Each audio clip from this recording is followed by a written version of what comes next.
Welcome to HOJO Radio. And now, a Western adventure of old-time radio drama, premiering on July 8th, 1950, and running through September 14th, 1952. Movie star Joel McCrea stars as Texas Ranger Jace Pearson, who uses the latest scientific techniques to identify the criminals, and of course his faithful horse Charcoal to track them down. These shows were actual reenactments of Texas Ranger cases. The series was produced and directed by Stacy Keach Sr. and was sponsored for part of its run by Wheaties. Ladies and gentlemen, right here on HOJO Radio, Tales of the Texas Rangers. Next. The National Broadcasting Company presents Joel McCrea in Tales of the Texas Rangers. From Hollywood, another authentic reenactment of a case transcribed from the files of the Texas Rangers.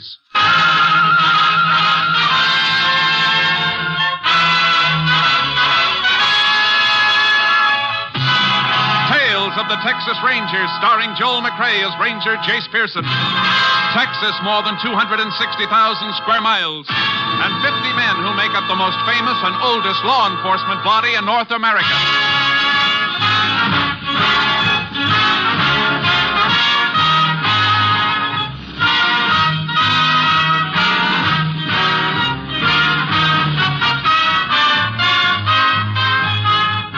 Now, from the files of the Texas Rangers come these stories based on fact. Only names, dates, and places are fictitious for obvious reasons. The events themselves are a matter of record.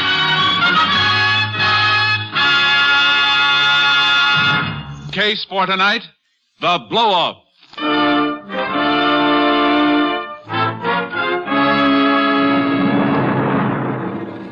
It is approximately 11 p.m., June 16th, 1947. Aaron Courtwright is watering the gravel apron of his Mobile gas station at the intersection of a farm road and Highway 75, a few miles south of Glenwood, Texas. A car drives up to the pump. Yeah, howdy, folks. Howdy. Fill her up. You betcha. Hey, you got a telephone here? Yep, over in the office there. Better try that call again, Belle. Okay. Yeah, just take me a second. Coil up this hose, and I'll be right with you. Yeah, pretty night, ain't it? Yeah, sure is. There we are. Fill her up, you say? Yeah, with special. Oh, sorry, mister. Truck busted the handle off the hand pump on the special. Regular be all right? Well, I got no choice, have I? My car's about empty. Taking kind of a chance, weren't you? Why, what do you mean? Yeah, it's about to close up. Next station is better than 30 miles away you're heading. Well, we made it. That's what counts. Look, can't you hurry it up? Oh, sure, mister. Hey, what's she doing in there? Hey, you get away from that cash drawer. Never mind her. Just hope this gun don't blow your head off. Now shove that nozzle into the tank. You ain't getting my money, you old fool. Please, now you kill you with a hose nozzle. Blame right, I will. Yeah, it ain't me that's getting killed. Into the car, quick.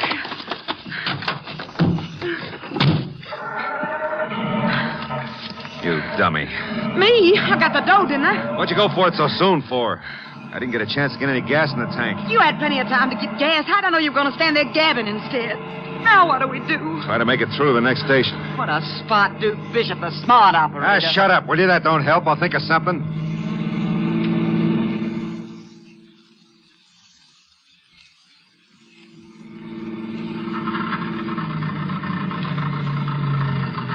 Well, that's the end of the gas. How far we come? 10, 11 miles. Let's flag us a ride and get out of here. And leave the car? Wouldn't that be smart? Like leaving our calling cards pinned to that stiff back there. This buggy's ours, don't forget. Well, can't we take the license plates off and ditch them or something? Oh, why does a woman have to be so dumb? There's a motor number. You can't get rid of that. Come on, pile out. Wait a minute. I got an idea. What? Know how we'll get some gas? How? Dig us an oil well? No. We're going to play it smart. We're going to catch a ride back to that filling station and discover a murder.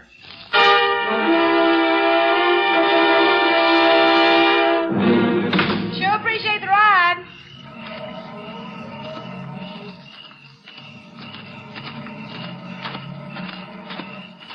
stoop. Yeah? Light's still on, no cars around. Don't look like anybody's been here. Well, you can't tell. It's been over a half hour. Hey, we're in luck. It's working out just right. Nobody has been here. He's lying just like we left him. There's some gas cans, Duke. Let's pump one full and get out of here. We can't do that.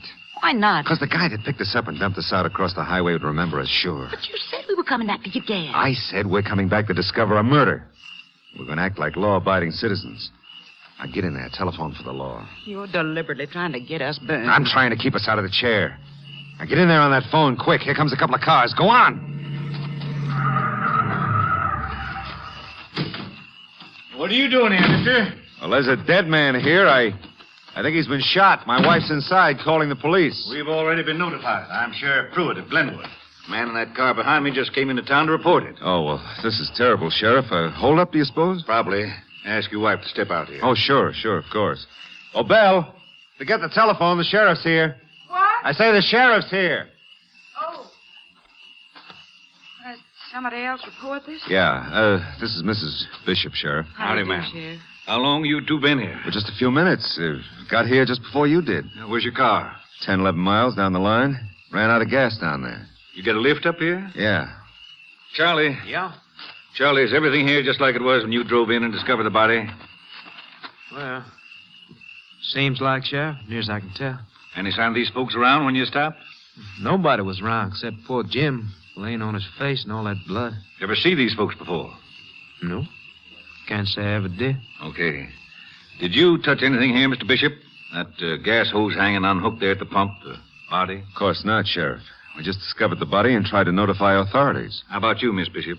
Oh, no. Well, just the telephone. All right. You can go back inside now if you'll be more comfortable, ma'am. Thank you, Sheriff. I'm afraid I am a little shaky.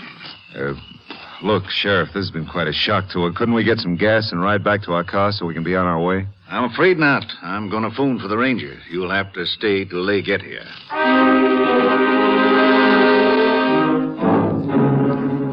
In response to Sheriff Pruitt's call, Ranger Jace Pearson was assigned to the case. Within 2 hours, he had carefully gone over the available information and evidence. All right, Mr. Bishop. I guess that'll be all the questions for now.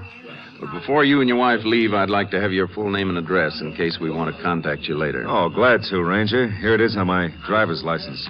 John Bishop, 980 West Pamela Street, Corsicana. That's Shady Rest. We have an apartment. Well, you're headed away from Corsicana now. When will you be back? Well, I've got an appointment in Houston tomorrow about a job, but we'll be back home, day after tomorrow. Anything we can do, Ranger, just let us know. Thanks. You've both been very helpful. Sheriff had his deputy over there get you a tin of gas. He'll run you down to your car. Oh, it's mighty nice of you, Sheriff. Glad to help out. Bye, Mr. Bishop. Bye. Bye, Ranger. Thanks again. Good night. Right, decent folks, Jay. They sure seem to be. But a nasty case. Nothing to go on. Not much, apparently. But maybe we can turn something up. Got any ideas, Jace? Uh-huh. First off, I'm going to radio Austin for the lab crew. Have them scour this place from top to bottom.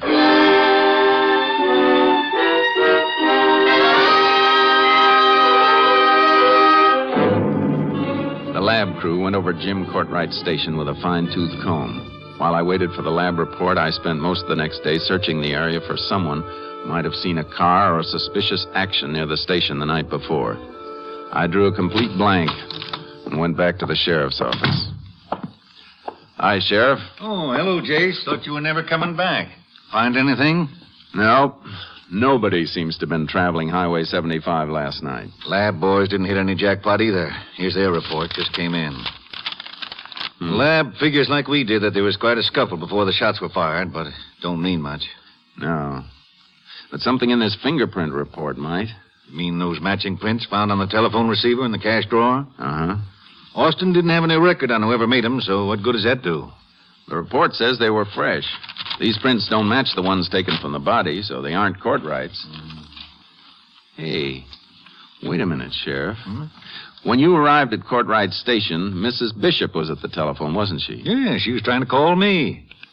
Well, then she was the last person to use the phone before those prints were pulled. Well, do you suppose that's her print on the phone? If it is, I'd sure like to know what its duplicate was doing on Courtwright's cash drawer. Yeah. And Bishop said himself he was on his way down to Houston to see about a job. If he was unemployed and broke, Well, that'd sure be a motive. I think we'd better run up to Corsicana tomorrow and sort of welcome Mr. and Mrs. Bishop when they get back from Houston.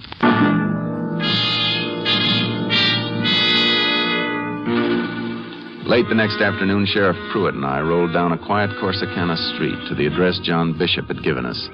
Shady Rest turned out to be a shabby rooming house set next to a wide, weed-grown lot. I'll buy you a new Winchester if this deal pans out, Jace. Let's hope it costs you, Sheriff. Now, you better knock again.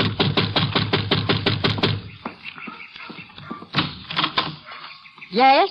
Good afternoon, ma'am. This is Sheriff Pruitt of Glenwood, and I'm Ranger Pearson. Howdy. I'm Ethel Hastings. Miss Ethel Hastings. I'm the owner here. How do you do, Miss Hastings? I wonder if you could give us a little information. Well, maybe.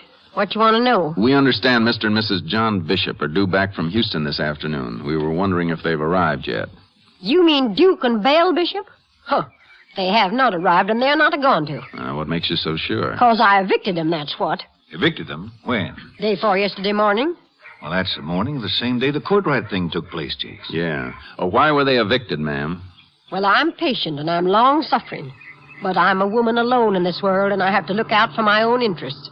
That pair's been living off me half the winter and all spring, and there just had to be an end to it. Non-payment of rent, eh? Would you say they were broke? Well, if they wasn't, they sure had it hid good. Any idea where they were going? To perdition. I'll guarantee that, the way the two of them lolled around all the time, drinking and turning down offers for honest work. Well, what I meant was, did they leave a forwarding address? No. But they'll be sending me one as soon as they locate. You can count on that. Well, you seem pretty sure, ma'am. I am. They only had one thing of any value. Beat-up old trunk that they tried to sneak out to their car. The way they hollered when I locked it up for the back rent, it must be worth something. I told them they could send for it when they had my money. You mind if we look at this trunk? Well, now I don't want to do nothing wrong. But with the law with me, I guess it'd be all right, wouldn't it? I think so, Miss Hastings. Well, then come right this way with me. What model rifle you want, Jace? Looks like I might be buying you one. Just be dying to look at this trunk myself. What in the world those two could have that was that valuable? Now, it's right in the storeroom here. That's it. Right there. Open her up, Sheriff. Let's see what's inside. There's nothing in the trunk except something wrapped in that old shirt. Let's see what it is. Oh! Lord! Can you beat that? Oh! Cover it up, quick! Get it out of here! Get it out of here! Oh, now calm yourself, ma'am. It isn't what it looks like. Marcy! Looks like a jug of alcohol to me with a baby in it. A baby with two heads. Oh, my heart. My heart, where's my medicine? I gotta have my medicine. Now, easy, ma'am. You're all right. That's a sideshow gadget. Just a rubber doll made to look like the real thing. You mean it's a fake, Jace? Sure. I've seen them in theatrical supply house catalogs. All sorts and sizes. Mummies, too. Fake! Well, I might have known it. Anything that pair had to be no good. I suppose it don't have much value, does it, Ranger? To you? I'm afraid not. Not unless you want to join a sideshow. Sideshow? Ranger, I'll have you to know I'm a respectable woman. And you've been a very helpful one, too, Miss Hastings. Thanks. Come on, Sheriff. That bottle was the blamedest thing I ever saw, Jace. What do you suppose the bishops had it for? I bet they wish they had it now. You in the mood for a few days of traveling? Anything that'll bring us up with the bishops. Good thing we know where to start looking for them. Do we, Jace? Living in a cheap rooming house, running out of money towards spring, refusing jobs, that faked-up exhibit they tried to sneak out with them. Sheriff, you and I are going hunting for carnivals.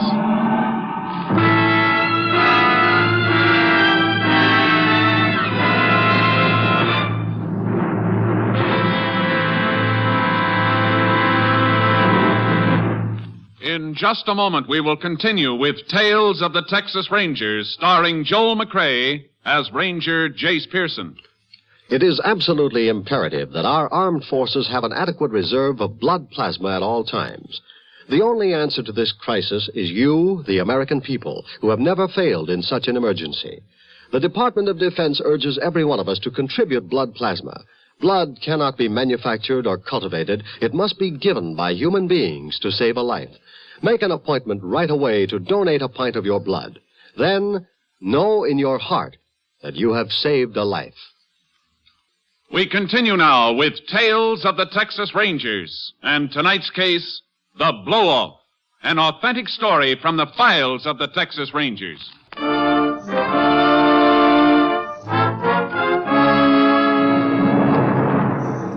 Working from published carnival routes, Sheriff Pruitt and I tracked down one show after another without finding any trace of Duke Bishop and his wife. No showman's organization had ever heard of them. We were beginning to lose hope by the time we arrived at Rocky Pass, where a carnival company was working the annual Rocky County Fair. Golly, Jace, did you ever see such a jam? Carnivals are fun, Sheriff. That's what they're for. Well, personally, I'm about fed up with them. And it looks like we're going to draw a blank here, too. No sign of a two-headed baby. Well, we haven't checked that sideshow over there yet. Another one? Do we have to? They're getting kind of old to me now, too. This looks like a pit layout. Is that good? Well, it'll be the likeliest place for our pair to be working one of those fake baby exhibits. If that's what they went back to. What do you mean, a pit layout, Jake? Pit shows, they call them. A lot of acts and exhibits under one top. One admission for the bunch. They use pits instead of platforms to separate the performers from the audience. What a business. Come on, let's see if this show's got anything to interest us. Extraordinary assemblage of marvels ever gathered together for the edification of mankind. Something of fascinating interest to any and each. Mister. You mean me, Ranger? Mind stepping down here a moment? I'd like to ask you a couple of questions. Instantly, Ranger, forthwith, without delay. All right, step right up to the window, folks. The little lady will be happy to take your money. It's only 2 bits, 25 cents, the quarter part of $1. Now, what can I do for you, gentlemen of the law? The sheriff and I are looking for a husband and wife team. We have reason to believe are working a show like this. Ranger, it's one of the puzzles of my long and checkered career why minions of the law insist upon hounding us hard-working convicts. This is the first case I've ever had to investigate in the show business, mister. I hope it's the last. A commendable sentiment, Sheriff. Very commendable. The people we're looking for probably operate some kind of an exhibit of what they claim is a two-headed baby in a jar of alcohol. Hopscotches. Huh? What's that? Hopscotches. Not regular dyed-in-the-wool carnies. Drifters that keep switching from one show to another. They'd be the kind be using that ancient sucker bait. Anything like that with this show? A fake you can order out of a supply house by the dozen with this show? Absolutely not, Ranger. How about in this tent? You got a lot of freaks? Natural phenomena, Sheriff. Wonders of nature. All right. Have you got a two-headed baby in there? Not even a one-headed one. But there are some husband and wife teams. Now, just step over here with me and look them over for yourself.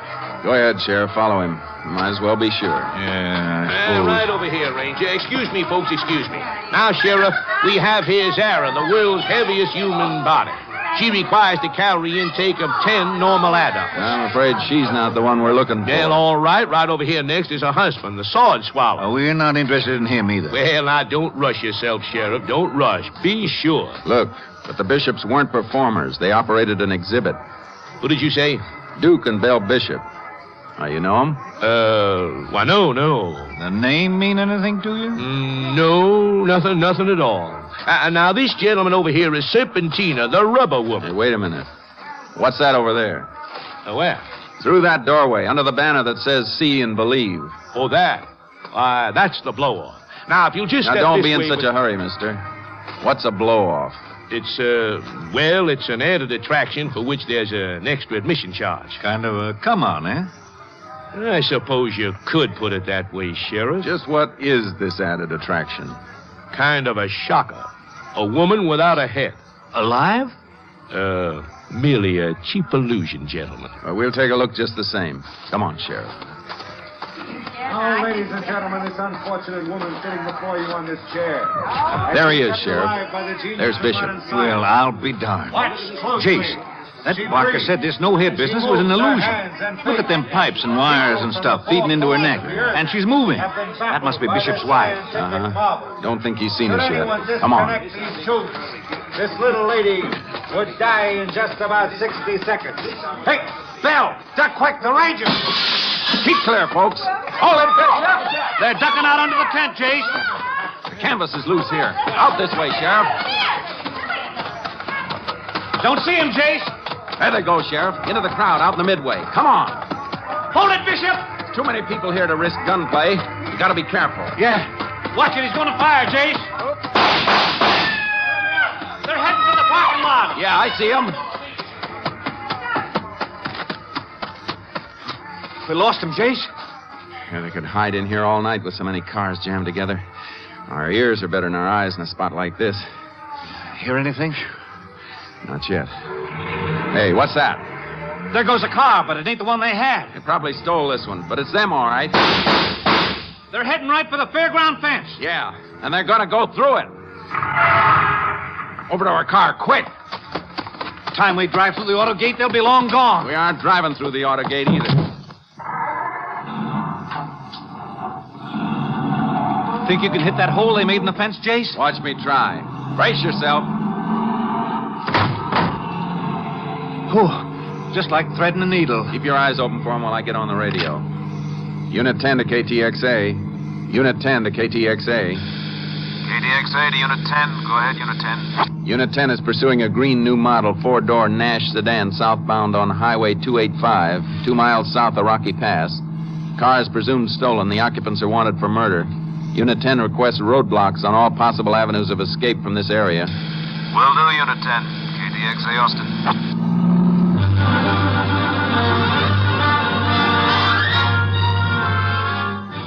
Although we drove at top speed, the pursuit ended at a ranger roadblock 50 miles south of Rocky Pass.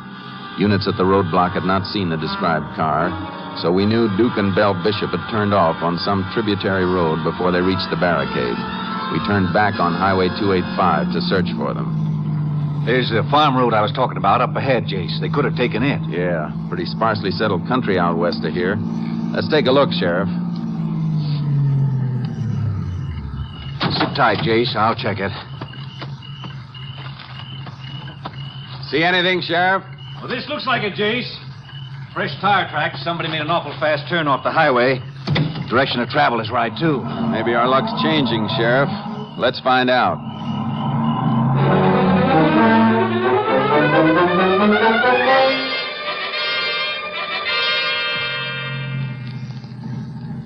The road's sure getting rough. Yeah, and it's beginning to get dark. If we don't get a line on that pair pretty soon, Jace, they may dodge us altogether. I don't think so, Sheriff. They've been giving us a bad time, and they may give us a worse one, but the department's got this whole area isolated. Before we're through, we may wish we had your trailer and our horses. Yeah, I was thinking of that, too. KTXA to Unit 10. That's us, isn't it? KTXA to Unit 10. Yeah. Unit 10 to KTXA. Go ahead. Highway Patrol Unit 402 reports contact with subject's car 11 miles west of Highway 285. Second dirt road to left off of Farm Road 971. Subjects maintaining excessive speed on nearly impassable road. Unit 402 requests backing. We passed the second dirt road to the left yet, Sheriff? No. Wait. Looks like one at the bottom of this hill. Yeah. 10-4, Unit 10, approaching turnoff to Farm Road 971 now. Relay to Unit 402. We're coming behind him. Unit 10, clear. 10-4. KTXA Austin. Hang on, Sheriff. Looks like a bad turn. The dust has settled, but you can still smell it in the air. Yeah. The highway patrol car got to be just up ahead. Yeah, and he's right behind Bishop and his wife. How's your shooting eye? Pretty tolerable, Jerry. But I could do with a little practice. You're apt to get it. Now, reach my rifle out of the back seat. All right. Get a shot, Sheriff. Try for the tires. If they don't stop then, try for the best target you can get. Okay, Jace. You'll have to smell the dust in the air now. You can see it. Jace, look out. The road is dead ending. Tracks keep right on at the brush. So are we.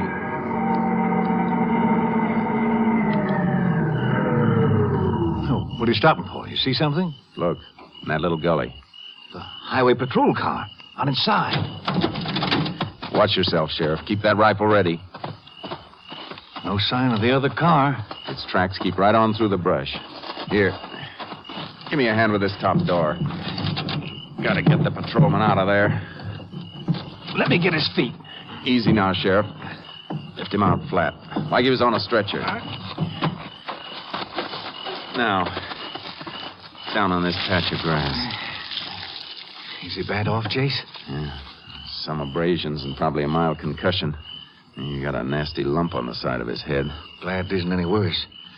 What do we do, Jace? I'm going to radio for an ambulance to pick him up. Then we'll have to stay here and wait for it. It's too dark to do much tracking in this brush anyway. We'll night it here. By morning, we're going to have us those horses you were wishing we'd brought along.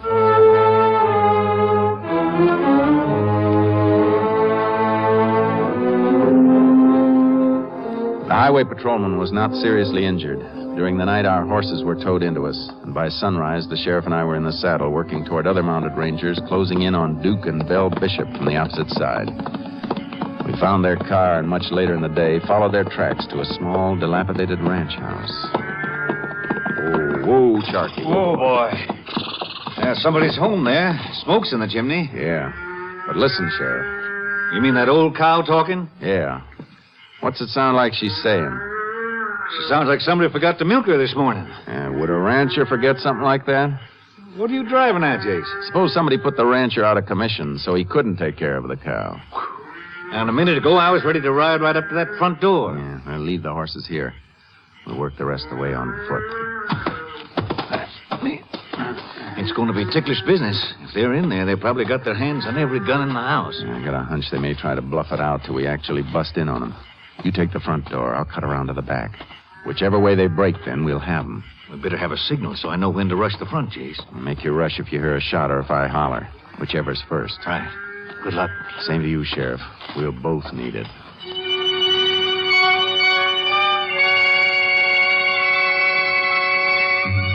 Approaching that house without cover or real knowledge of what lay behind the doors is the kind of work officers do only because it's part of their jobs. Death is close, and they know it. I told you to stay by those back windows. I'm scared. Maybe there's rangers all around us. We gotta get out of here. Yeah, maybe we better. But not together. You take the back way. Both of you, stay right where you are. Run for it, Val. You let go of Look out, Sheriff! Come on, out in front with you. Shut up! Put any handcuffs on me, you hear me? No. There. Ought to gag you like that couple lying there in the corner. Now, out on the front porch. You hit bad, Sheriff? A nick in the arm. Here, you. Get your arms around this porch post. Those cuffs will keep you out of mischief. Bishop, hold up behind that watering trough. Yeah, I'll flush him out. Bishop, I'm giving you a chance. Come out from behind there with your hands up. You hear me? Come and get me, Ranger. Okay, I will.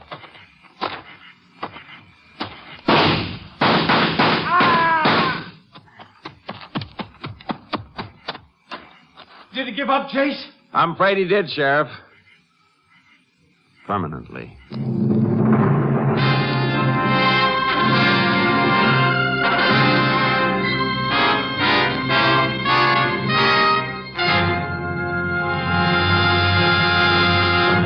Duly tried in the county courts at Glenwood, Texas, Belle Bishop was found guilty as an accessory in the murder of Jim Courtright. Her sentence, 50 years in the women's prison at Goree. Next week, Joel McCrea in another authentic reenactment of a case from the files of the Texas Rangers.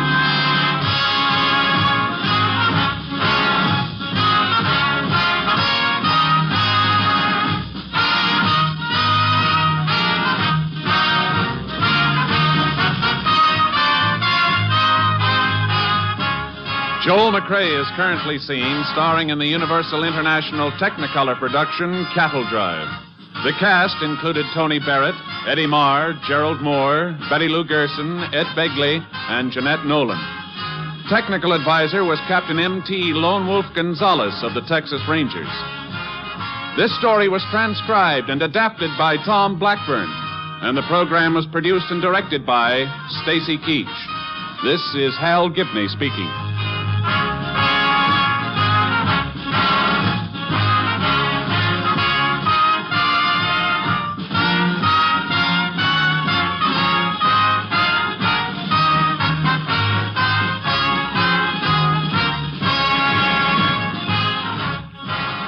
It's the Silver Jubilee on NBC. Today, it's The Big Show, with guest stars including Mary McCarty, Dane Clark, Martha Scott, Phil Foster, and your charming hostess, Tallulah Bankhead. Then join in the fun on the sparkling Phil Harris Alice Faye Show. Later, Theater Guild on the Air brings you the Broadway musical Allegro, starring Jane Powell, John Lund, and Kenny Delmar. Keep tuned to the NBC Radio Network, now entering its second quarter century as the leader in radio entertainment. Next, it's The Big Show. All this and Tallulah 2 on NBC. Now, in November, come the longer evenings when folks drop in to play bridge or stop for a snack after the movies. So keep the refrigerator stocked with Kraft's famous cheese food, Velveeta, to spread or slice for swell toasted sandwiches. Velveeta's a natural for late evening snacks, because it's digestible as milk itself. And these days, you really ought to be buying rich golden Velveeta in the 2-pound size, so you'll have plenty for snacks and also to melt for economical meatless main dishes. Remember, smooth melting Velveeta helps supply the protein you expect from a main dish, but the price is low. Tomorrow, get Kraft's famous Velveeta.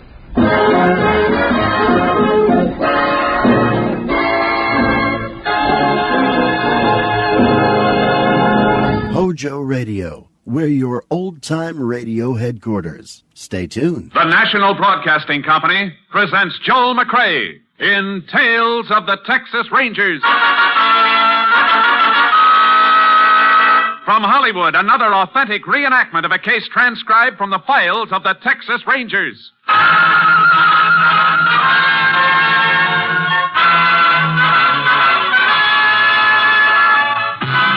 Tales of the Texas Rangers, starring Joel McCrea as Ranger Jace Pearson. Texas, more than 260,000 square miles, and 50 men who make up the most famous and oldest law enforcement body in North America.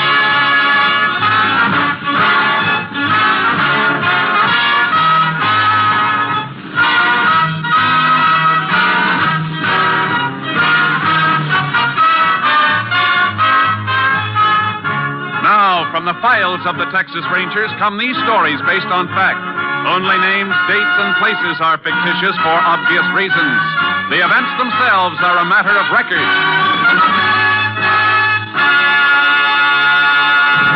Case for tonight, dead giveaway.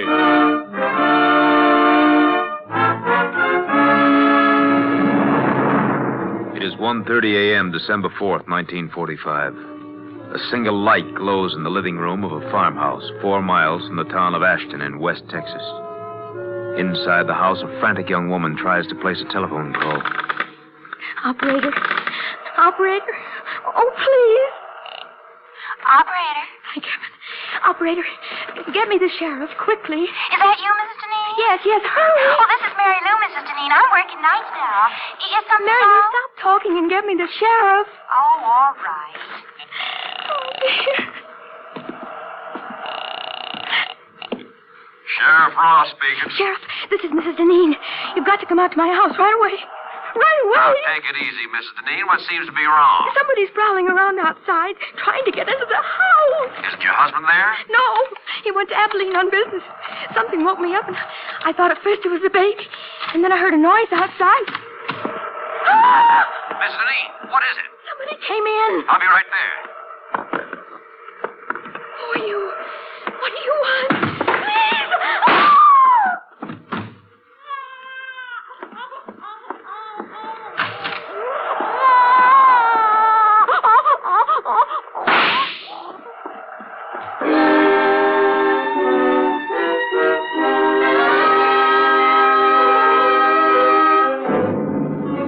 It took Sheriff Ross less than 15 minutes to get to the Deneen farm.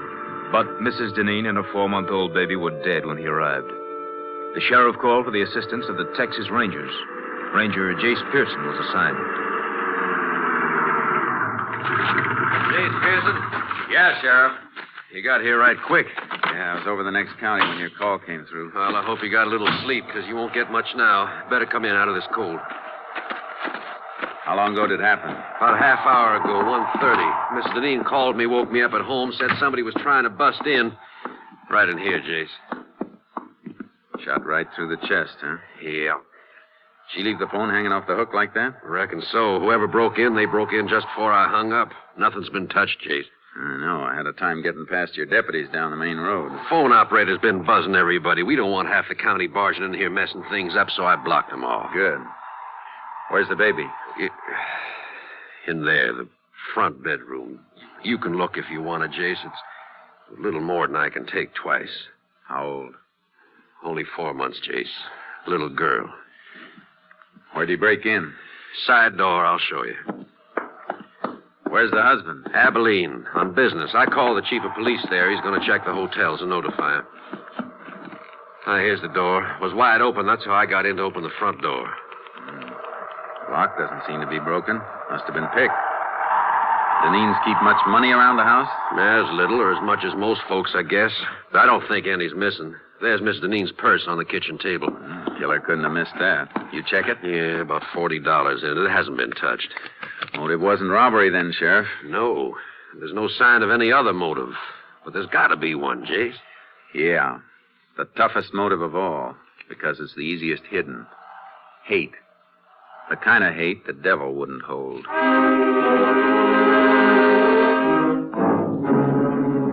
We went through the rest of the house, but we didn't find anything that would help us until we got outside. It's cold tonight, Jace. Ground's frozen hard. Yeah. If we find a trace, it won't be much. Keep your flash close to the ground. All right. Why are you working back of the house here, away from the driveway? Because I think the killer came in from this direction, probably on foot. Why? Why, you said Mrs. Deneen told you she woke up when she heard somebody prowling around outside. Yeah? A horse or a car coming up the gravel road around front would have made even more noise. Woke her up sooner. Say, that's right. I heard your car coming from quite a ways off. That's why I was standing out in front to meet you when you drove up. Wait a minute. What is it, Jace? Piece of baling wire. Bent in the shape of a key. Well, that must be what he used to get in. Maybe. Or maybe that's what somebody wants us to think. Let's take another look at that door. Yeah. What makes you think the wire was planted there, Jace? I'll tell you better when we try it in the lock. It beats me why a killer'd leave something deliberately. That's what makes me think something's wrong. This wouldn't have been dropped so close to the house. And grab the door and hold it up high. You don't want to mess up any prints around the lock. Got it. Now, let's see how this wire fits. Yeah. Goes in perfect, Jace. Yeah. Watch when I turn it. Yeah.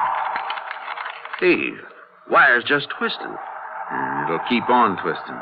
This wire isn't strong enough to turn the tumbler in the lock. Then how did the killer get in, Jace? If you ask me, Sheriff, I think he had a regular key.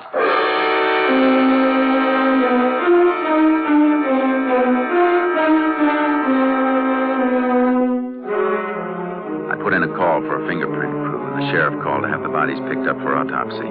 Then we went outside and started trailing again. We found a few directional traces, but they petered out in the darkness.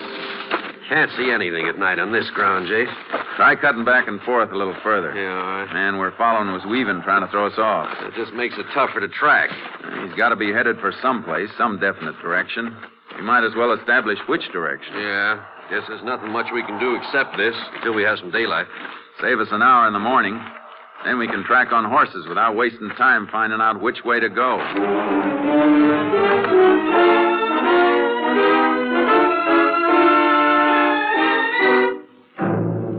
By sunup, we knew the killer's general direction had been west. The sheriff got his horse from town. I unloaded charcoal from the trailer, and we rode. He kept heading west, all right.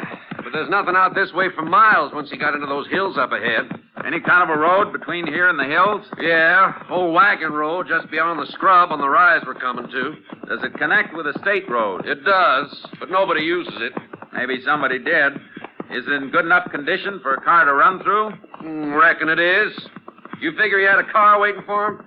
Had to have a car or a horse staked out someplace. Come on. Let's make right for the road. Get up. Yeah. Wagon road lead to any other farm in the area? Used to lead to the old Mullen place, but that's burned out. Nobody living there anymore, huh? No old folks dead. Young Ted Mullen moved away a couple of years ago. Oh, here's the road. Oh, boy. Ooh, charcoal. Headed pretty straight last tracks we saw. Must have reached the road right near here. Yeah, we'll find some mark if he crossed it and kept going. No, he didn't keep going. Look.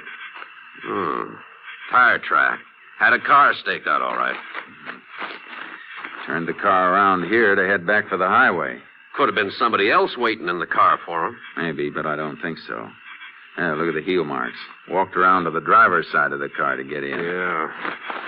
And there's something else here, too. Dropped this cigarette butt and stepped on it. Yeah. Sure didn't smoke much of it. Didn't even burn down to the brand mark. Well, at least we know what brand he smokes. About all we do know, Jace. Won't be anything to follow at the main road. He sure won't leave a trail there. No. Mount up. Let's get back to the house.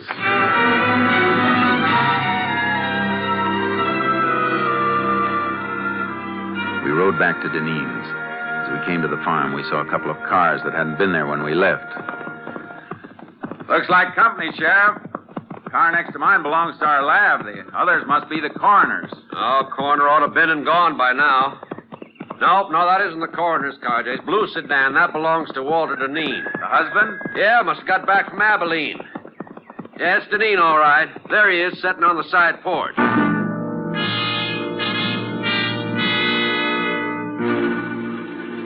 Walter Deneen sat with his face buried in his hands until we dismounted and walked up to him. The lab crew was in the house looking for latent prints. Howdy, Walter. Oh. Howdy, Sheriff. Walter, I can't tell you how... Don't say anything, please. Ask me anything you like, but I don't want anybody else telling me how sorry they are. Better let me talk to him, Sheriff. Sure, Jace.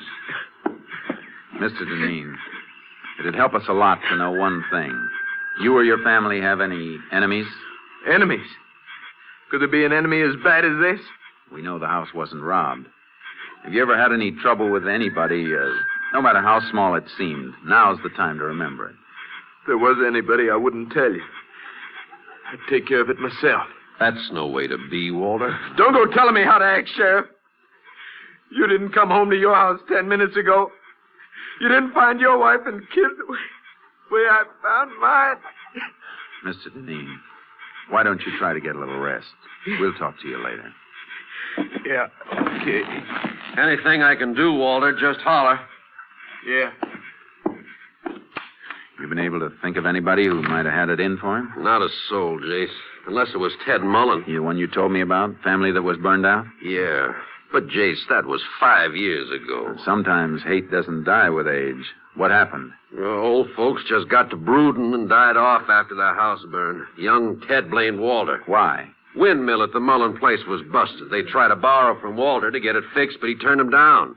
Ted said if the mill had been working, it would have pumped enough water for him to put the fire on. Young Mullen the kind to hold a grudge? Well, after 5 years, Jace. And he moved out a long time ago. Where? Who knows? Come on. I'll call my headquarters by radio. Maybe they can get a line on Mullen. All right. If they find out where he is, it won't do any harm to check on where he was last night. It won't hurt any. But I can't believe that a man after... Hey, hold it, Sheriff. Well, that's only Walter's car, Jace. What are you looking at? The design of the tire tread. Look at him. Oh, that may be. It's the same design we saw in the dirt road where the killer picked up a car to make his getaway. But, Jace, that was hard ground. Could barely see the tread. And tires like that are standard on lots of cars. Yeah, I know. Just the same. I want to look this car over. Left his ignition keys in. You going to start it? No. Just want to take a look at the dash. He said he got back from Abilene 10 minutes ago, didn't he? That's what he said. Take a look at that temperature gauge. Let me see. Register's cold. Yeah. Only it should be pretty warm if he finished a drive a couple of 100 miles just 10 minutes ago. Could have dropped back, Jace. Not in 10 minutes, Sheriff. It's a cold morning, but not that cold. Well... I want to talk to Deneen again. You see something else? I sure do. Look at this on the frame of the door. Service station lubrication sticker.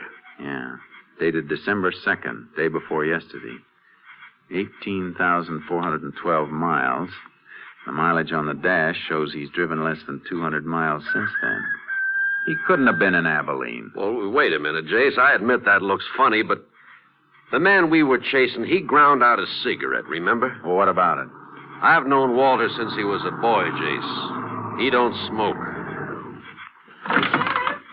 Sheriff! Oh, Mary Lou Simmons, phone operator. Who let you in, Mary Lou? I told the deputy I put Mrs. Deneen's call through to you last night. He thought you might want to talk to me. Ain't it just awful? You talk to her. I was still on the line after you hung up, Sheriff. I heard it all, the shots and everything.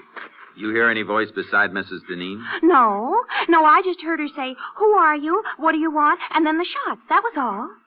You sure she said, "Who are you"? Oh, cross my heart. I heard it as plain.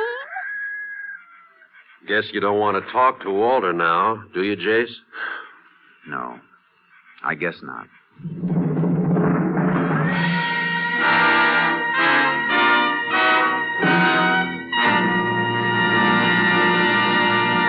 In just a moment, we will continue with Tales of the Texas Rangers, starring Joel McCrea as Ranger Jace Pearson. Today, the NBC Radio Network, now entering its second quarter century as the leader in radio entertainment, salutes 5 new NBC stations. A hearty welcome to these stations and their managers. WNHC, New Haven, Connecticut, James Milne. WFMJ, Youngstown, Ohio, William F. Magg, Jr. WIRA, Fort Pierce, Florida, Douglas Silver. WJBS, DeLand, Florida, Clarence L. Menzer, and station KCIL, Houma, Louisiana, Frank Cornwell. We continue now with Tales of the Texas Rangers, and tonight's case, Dead Giveaway, an authentic story from the files of the Texas Rangers.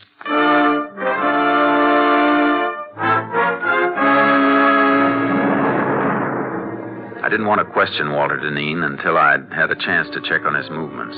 The sheriff and I drove into town and called the Abilene police. The answer didn't fit. Don't think there's any doubt about who he was, Ranger. Okay, thanks. Thanks very much. Well, guess that does it, Sheriff. Deneen was in Abilene, huh? Uh-huh. Checked into the Harris Hotel yesterday about noon. Checked out again at 2:10 this morning, right after the police notified him of the murder. Police could have spoken to anybody on the phone. Yeah, they didn't tell him by phone. Police sergeant went up and told him direct. Oh. Description of Walter tallies, too. Yeah, but there's something that doesn't tally, though. Mileage on that car. Could be something wrong with the speedometer cable. Happened in my car a few weeks back. Maybe. Yeah, I'll be back sometime tomorrow. Where you going, Jace? Abilene.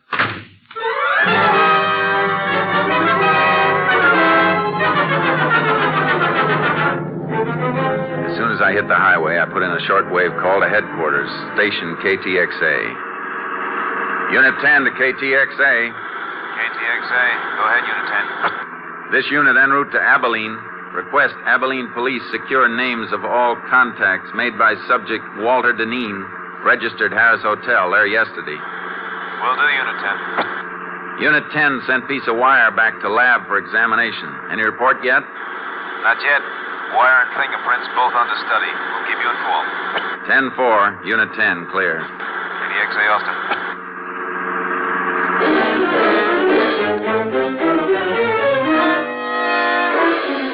When I reached Abilene, I got a complete rundown on Walter Deneen's activities.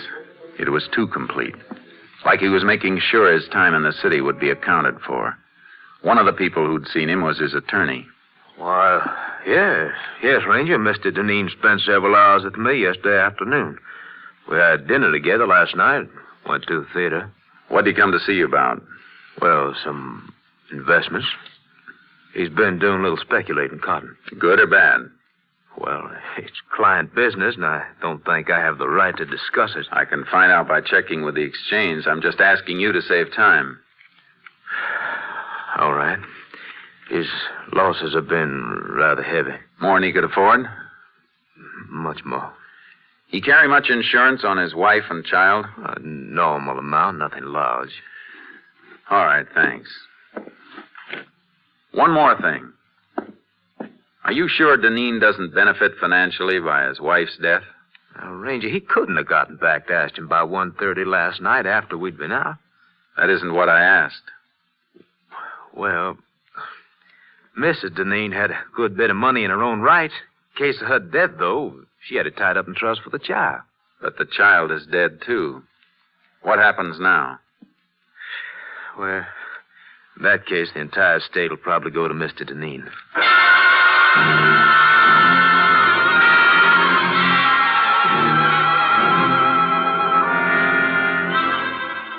I made one more stop before I headed back to Ashton.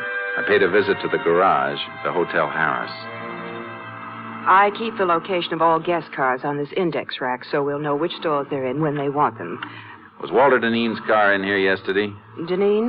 That's D-I-N, isn't it? Uh-huh. No, there's no record of it. Was he a guest at the hotel? Yes. Is there any parking lot around here he might have used? Not convenient to the hotel, and parking is free here for guests, so I don't think he'd use a lot. Neither do I. Thanks.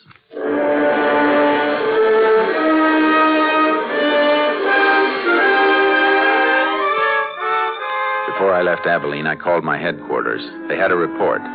No strange prints had been found in Dineen's house. The wire key looked like a plant. I hung up and made another call to Sheriff Ross. I'm beginning to wonder about Walter myself, Jace. Why? He's been kind of curious about where you are. I told him you went to Abilene, just to see if it'd draw him out. Good. How'd he react? Kind of nervous. Then he said something about flying up to Abilene and back. Of course, he never did say he drove it. No, but he gave the impression that he drove. Well, even so, he was there when the killing took place. Yeah, but the killer had the use of Dineen's car.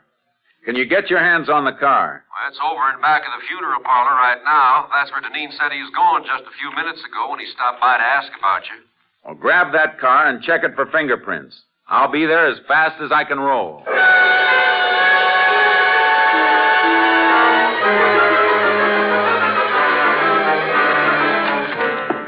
Oh, howdy, Jade.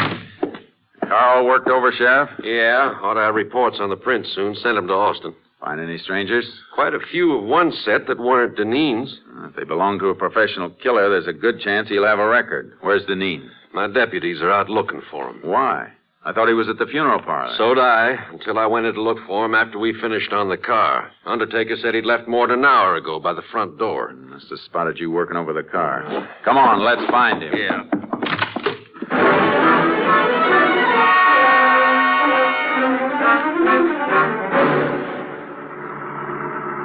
Not at the house, not any place in town. Where could he be if he hasn't run out? Trying to cover up for a couple of mistakes? He won't run, not yet. Why? Because his alibi is airtight. We can shake it, but unless we find the killer he hired, we can't shake it enough. He took a big gamble, and he's got too much at stake to run off. His wife's money? How'd you know about that? Just thinking back. A little late. Folks knew Mrs. Dineen's family left her well off. Walter married her not long after they passed on. A lot of people thought the money had something to do with it. I wish you'd remembered that sooner. Well, Jace, they seemed close. And then there's the baby. Baby was just something extra that got in Dineen's way. Oh. Never gotten any of the money if... KTXA to Unit 10. Maybe a report on the prints. Unit 10. Go ahead, KTXA. Have report on prints lifted from car at Ashton, Texas. One set identified as belonging to Joe Crofton. Joe Crofton. Any line on his whereabouts? Finished serving parole 4 months ago. Last address known to parole office was shack located western slope of Casket Mountain. 10-4. Unit 10, clear. KDXA Austin. Crofton must be the killer then, Jace. I'll bet on it. How far to Casket Mountain? About 20 miles, then turn south another 5. After that, well, we'll need horses if he's far up. Should have brought your horse along the trailer with charcoal. I can borrow one. Crofton's going to be tough to take. You sound like you know him. I wrote the ticket for his last trip to Huntsville 6 years ago. That was murder, too, but he copped out with a manslaughter plea. Better not take any chances, Jace. If he starts shooting, we'll have to toss it back dead center. No. We got to take him alive. He'll talk to keep from burning once we get him. Yeah, I see. If Walter Dineen paid him to do the job, he's the only one who can break Dineen's alibi. That's right. So no matter what happens, we gotta take him alive.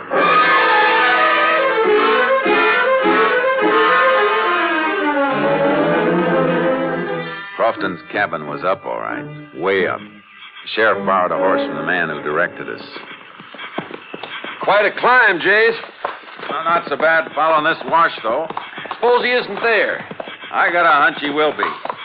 I don't think Dineen had enough money to pay for this killing. He was almost broke. You mean he planned to pay off out of his wife's money when he got it? Yeah. Wonder how Walter arranged for him to get the car that night. Not much to arrange. Left it near the airport with the keys in it. Crofton brought it back and left it in the same spot. Probably left the house key for him, too. Glove compartment, maybe. Yeah. With the airport 40 miles from Ashton, nobody recognized the car or a strange driver. Come in at night, use an abandoned road. Sheriff, look. Huh? Hey, another horse left tracks in here, too. Yeah, and they're fresh. Ooh, boy. That must be Crofton's horse. No. Ryder was taking the rough way. Just cut into the wash here to find a better trail. Crofton lives up here. He'd know the best trail. Well, who else would be coming up here? Deneen, to shut him up. Come on. Yeah, here, boy. Not too fast, Jason. We'll spill. You gotta risk it. Too slow, we'll be too late.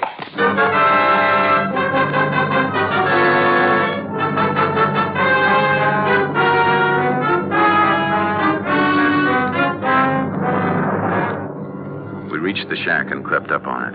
There was no horse around and no sign of life. Tried to draw fire by showing ourselves, but none came. We had to go in. All right. Hold your gun ready, Sheriff. And don't come in till I call you. Right, Jason.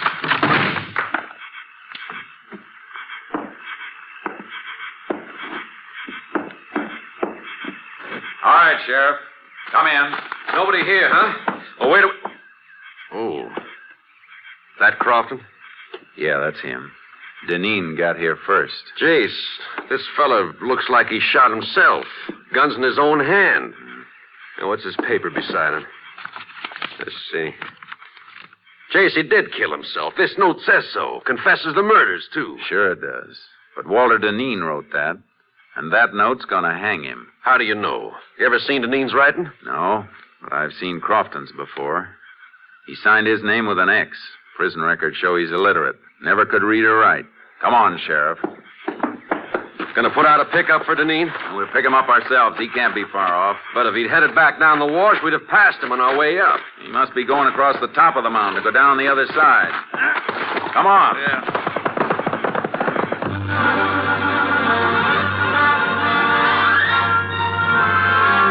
Raked our horses as fast as they could move. We spotted a rider ahead of us as he topped the slope. He heard us because he looked back, and then whipped his mount and disappeared. He knows we're on him. Got about 300 yards. We'll get him. Keep pounding leather. Yeah. We're coming to the top now. Keep low in the saddle. Watch out for an ambush. There he is. Don't go down too fast, Sheriff. Your horse will come to the downgrade. Deneen was pressing too hard, Jay. He fell. Look. Yeah, he scrambled behind the rocks. Whoa, Charcoal. Come on, Sheriff. Boom. Hit the dirt. Let your mouth go. Go on, Charcoal. Go on. He's down under that rock shelf. Perfect cover. Not too perfect. Bullets will ricochet back from that ledge behind him. See that dent in the ledge? Yeah. Draw your gun and we'll empty it on him. Hit right below the dent. Aye. All right.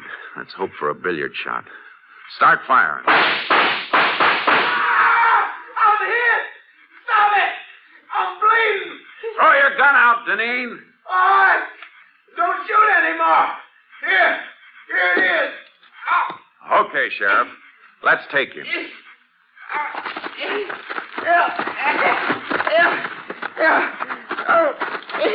On the hip.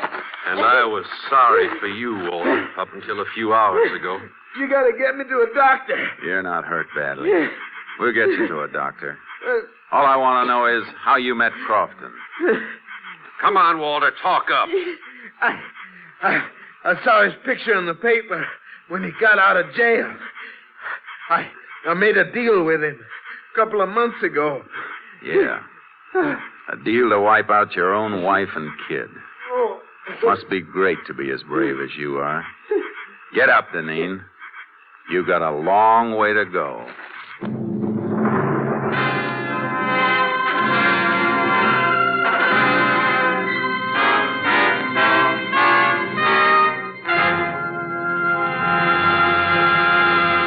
Walter Deneen confessed and made a plea for clemency. It was not granted.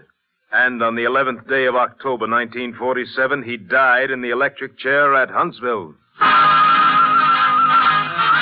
Next week, Joel McCrea in another authentic reenactment of a case from the files of the Texas Rangers.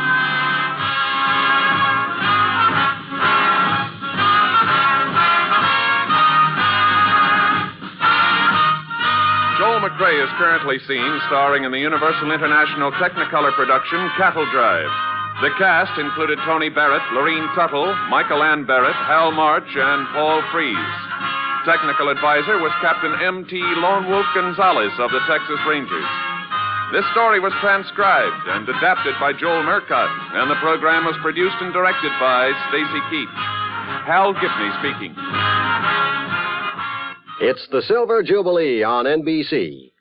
Today, enjoy the sparkling Big Show with stars including Ginger Rogers, Fred Allen, Dolores Gray, George Sanders, Lawrence Melchior, and your glamorous hostess, Tallulah Bankhead. Then Phil Harris and Alice Faye bring you 30 minutes of comedy. Later, Theater Guild on the Air stars Rosalind Russell and Walter Abel in Good Housekeeping by William McCleary. Yes, for great entertainment, stay tuned to NBC. The NBC Radio Network is now entering its second quarter century as the leader in radio programming. Next, it's The Big Show. All this and Tallulah, too, on NBC. If you would like to know a quick, easy way to ease the pain of a headache, neuritis, or neuralgia, then by all means try Anacin. Your own dentist or physician may at one time or another have handed you an envelope containing Anacin tablets. Then you already know how incredibly fast and effectively Anacin brings relief. Anacin is like a doctor's prescription. That is, Anacin contains not just one, but a combination of medically proven active ingredients. For your own sake, try Anacin. Anacin is sold to you on this guarantee. If the first few tablets do not give you all the relief you want as fast as you want it, you may return the unused portion and your money will be refunded. You can get Anacin tablets at any drug counter. Anacin comes in handy boxes of 12 and 30 tablets, and economical family-sized bottles of 50 and 100. Our next broadcast starred James Stewart as a drifting cowboy in the final years of the Wild West. Episodes range from straight Western drama to whimsical comedy. It was created by Frank Burt, who also wrote many of the episodes, and lasted only one season of 39 episodes on NBC. It ran from September 20th, 1953 to June 24th, 1954. We present to you The Six Shooter on HOJO Radio. James Stewart as the Six Shooter.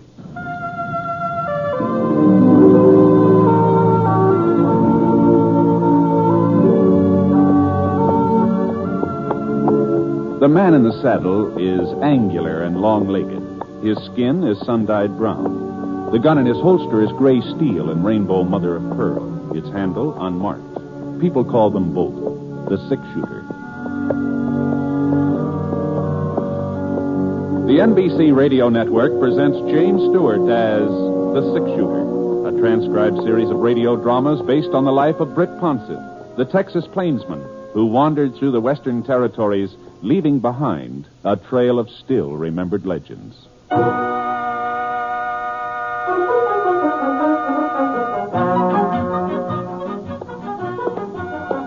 About the last place I expected to be that Tuesday was the town of Powder Creek. The Double G ranch where I'd been working was clear on the other side of the territory, about 200 miles away. But when Sam Griffith, he's the owner of the Double G, when Sam got a chance to buy off Forrest Trent's herd, he sent me over to close the deal.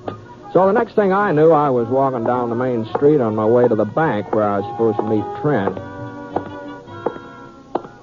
Gee whiz, it sure was a nice day. Kind of Indian summer-like. A lot warmer than it had a right to be in October.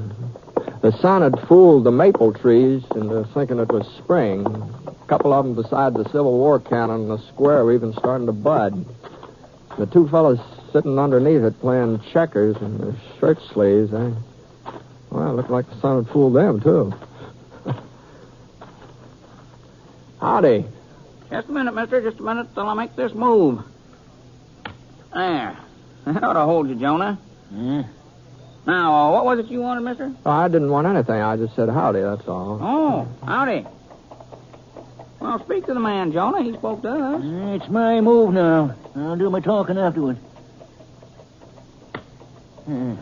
Yeah. Howdy.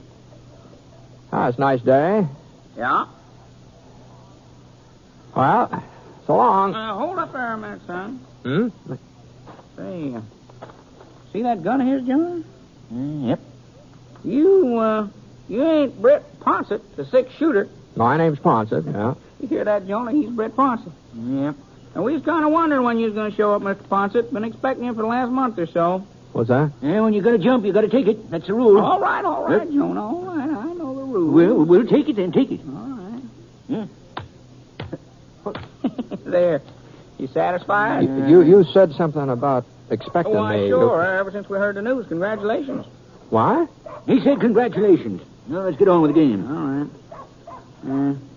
Sure move, ain't it? Yeah, how in thunder should I know? All this chattering going on. Well, I don't like to keep you interrupting, but I wonder if you would mind explaining just what you meant by... Jonah's trying to think. Yeah, I know, but what I don't want him to claim I beat him because we kept him from concentrating. No, of course not. No,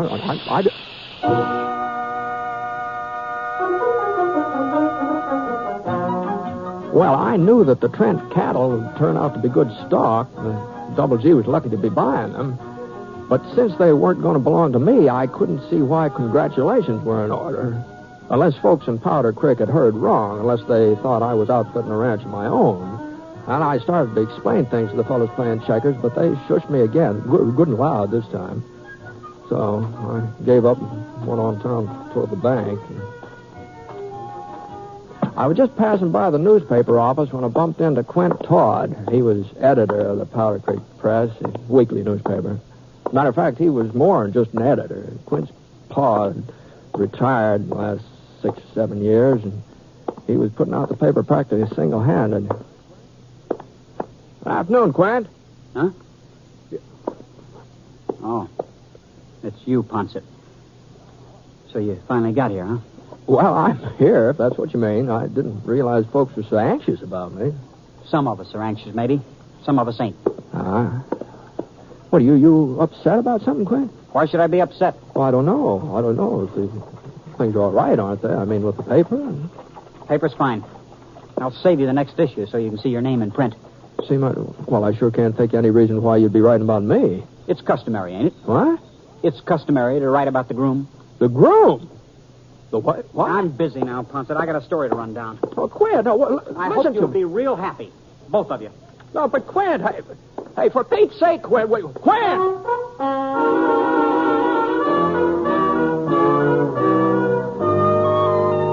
Well, he'd lost his senses. That's the only explanation of that. Quint Todd had just plain lost his senses.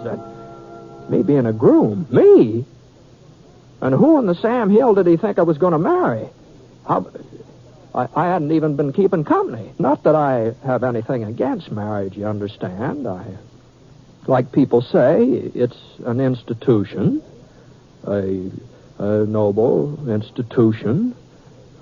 Why, some of my best friends are married. And I suppose someday, not right away, of course, not very soon, but someday, maybe I'll... Hello, Britt. I was on my way to meet you. Huh? What's the matter? You look like you just fell off a bronc. Oh, hello, Trent. I guess I was kind of preoccupied. I was thinking about something. I reckon we shouldn't expect you to have all your faculties in good working order. Not at a time like this, huh? What? Oh, sure was a surprise. Never thought I'd see the day when some woman would put a saddle on you. What? Well, we better get over to the bank. I told Mr. Fredericks we'd be there by 3 about. He's drawn up the papers. Sure. Trent. Yeah? Now, about me getting married, the fact of the matter is, Oh, Fred, you know I was just joshing with that saddle talk. Oh, yeah. Oh, I well, know. to tell know. you the truth, it's high time you did put down some roots. Maybe so. Yes, Trent. You just wait till you got a family of your own. Why, you'll be a different man. Oh, that's possible. That's possible, Trent. But just where did everybody get the notion that I was almost ready to... Now, you didn't think you could keep it a secret, did you? A secret? Well, you ought to know Minnie better than that. Minnie? Yeah, that's who told me. Well, of course, there'd been rumors going around for several weeks, but until I heard it from Minnie herself... Oh, wait, hold on here. You mean Minnie Flint? Well, who else would I mean? It's her niece you're marrying, ain't it? What are you acting so strange about? Look, now, I just want to get this straight. Minnie Flint told you I was marrying her niece? Well, she told everybody. I see. Well, now, Britt, I know how a man feels when he's getting ready to jump overboard. I felt the same way myself, sort of awkward and embarrassed. Well, be that as you it wish may. Folks didn't know about it so they wouldn't poke fun the way they always do. But you can't blame Minnie for spreading the news. Well, I sure do blame her. Well, now, Britt, Minnie's been like a mother to Helen, raised her since she was a baby. Well, Helen ain't never had no folks of her own. I know that. Well, then, you shouldn't mind Minnie being proud. Why shouldn't she do a little bragging, huh? Well, of course. The women folks around here seem to think you're quite a catch. Oh, now listen, Diane. Now, Twink, let me tell you something. Here's the bank. I suppose you'll want to get this business done with pronto so you can get straight over to Minnie's place, huh, Brett? Yeah. Yeah, I would like to get over to Minnie's.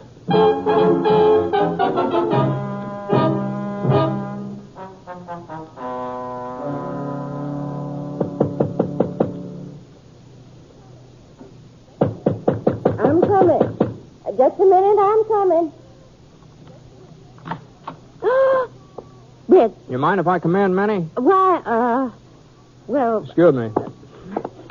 Thanks. It's sure nice to see you, Britt. I didn't have any idea you were in Powder Creek. I didn't have any idea at all. Uh-huh. You're just passing through, ain't you? You're not staying. Some folks seem to think I am. At least long enough to get married. Oh, you've heard. Well, so is everybody else, as far as I can tell. Your announcement of my engagement seems to have blanketed the whole town. Now, Britt, I can explain. Well, that's why I'm here. Why don't you just sit down over there on the sofa? I've got some oatmeal cookies out in the kitchen. I just made them this morning. Minnie? Yes. You just can forget about the cookies. I really don't have much of an appetite. Oh. Well. I'm waiting, Min. Well, you see, Britt, I only did it for Helen. Now, she's a fine girl, and, well, I wanted to help her out. Oh. On account of Quint Todd. They've been going together for nearly 6 years now, but he just never seemed to get around to asking her to marry him. Well, he must have his reasons. A man usually does. Oh, it's because of his father. You see, Quint's been taking care of old man Todd ever since he retired. And it must cost money, him being so sickly all the time. Uh-huh. But Quint could have married her. Helen don't expect a lot of fancy clothes in a fine house. She's the practical type. Just what has this got to do with me? Well, I had an idea. I thought if maybe there was somebody else, if Quint believed Helen was interested in another man, well, maybe he'd come to his senses and take the bull by the horns and marry her himself. You've been sort of using me as a decoy. Is that the idea? I knew you was working for the Double G. It didn't seem likely you'd be showing up in these parts. Not for the time being, anyhow. And afterward, well, after Quint and Helen tied the knot, then it wouldn't matter. Well, you ought to be ashamed of yourself, man. Both you and Helen. You don't think she knew about it? She didn't? Of course not. I didn't dare tell her. Why, she'd have never stood for it. Well, then how on earth did you manage to convince her that I was interested? I've got a sister living over in Black Mountain.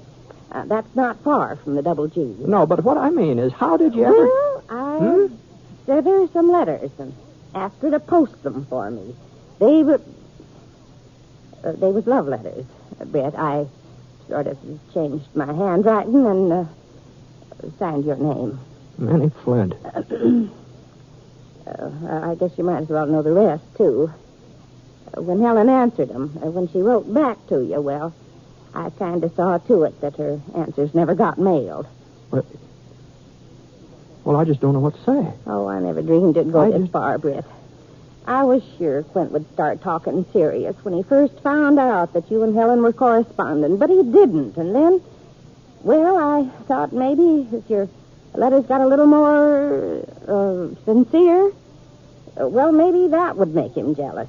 I left him around where he couldn't help seeing them whenever he come calling. You didn't actually propose in my name. Oh, no. Well. Britt. Well, not in so many words, but reading between the lines, well, that's how Helen took it. She wrote you her answer 2 weeks ago. She wrote yes. What? Your letters were mighty convincing. Well, then you better start figuring out some way of unconvincing her. Well, I don't know. Maybe... Look, man, now, Helen's got to know the truth. And if you won't do it, well, I'll just have to tell her all about it myself. Because... Oh, I guess maybe you can... But, Britt, Well, he's here already. Hello, Helen. My goodness.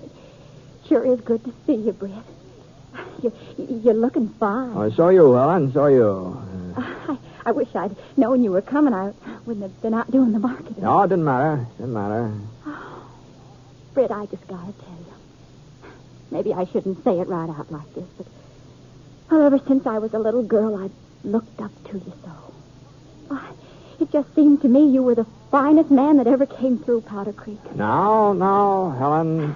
Of course, I never guessed that someday, well, that you and I... Oh, Britt, I'm so happy about it. Excited and happy. I just hope you're as pleased as I am.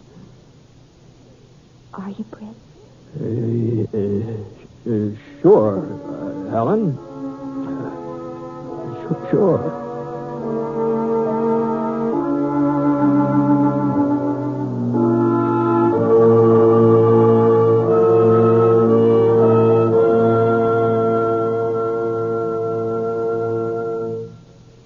We'll return to James Stewart as the six-shooter in just a moment.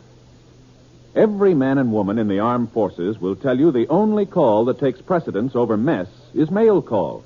And when a letter is more important to a hungry GI than food, you know it means something. And the truce in Korea is no reason why we should stop writing letters to our men and women in service, whether in U.S. camps or overseas.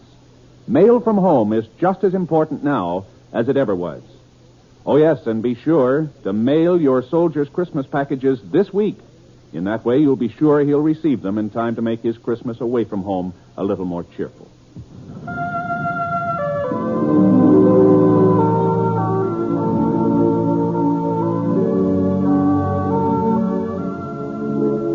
Now, Act 2 of The Six-Shooter, starring James Stewart as Britt Ponset.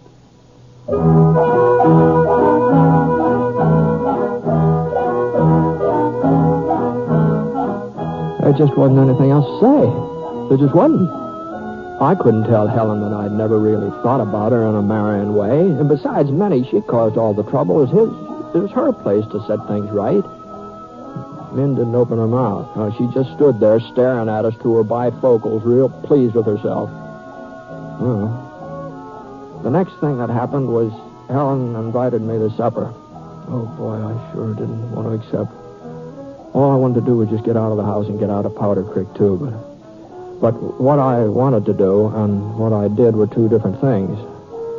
I went back to the hotel where I was stopping, changed my shirt, and I rode out to Minnie's again. I guess Britt doesn't like my cooking at him, and he's hardly eaten a thing. Oh, it's not that, Helen. Everything's fine. I had a pretty big dinner at noon, and it kind of stayed with me. More coffee, Britt. No thanks, man. You'll have to tell me your favorite foods, Britt, so I'll know what to fix after. I sort of like most everything. Apple pie, I bet. Most men like apple pie. Why, whenever Quentin and I went... Oh. Speaking of Quint, I ran into him today. I'd just as soon not discuss him. Always seemed to me to be an awful nice sort of a fella, Quint. Please, Britt. Oh, sorry. Well, I'll just rid up the table. Oh, here, let me help you. No, I can manage. Besides, you two have lots of things to talk over. Well, all right. Real warm night for this time of year. Moon, too. A harvest moon. Oh? I hadn't noticed. We ain't taken down the porch swing yet, Britt. Oh, that's all. It might be kind of nice to sit outside for a spell. Well, whatever you say, Helen. Whatever you say.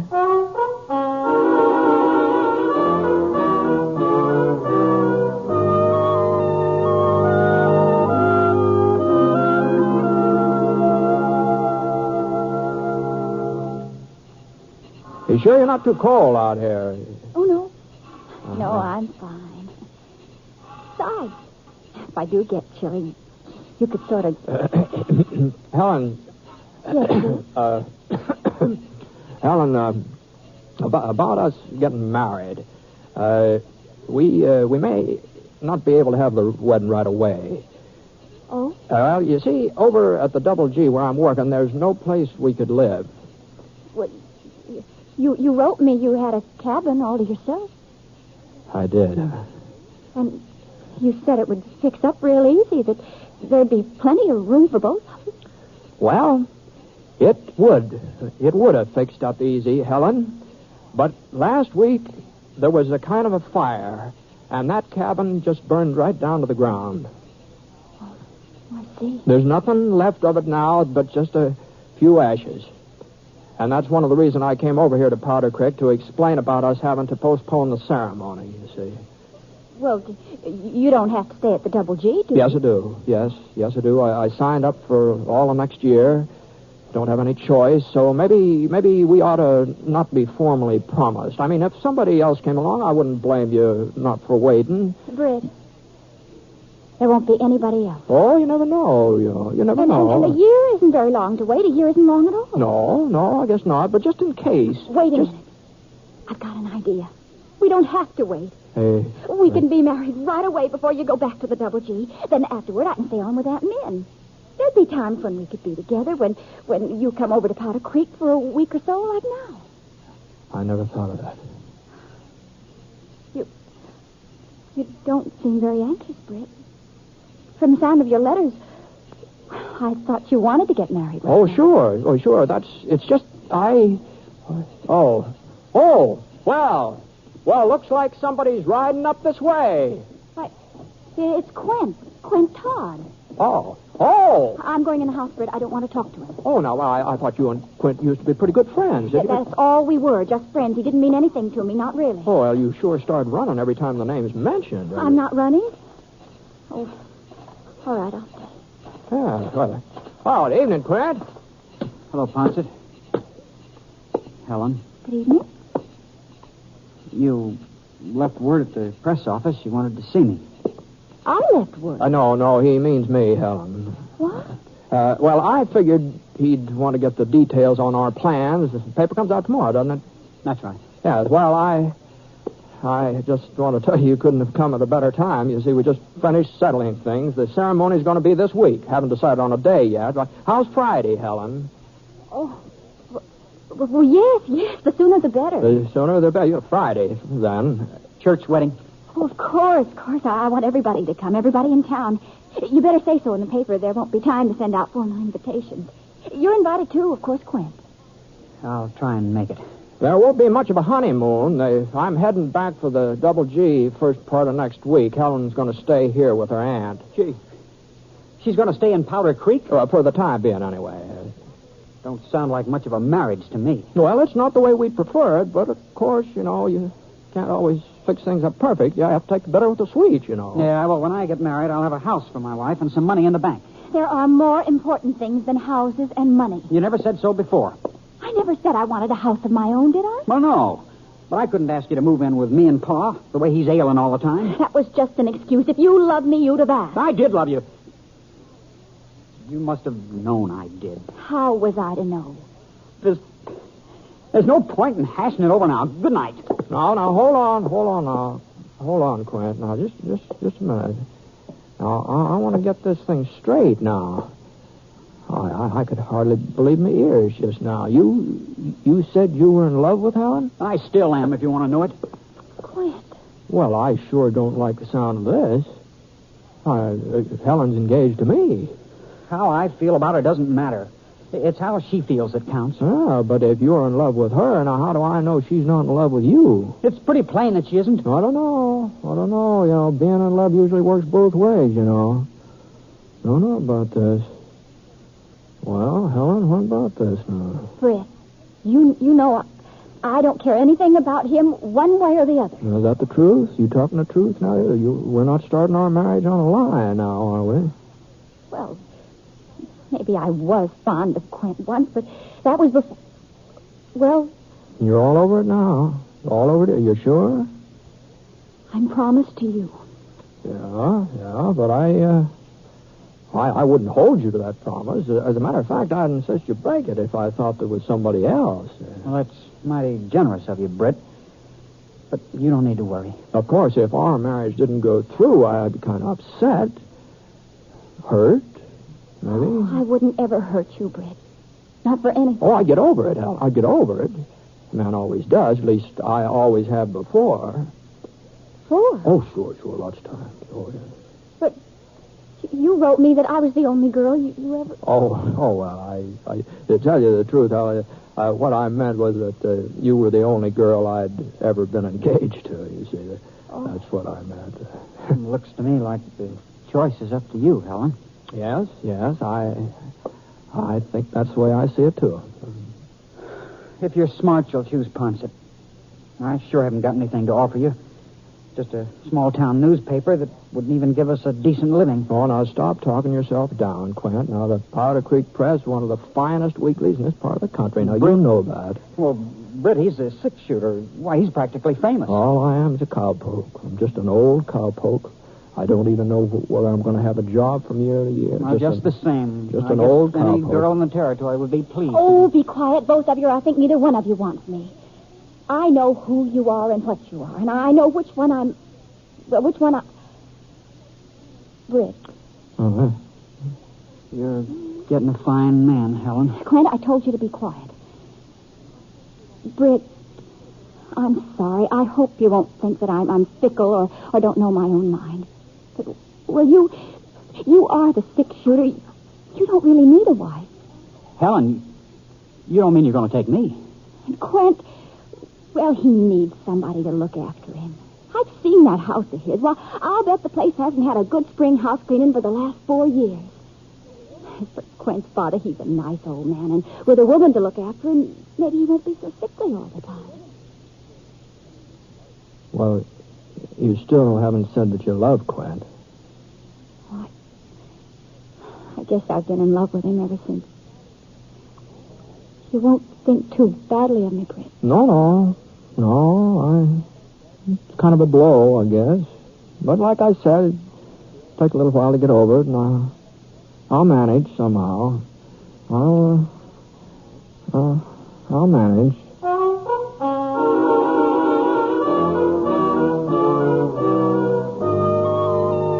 Well, I left Quint and Helen standing out there on the porch. I went inside to get my hat. Minnie was hovering by the front window. When she saw me, she shut it real quick and tried to appear innocent.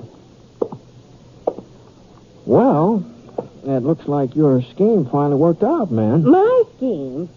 Seems to me it was more yours than mine. No, what are you talking about? You know very well that your asking Quint over here tonight was what brought things to a head. Well, I just wanted to make certain he had all the facts about our wedding, that's all. So the story in the paper would be accurate. Oh, that's sure, all. Britt, sure, I know. Poor Quint. What? Well, I guess he deserves it after making her wait all this time. Well, what do you mean, Minnie? Well, I was just thinking. He's going to have to toe the line real close, and he's not going to win many family arguments, neither. Well, I don't see why not. Well, I'll tell you why not. Every time Helen has trouble with him, all she'll say is, "Don't forget I could have married the six-shooter, but I gave him up for you." And Quint will just have to sit there and take it, no matter how often she says it. Oh, now, man, you know.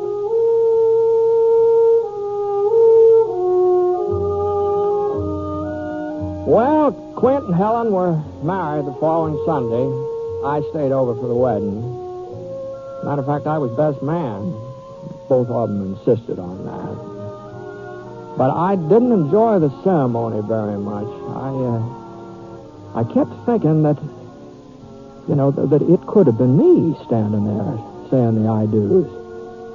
And, gee whiz, that sure is a close call.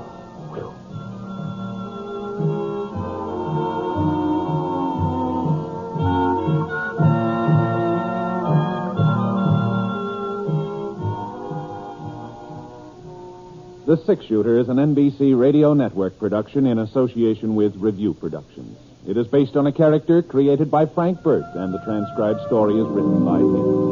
Mr. Stewart may currently be seen in the Universal International picture, The Glenn Miller Story. Others in the cast were Barbara Eiler, Virginia Gregg, Bill Johnstone, Sam Edwards, and Herb Beichler. Special music for this program was by Basil Adlam, and the entire production is under the direction of Jack Johnstone.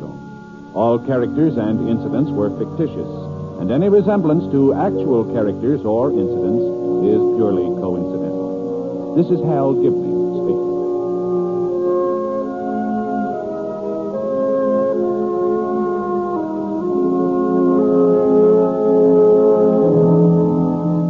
Tonight here, Angela Lansbury in the NBC Star Playhouse on the NBC Radio Network. This is Sandy Becker saying, keep cooking with Crisco.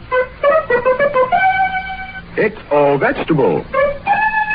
It's digestible. Stay tuned to HOJO Radio. In a moment, you'll hear James Stewart as the six-shooter, just one of the many fine programs brought to you Sundays on NBC. Later this evening, listen to the NBC Star Playhouse with two of your favorite stars. Hear Stroke of Fate and the story of what might have happened if fate had reversed historical facts. And be sure to keep tuned for the dramatic story of Last Man Out. It's a wonderful lineup of great programs, all of them heard only on NBC. James Stewart as the six-shooter.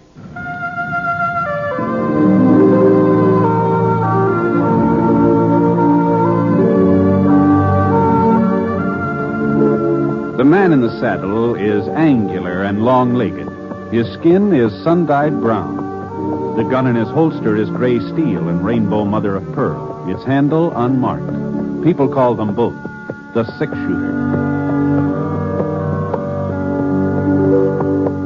The NBC Radio Network presents James Stewart as the six-shooter, a transcribed series of radio dramas based on the life of Britt Ponsett, the Texas plainsman who wandered through the Western Territories, leaving behind a trail of still-remembered legends.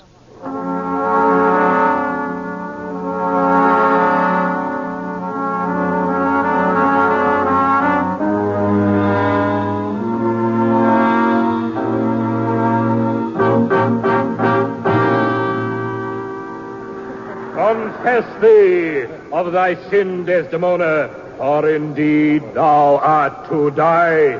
My Lord Othello, have mercy on me. I say amen. And you, mercy too. I never did offend you in my life. Oh, perjured woman. Oh. Nay, I speak the truth. I never did offend. You're offending us, lady. Hey, who is this guy Shakespeare anyway? Oh, banish me, my lord, but kill me not. Don't, trumpet. Kill me tomorrow, but let me live tonight. Pete's sake, kill her tonight. Yeah, let's get it over with. Nay. Milady, if you strive... But half an hour. Holy mackerel, not another half hour then. Go on, Othello. Put her out of her misery. How about our misery? Ladies and gentlemen. Ladies and gentlemen. He certainly don't mean us. Ladies and gentlemen. It appears that our thespian efforts do not meet with your approval. Appears? My company and I have played before all the crowned heads of Europe. We thought the enlightened community of Virtue City would welcome an opportunity to witness the works of the immortal bard as performed by Madame de la Seine, the distinguished French actress, and by your humble servant. We were mistaken. To err is human, to forgive divine. I forgive you. The performance is concluded. Good night. Hey, now, just a minute. You mean you ain't going on to the end of this thing? You have understood me correctly, sir. What's Shakespeare gonna think? Yeah, what about the money we paid? Do we get it back? What about... Silence, please. My company has more than earned a meager pittance. You ain't earned nothing until the show's over. That's right. Either you finish up your acting up there, you give us our dough. Right. This ultimatum is outrageous. I reject it flatly. Just you stay up there on that stage, mister.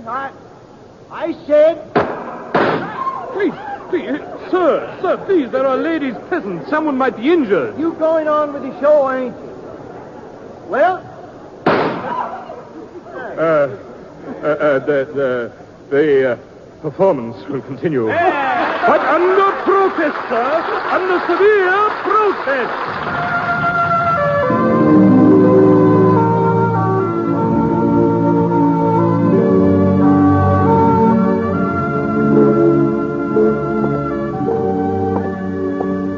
been back to Virtue City since the second silver strike.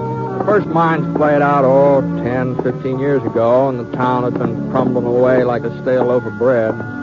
But the new strike last spring, for the looks of things, is even bigger than the first one. The old stores all opened up again, and half a dozen new ones being built. The new railroad accounted for some of the prosperity. Anyway, that's why I'd come to town. I was supposed to meet the train from Chicago and pick up some spare parts for the pump at the Round Y Ranch where I was working. The train wasn't due until the next day, so I headed over to the hotel to see about getting a room. The clerk was sitting behind the registration counter looking through some kind of a contraption. I didn't know what it was. Sure had never seen a gadget like that before. Excuse me. Sorry, mister. Didn't know you was there. Well, I I'd like just to... got me a new set of pictures. I sort of anxious to try them out, you know. Pictures? My stereoscope. Oh. Why, you seen a stereoscope before, ain't you, mister? No, can't say as I have. Why, it's the newest thing. All the folks back east have got them. Here, just let me show you, huh? Now, you wait a minute. Just wait till I find Niagara Falls. Yeah, here it is. Now, you just look through the front end there, huh? That's right. Well, I'll be doggone. Why, it just looks like that water's come right at you, doesn't it? Why, you'd think it was real. You'd think you were right there. Here, just let me show you another one, huh? Now, let me see. Oh, yeah, pyramids. I'm the only fellow in town got the pyramids. The pyramids? Yeah, they're in Egypt, you know. Yeah. Huh? There. Now, how's that? Why, just look at... I can't believe it. That fella's standing out in front of the pyramids. It's just like you could touch him. You could just reach out and touch him. I've never seen anything like that before in my life. Yeah, you just wait till I find that redskin to shoot an arrow. Golly, way he's aiming it. Well, if you didn't know it was a picture, you'd swear you was looking at... Key, if you please. Oh, sure, Mr. Plunkett, sure. And you may as well have my bill ready. We'll be checking out this afternoon. Oh, thought you were supposed to give another show tonight. The performance has been canceled. Hey, Arch. Hey, beg your pardon, sir? Arch, well, don't you remember me? You seem to have the advantage, sir. I don't believe that... Britt Ponset. Well, what the thunder are you doing in Virtue City, Arch? Why, I haven't seen you since our triumphal tour of Texas, wasn't it, Britt? Why? When we were the honored guests of the governor, my company and I. You remember he insisted that we stay at the executive mansion? Now, Arch. I shall never forget the warmth of our reception there. The people of Texas have a true appreciation of the art of the drama, unlike some of our more recent audiences. Audiences? Well, come along, old boy. Come along. You must join us for a spot of tea. Marguerite would be so delighted to see you again. Marguerite? Who's she? My lovely wife. Oh. Don't tell me you've forgotten her. Well, no. I thought her name was... was... We've taken the presidential suite, of course. If you'll just follow me... Well, now, hold on, Arch. I've got to see about a room for myself. Oh, nonsense. The clerk will take care of these trivial details. This way, dear boy. This way.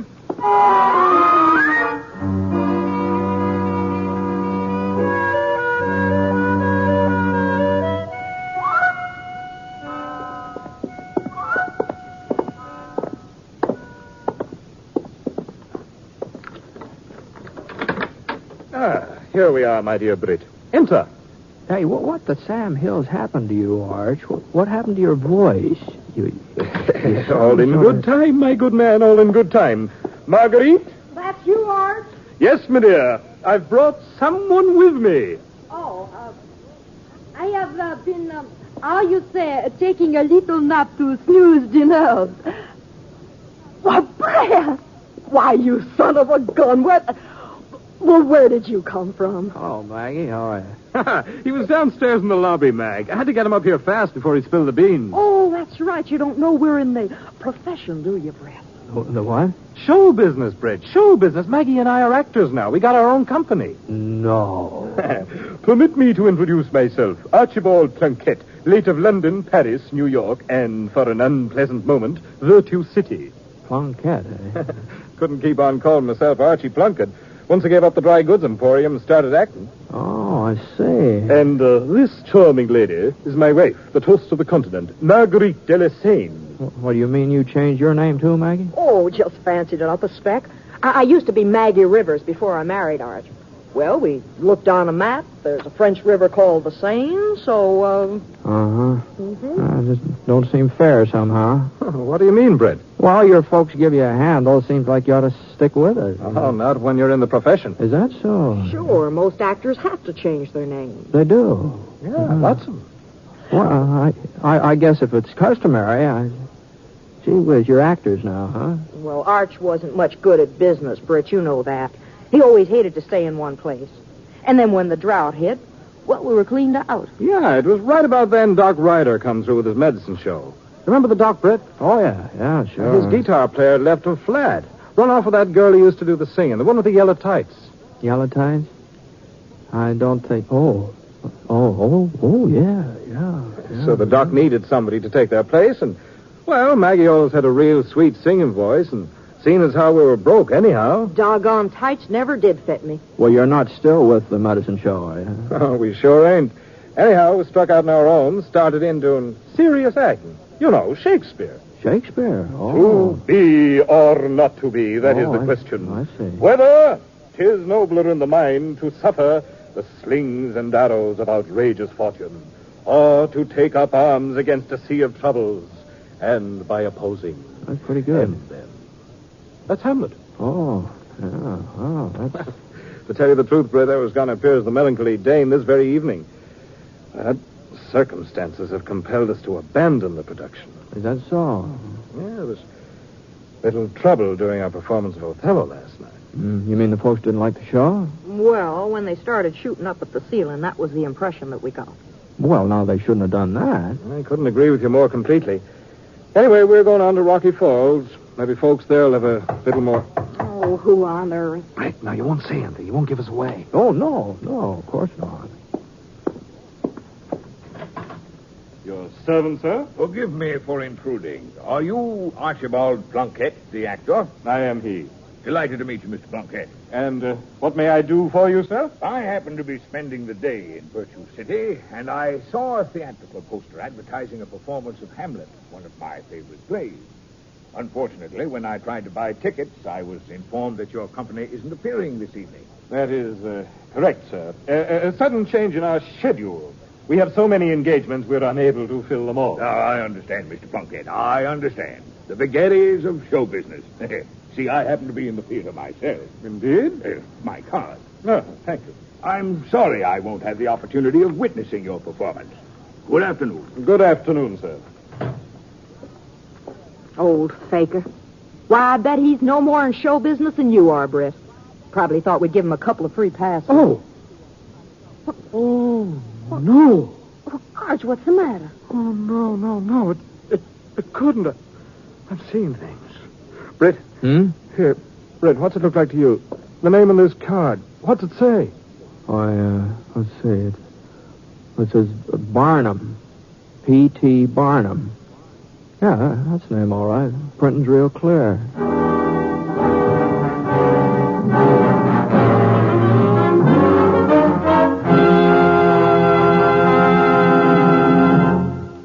We'll return to James Stewart as the six-shooter in just a moment. Now, during the holiday season, with more cars than usual on the road and adverse weather conditions, think a minute. If a child should dash across an intersection, if a tire should blow out, could you stop in time to save a life? As always during a holiday season, you must be more alert than ever in following simple safety rules. Keep your windshield clear of fog and snow. Be certain your headlights and wipers are working properly. In wet weather, never slam on your brakes. It's a sure way to put your car into a skid. And always follow other cars at a safe distance. Don't be one of those unfortunates who will lose his life in a traffic accident this Yuletide. Be careful, friends. Live to have a safe and happy Christmas.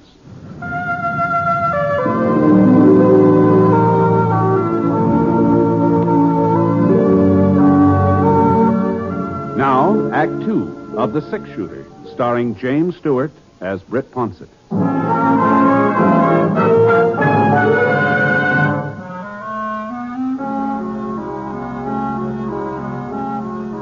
For the next couple of minutes or two, Arch and Maggie just stood there, looking at each other.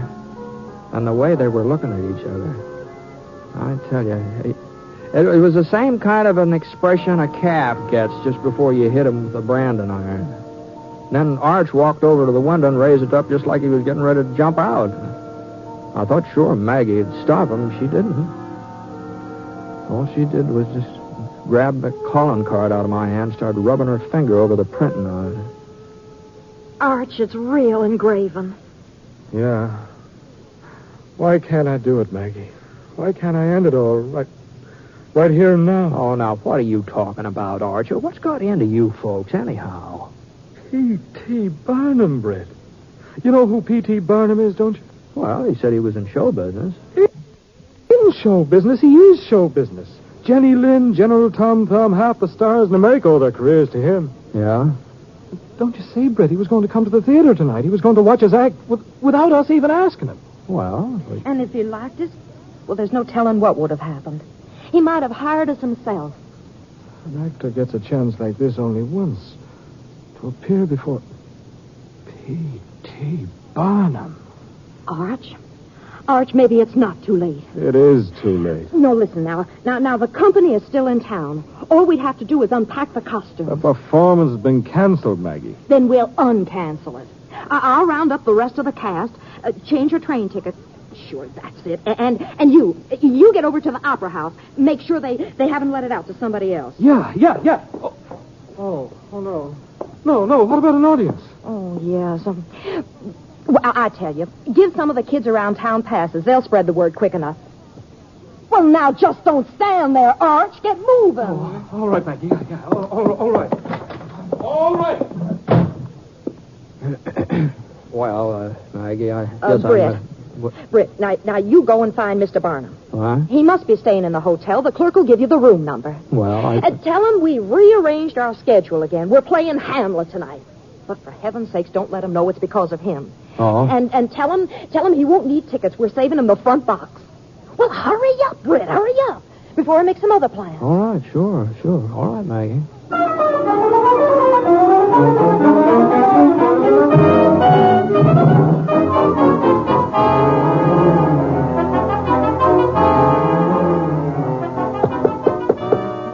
Come in. Mr. Barnum? Yes? Oh, hello there. Howdy, my name's Britt Ponsett. I'm glad to meet you, Mr. Ponsett. What can I do for you? Well, my friends, the Plunkets, the Plunkettes, they asked me to find you. Oh? And they've sort of changed their plans. It seems they're going to stay over in Virtue City tonight and give the show. Oh, I see. And they asked me to tell you that they're saving a box for you if you'd care to use it tonight. That's very considerate, Mr. Ponsett. I'd be delighted. Are you with the company? How's that? Are you one of the performers I'm to have the pleasure of watching tonight? Oh, no. I'm just a friend. You see. Oh. Well, thank you for delivering the message. Don't mention it, Mr. Barnum. No, don't mention it.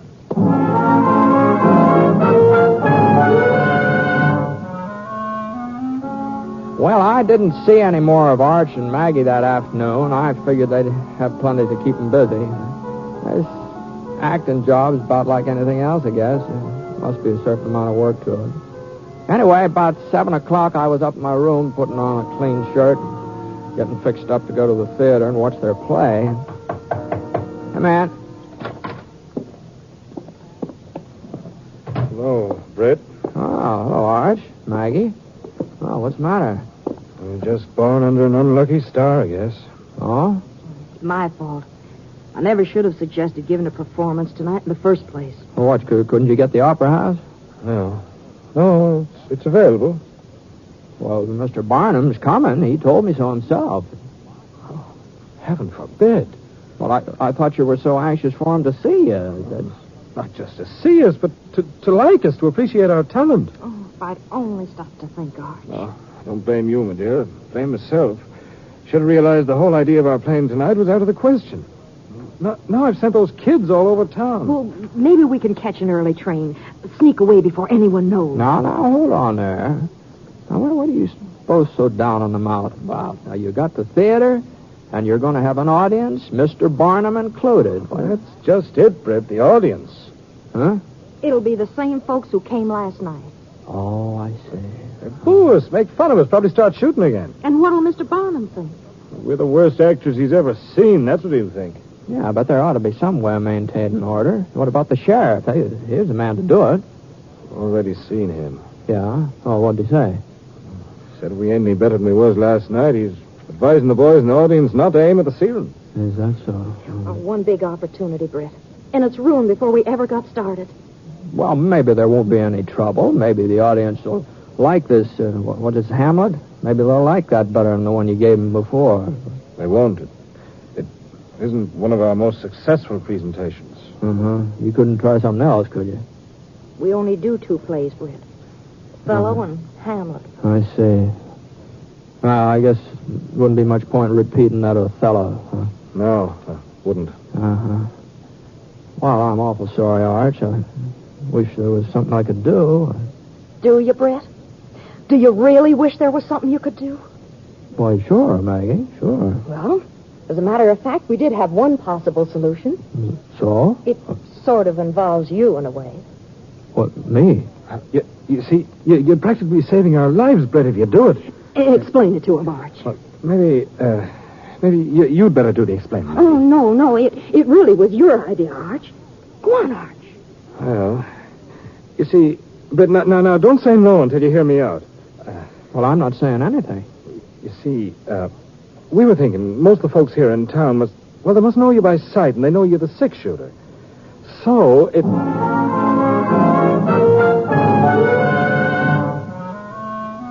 Well, I said no. You can be darn sure of that. And I kept saying it over and over and over again for the next hour and a half. What they were suggesting was just tomfoolishness, that's all. I just had to turn them down, that's all. I just had to do it. And they must have known I wouldn't agree to a thing like that. But no matter how hard I talked, they just talked harder.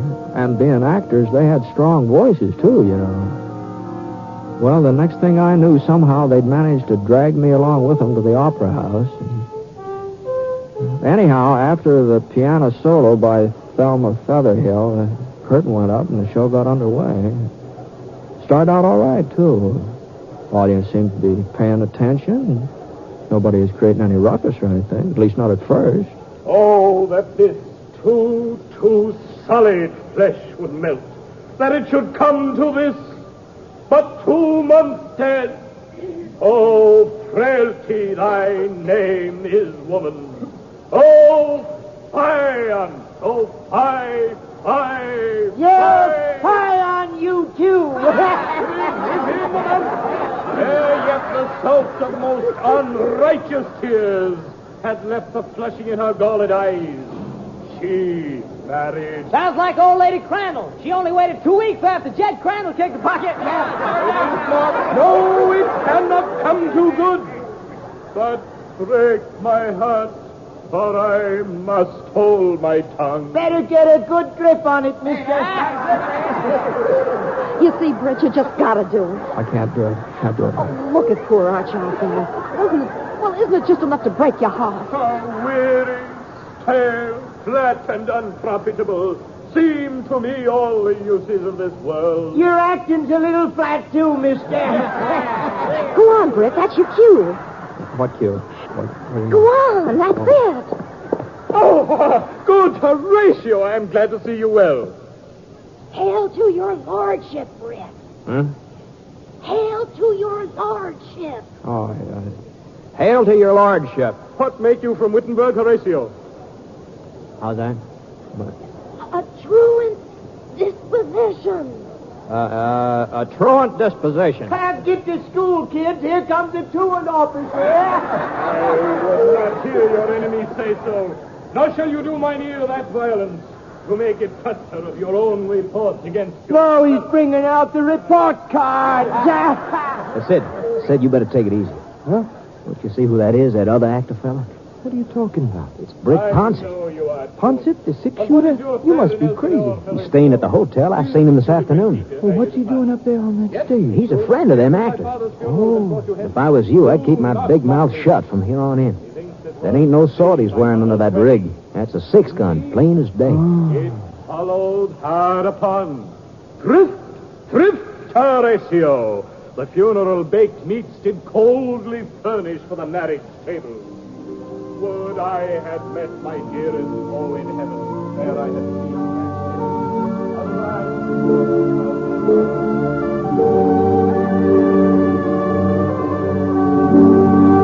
Oh, woe is me. Now cracks a noble heart. Good night, sweet prince. Sweet, And flights of angels sing thee to thy rest. Rest.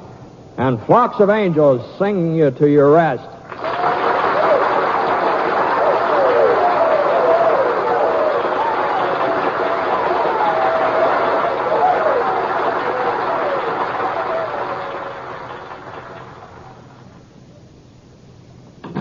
Oh, Brett, golly, we can't ever thank you enough. Why, if it hadn't been for you, I just don't know what would have ever happened. Oh, golly. And did you see? He stayed through to the end. Mr. Barnum did. Right through to the end. Britt, you were great. Arch, I never felt so foolish in my whole life. Do you think he'll come backstage, Arch? Mr. Barnum? Somebody help me get out of this thing, will you? Come in. Why, Mr. Barnum? Good evening.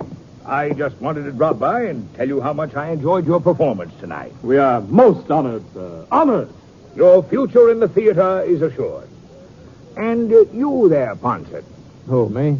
You told me you weren't an actor. Oh, he was just sort of filling in, Mr. Barnum. Oh, I realize you weren't up in the part, Mr. Ponset. But such stage presence. Why, the way that audience quieted down when you walked on, I've never seen anything like it before in my life. Never. Now, if you're seriously interested in the theater as a career, I would be very happy. No, thanks very much, Mr. Barnum.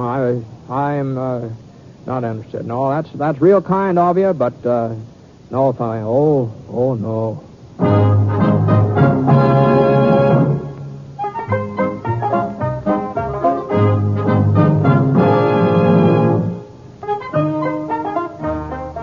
Well, sir, I got out of that theater just as fast as my legs could carry me. Gee, I just don't see how anybody can set out to be an actor. All those people staring at you and that sweat running down the back of your neck. Holy smoke. Worse than any gunfight I'm sure. Of course, that applause, after it was over, that applause, that did sound kind of good. And Mr. Barnum, he's very nice about saying that I had stage presence, whatever that means. I suppose a man could get used to play acting if he had to. It sure is a scary business.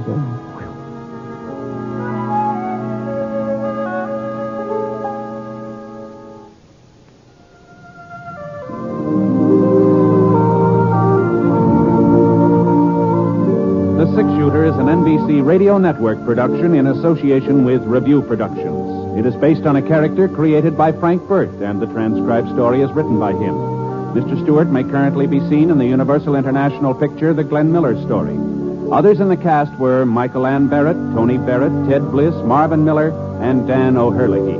Special music for this program was by Basil Adlam, and the entire production is under the direction of Jack Johnstone. All characters and incidents were fictitious, and any resemblance to actual characters or incidents is purely coincidental. This is Hal Gibney speaking. Among DuPont's better things for better living is DuPont neoprene rubber, used for many products and in a wide variety of ways. Recently, we heard of another interesting use of neoprene. A California couple developed a new household tool for polishing silverware. They used a block of DuPont neoprene because it is resistant to the oils and chemicals in silver polish, and because it contains no sulfur, which discolors silverware. In the block of DuPont neoprene, there are places for knives, forks, and spoons in which the silver polish is put, and the utensils rubbed back and forth. This unique use of DuPont neoprene is another example of how many new businesses have started with the help of the DuPont Company's Better Things for Better Living through chemistry. By the mid-1950s, when our next program began, most of the actors on the West Coast were doing some sort of television or movie work, so the program was rehearsed and taped for transcription during the evening. Once a week, the cast and crew got together at CBS Studio One in Hollywood to tape the show. In 1956, this was the last radio production studio in use in California. Our series aired 41 episodes from January 22, 1956 to October 28, 1956. We present to you Fort Laramie, next on HOJO Radio. At the gallop! Ho!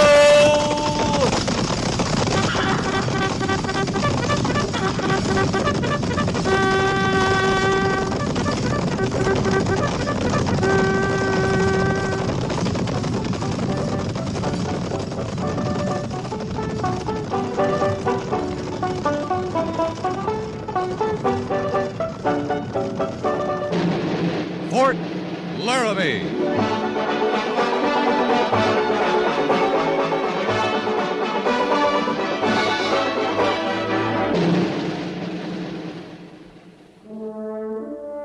Fort Laramie, starring Raymond Burr as Captain Lee Quince.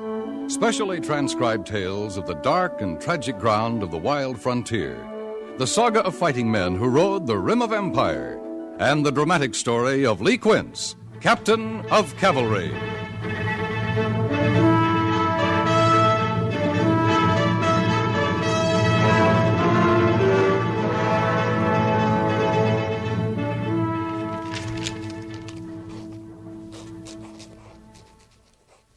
Well, I still don't understand it, Captain. I don't imagine the War Department worries itself about what you and I think, Gorse. What I mean is, it only makes plain sense that a troop of men ought to be called a troop, not a company. What's wrong with company, Sergeant? I don't know, Captain, but it kind of makes us out to be an infantry outfit, don't it? That bothers you? I joined the cavalry, not a bunch of road builders and day laborers. I'm not sure Captain Lawson and his men would like to hear themselves called that. Why, it didn't exactly mean any disrespect to him, sir.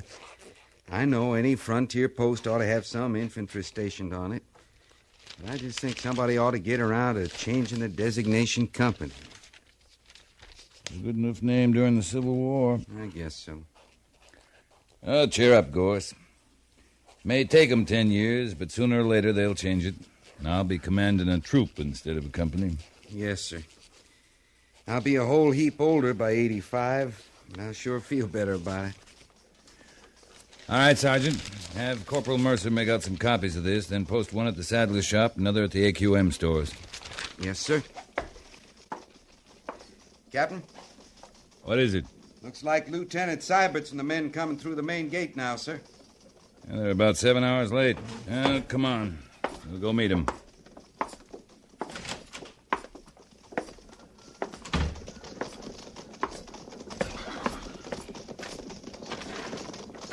Platoon! Up!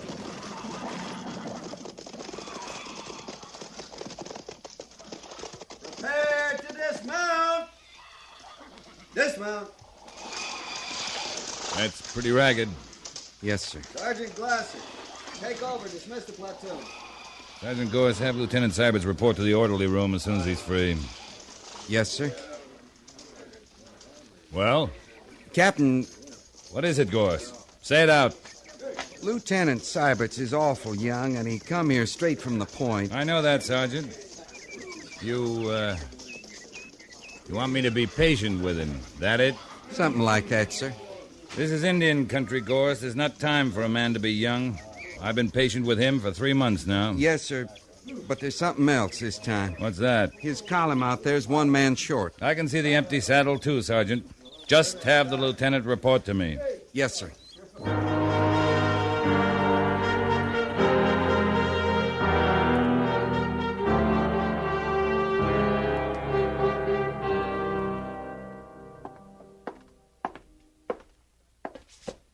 Lieutenant Seibert's reporting the captain has ordered. Stand at ease, Mr. Seiberts. You've just completed a fairly routine mission, Mr. Seiberts. Is that correct? Yes, sir. If I recall, your orders were simply to take a platoon from B Company, proceed along the wagon road to Fort Collins, accept delivery of 60 remounts from Garrison Quartermaster, and return to Fort Laramie. Yes, sir. That's correct. You were to hold strictly to the route assigned, avoid all contact with Indian irregulars or any action which might provoke hostilities or reprisals. Were those your orders or not? Yes, sir. They were. Were they clear? Did you understand them? Yes, sir, but... Just ride to Fort Collins and bring back 60 horses. Those were your orders. Now, why didn't you carry them out? I did, sir, until circumstances changed things. Circumstances never change an order. The most it can do is alter the way you carry it out.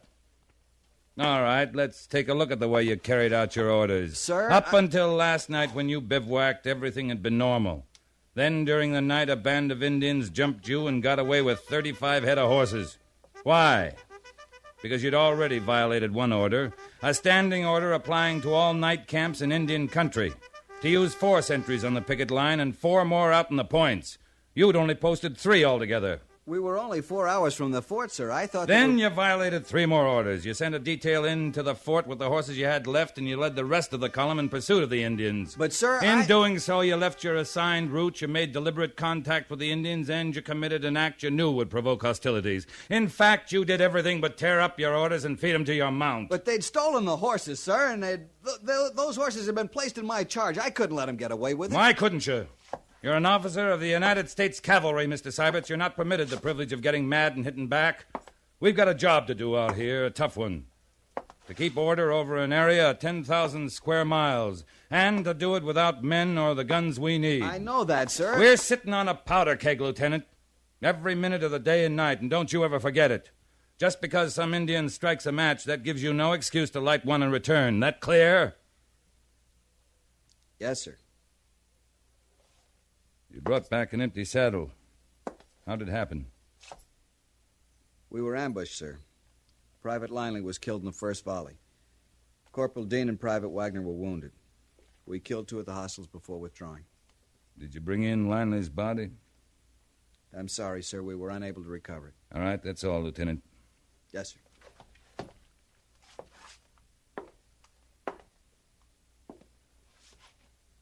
Captain Quince,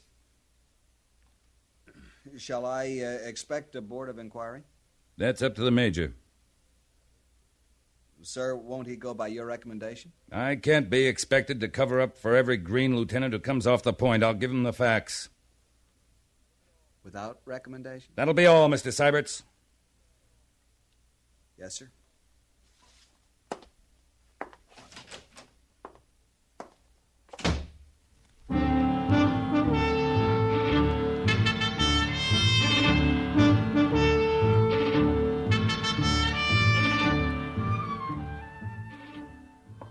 Now, just a minute, Captain. You can't expect to cover up for every green lieutenant who comes off the point. And I wouldn't attempt it, Major, but I still accept full responsibility for Mr. Sybert's actions. Actions? The way I hear it, unofficially, of course, he simply lost his head, violated his orders. Maybe I didn't make the orders clear to him, sir. Clear to him?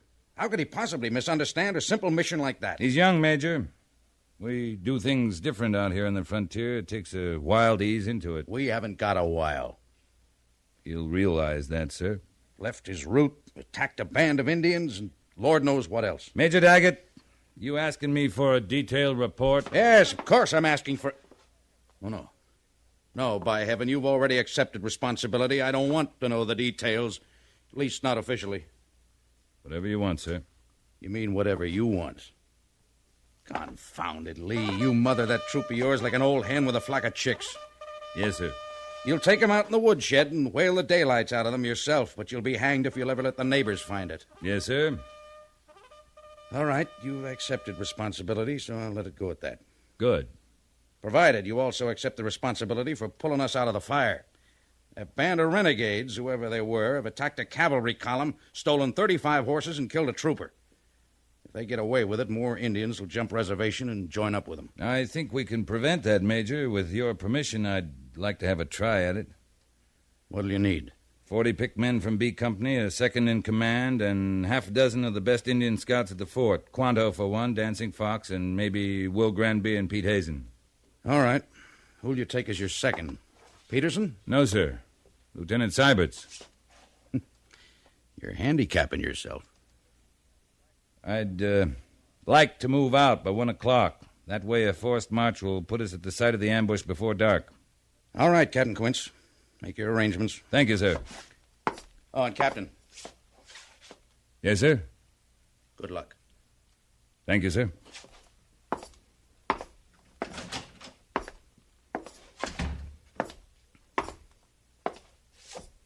Sergeant Gores? Yes, sir? Just what do you find so funny? What? Nothing, Captain. Nothing at all.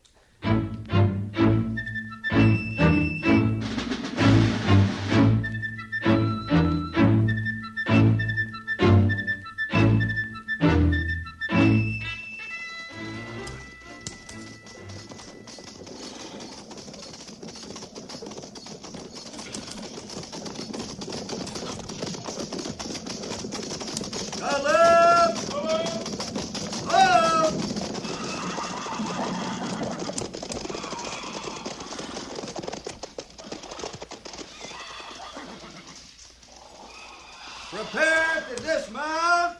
Prepare to dismount. Dismount.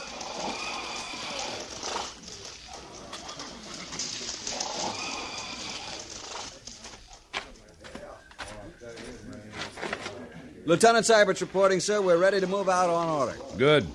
Sergeant Gores? Yes, sir? What do the scouts say?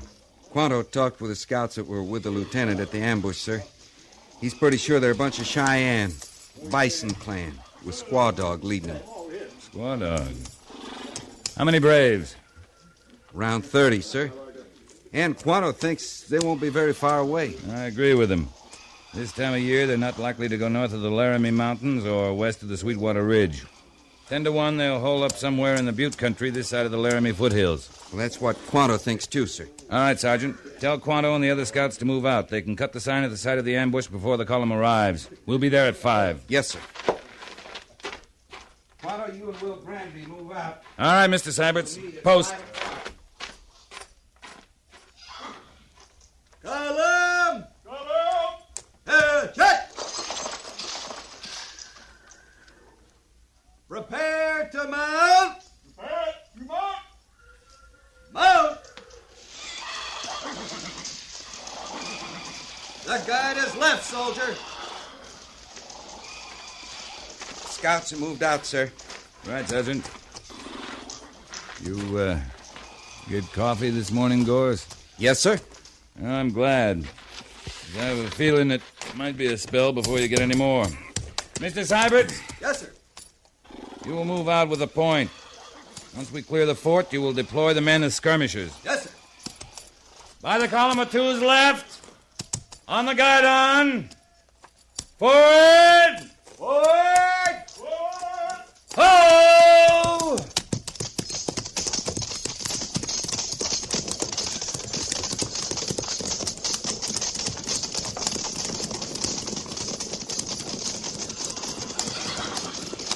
Captain?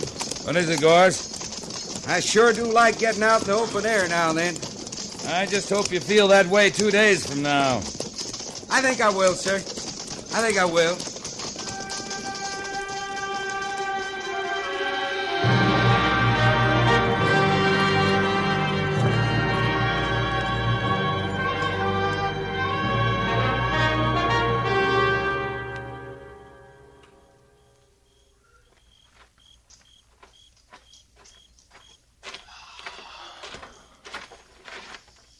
Lieutenant Seibert's reporting, sir.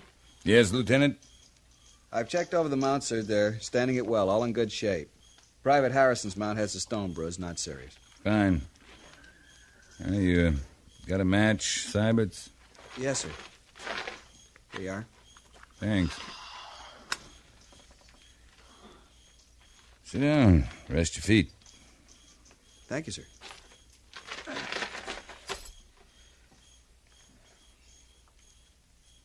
Captain, may I ask what the plans are? We'll let the men rest here till midnight, then push on north following the river. Unless Quanto or one of the other scouts makes contact before then. And after that, sir, when we find Squaw Dog and his men? No plans. At least no detailed plans. As a matter of information, Lieutenant, or instruction, as you might say, I'm operating under one general order. To get the horses back, punish the Indians responsible for stealing them and for killing Private Linley, and do it without starting a blood feud. You pardon my saying it, sir. It sounds like a difficult mission. Most of the jobs the cavalry does out here are difficult, Lieutenant. In time, you'll realize that. I'm beginning to, sir. Hope so. Who goes there? Advance and be recognized. FUNKO. Go. Captain Quince, it's Quanto, sir. Over here.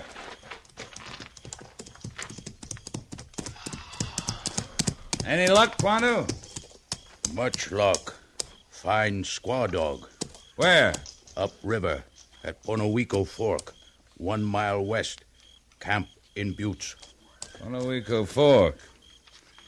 And a forced march, we can make it before dawn. Corporal Mercer, get my horse. Yes, sir. Mr. Syberts, I'm going to ride out with Quanto and get a look at him. You'll take command of the column. Yes, sir. Have the men tie down their bridle chains, muffle all equipment. Stay by the river, but keep moving. Wait at the fork if I haven't rejoined you. Sergeant Gorse knows where it is. That clear now? Yes, sir. All right, Quanto, lead out. Carry on, Lieutenant. Yes, sir. Bugler! Sound boots and saddles. Yes, sir. Sergeant Gorse. Yes, sir. We'll move out in 10 minutes.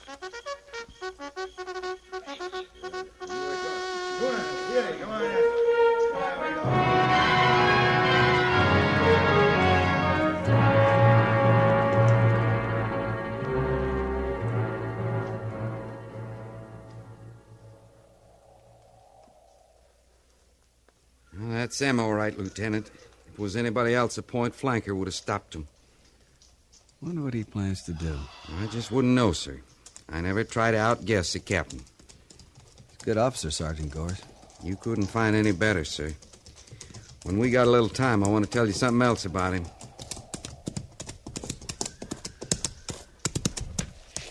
Made good time, Mr. Syberts. Thank you, sir. Be full dawn in about half an hour. Things are working out fine.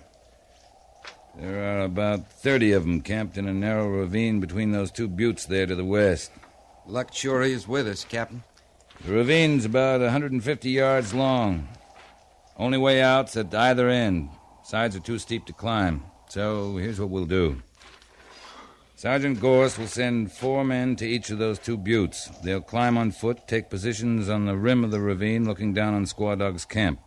Understood? Yes, sir. Lieutenant, you'll take 12 men and circle south to come up on the far side of the buttes. You'll approach on foot, establish a skirmish line to command the mouth of the ravine. It's all broken ground. There's plenty of cover. You'll have 20 minutes to get in position. That clear? Yes, sir. I'll move in, cover this end of the ravine. You'll fire at will on your own discretion as soon as you hear my guns open up. And with this point in mind, don't kill a single Indian unless you have to keep from being overrun. But sir... That's an order, Lieutenant. This whole operation has just one purpose. I want Squaw Dog to realize one thing fast, that he's trapped, and that we can kill him and every one of his braves if we so choose. After that, we'll just see what happens. That clear to both of you? Yes, sir. Yes, sir. All right, move out.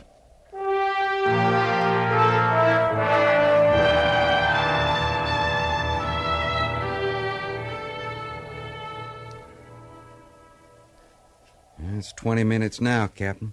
Then we'll assume Syberts is in place.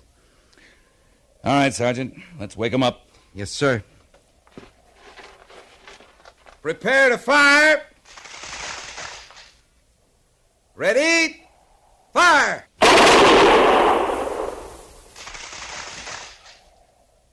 Hit him again, Sergeant. Ready? Fire! At the ready, hold! Well, that ought to show him it'll be a little rough trying to come out this end. He ain't even going to try it, sir. Not one brave has shown up at the end of that ravine. There go the boys up on the rim. That'll give him something else to think about. Well, he ought to run into Syberts down there at the far end any second now. There he goes now.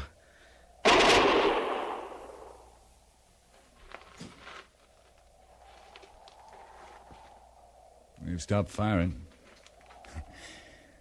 We've turned him back. Well, Gorse, I guess we can settle back now and wait. What do you figure Squaw Dog's going to do, sir? I know what I'd do. I'd hightail it out here and talk things over. You got a match, Sergeant?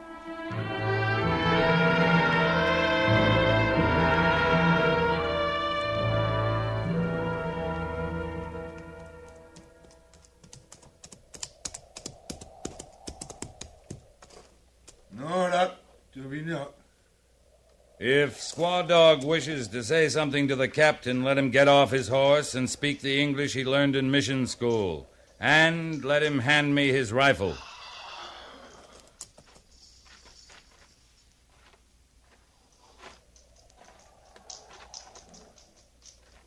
Squaw Dog, ask why it is white man's soldier attack peaceful hunting party. Is it possible Squaw Dog thinks I'm a fool? All Cheyenne know. Captain is wiser of all men. Then is it possible that Squaw Dog has lost his eyesight and gone blind? Squaw Dog sees like the eagle.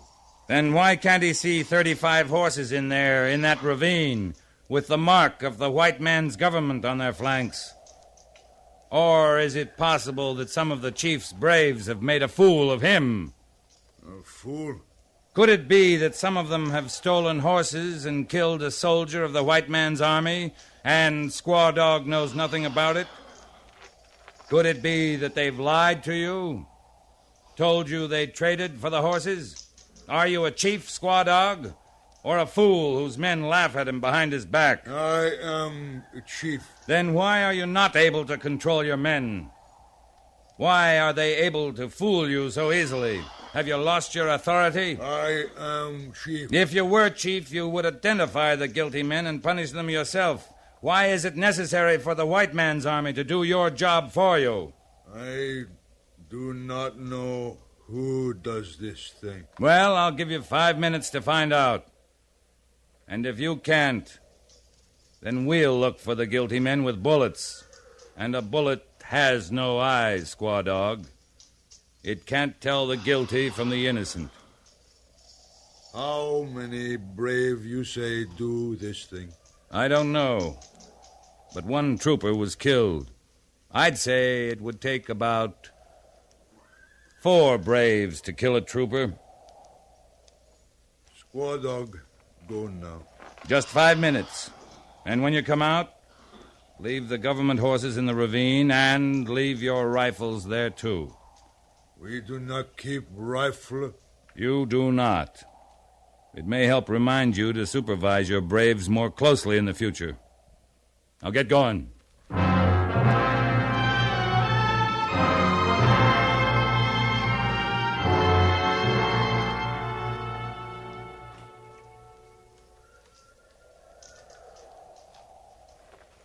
The 5 minutes are just about up, Captain. Yeah. He may decide to fight, but I was hoping he'd take the bait.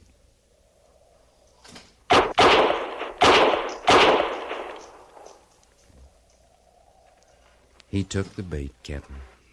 Yeah. Well, it's rough justice, but it's better than a blood feud and a punitive campaign by a full regiment. There they come, sir. They're riding out. All right.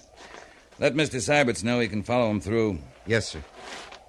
Bugler, sound recall. Well, they probably shot the 4 oldest. Yeah, probably. Have Squaw Dog and his braves stand by till Lieutenant Syberts gets here. He took part in the action. He has a right to share the surrender. Yes, sir.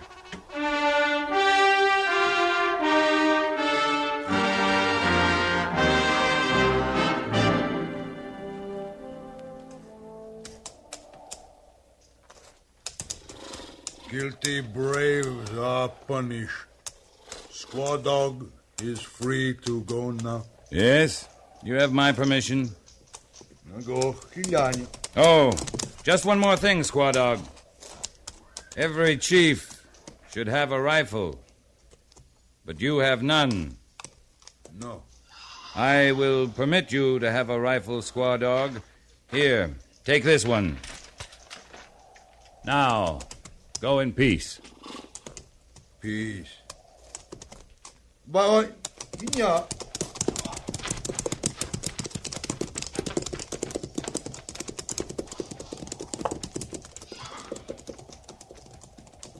That bloody old reprobate. Revenge is a luxury out here on the frontier, Sergeant. Better this way in the long run. Captain, why'd you give him back his gun? Because that gun will break his back, Lieutenant. He took that rifle off of Trooper Linley's dead body. I saw the serial number. I made him a big man with the clans.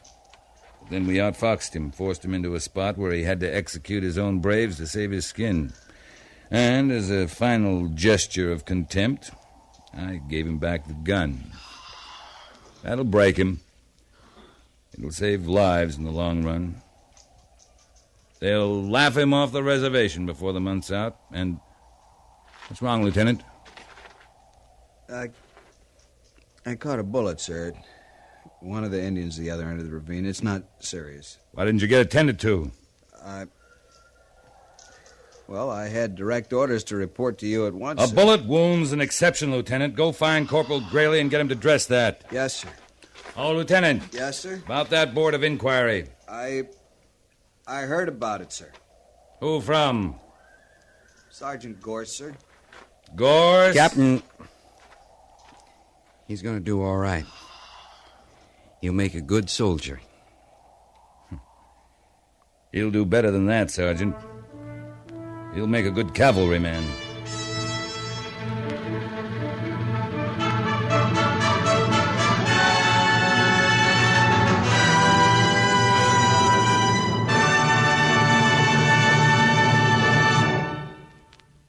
Fort Laramie is produced and directed by Norman MacDonald and stars Raymond Burr as Lee Quince, Captain of Cavalry, with Vic Perrin as Sergeant Gorse.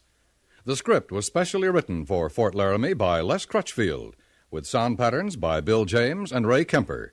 Musical supervision by Amerigo Marino. Featured in the cast were Harry Bartell, Jack Moyles, Joseph Cranston, and John Daner.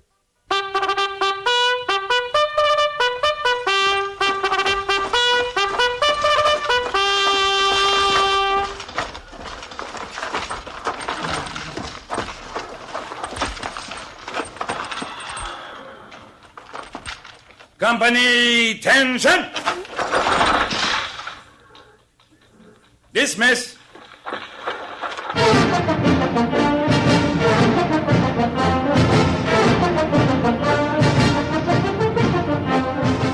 Next week, another transcribed story of the Northwest frontier and the troopers who fought under Lee Quince, Captain of Cavalry.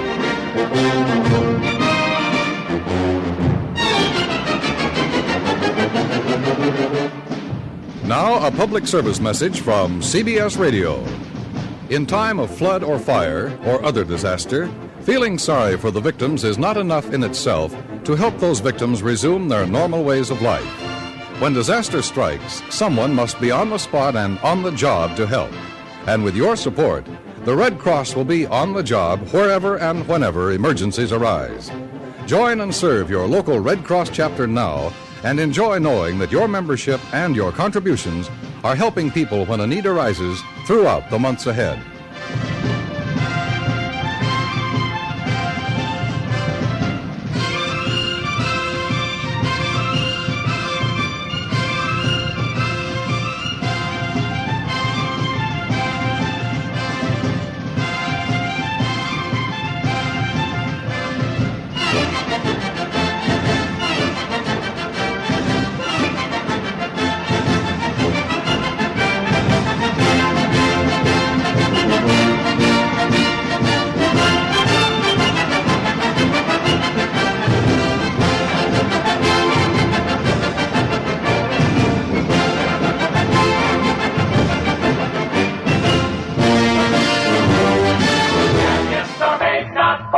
Yes, sir. Get on your way. Get on your way. Get on your way with Wheaties.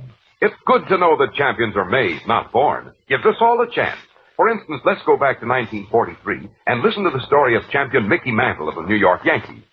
Mickey worked hard to learn the game. As he got on his way to fame, he practiced batting, learned to throw. And Mickey knew what champions know. Wheaties for breakfast, away you go. No wonder Mickey's got all that steam. Mantle and Wheaties, they're still a team. Why, Mickey Mantle grew up on Wheaties, been eating them since he was 12. So good for a guy. There's a whole kernel of wheat in every Wheaties flake. Come on, Mickey, belt that ball. He's on his way, on his way. He's on his way, on his way. Get on your way with Wheaties.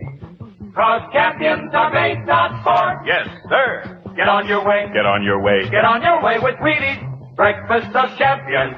HOJO Radio, where the classics come alive. At the gallop! Oh!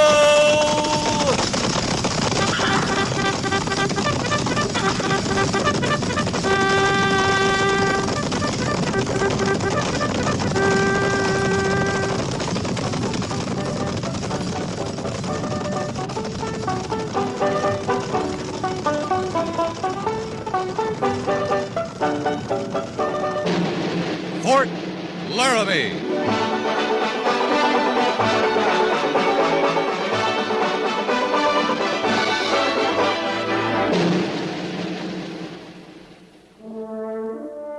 Fort Laramie, starring Raymond Burr as Captain Lee Quince.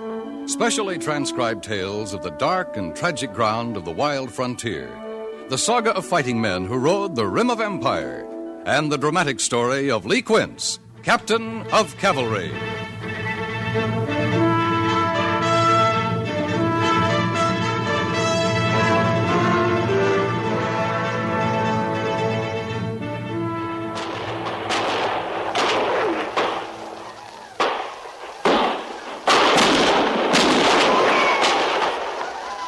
Mr. Syberts!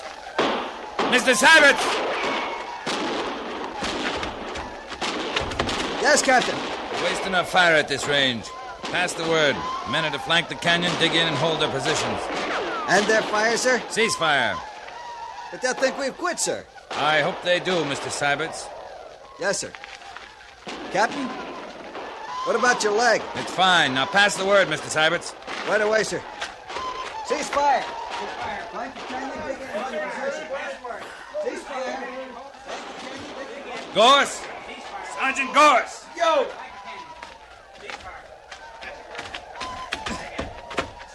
Right here, Captain. Give me a hand. Behind that boulder. Yes, sir. Can you bear weight on that leg? I can get behind that boulder.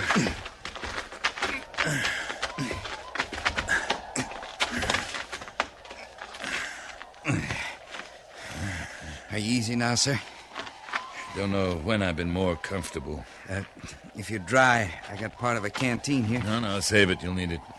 Captain, there's a clearing about 100 yards back. We got the horses back there. Harrison and me together get you there. I'm fine here, Sergeant. Well, you'd rest a mite easier there, sir. Maybe you ought to take up nursing, Gorse. You're developing a fine manner for it. Well, sir, I reckon it's all this easy living. It's kind of got me soft. Go back to your position, Sergeant, and dig in.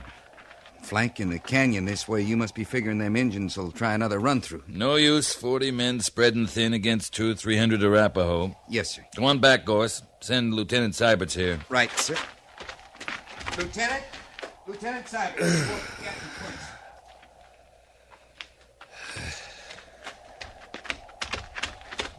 You sent for me, sir? Men have their orders.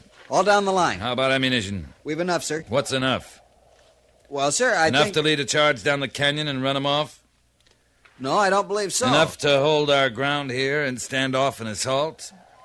That would depend on the size of the assault. Mr. Syberts, there are at least 200 Arapaho firing what's left of our camp down there. I want to know if we can hold these positions. Not long, sir. Not if they turn on us full force. Then we don't have enough ammunition, do we, Mr. Syberts? No, sir, I guess not.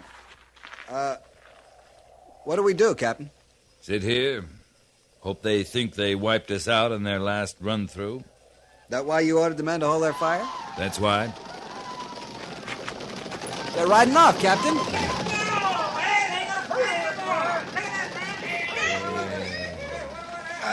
Don't look like they counted us too important, Captain Quince. That a complaint, Sergeant? No, sir. I was born plain insignificant. I mean to stay that way. Help me get the captain back to the clearing, Sergeant. His leg needs attention. Now, wait a minute, Mr. Syberts. We can't waste any more daylight. You have 6 hours of good riding left before nightfall. Well, sir, you can't ride hard. You've lost a lot of blood. The patrol's going back to the fort under your command, Mr. Syberts. Harrison and I'll take it in easy stages. We can't leave you here, Mr. sir. Syberts, you'll reach Fort Laramie tomorrow night, if you're lucky. Major Daggett needs a full report as soon as possible. Captain Quince, sir, we could strap you in your saddle. No need for that, Sergeant. I'd slow you up, and Major Daggett needs that report. Now, send Harrison to me. Prepare to move out. I know this country better than Harrison, Captain. Mr. Syberts will need you, Gorse. This will be good experience for my orderly. Yes, Captain. Patrol, report to the clearing. Check your mouth. Well, Prepare to move out. good luck, Mr. Syberts. Thank you, Captain. Report to the clearing now. Good luck to you, sir.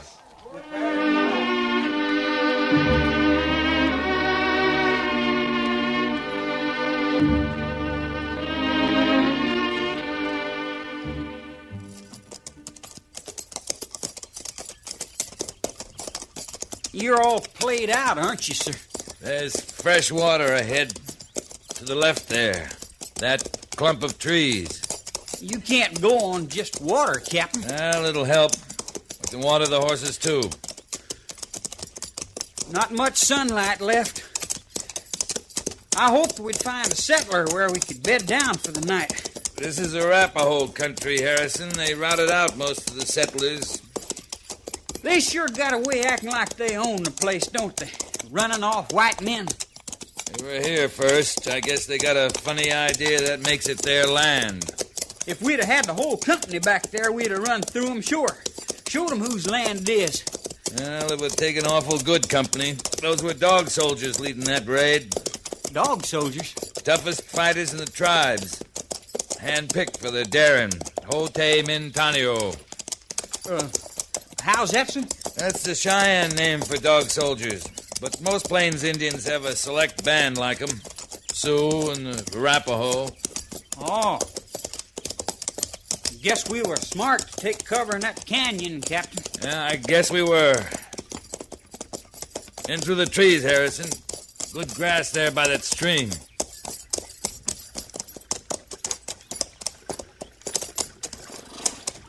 I'll be right there to lend a hand, sir. Stand to steady me as I come over on this leg, Harrison. It won't bear weight. Yes, sir. All right. Oh. Guess I'm weaker than I thought. Now, don't you worry, Captain. I got bull strength. Here, let me help you.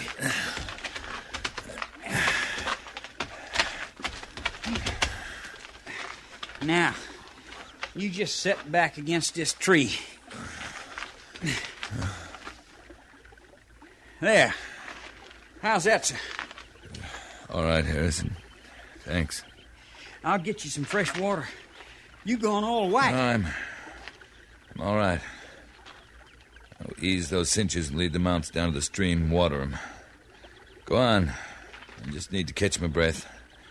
Rest a bit. I sure wish I could make you right comfortable, sir. In bed with food and all. I know. Mind the horses. Yes, sir.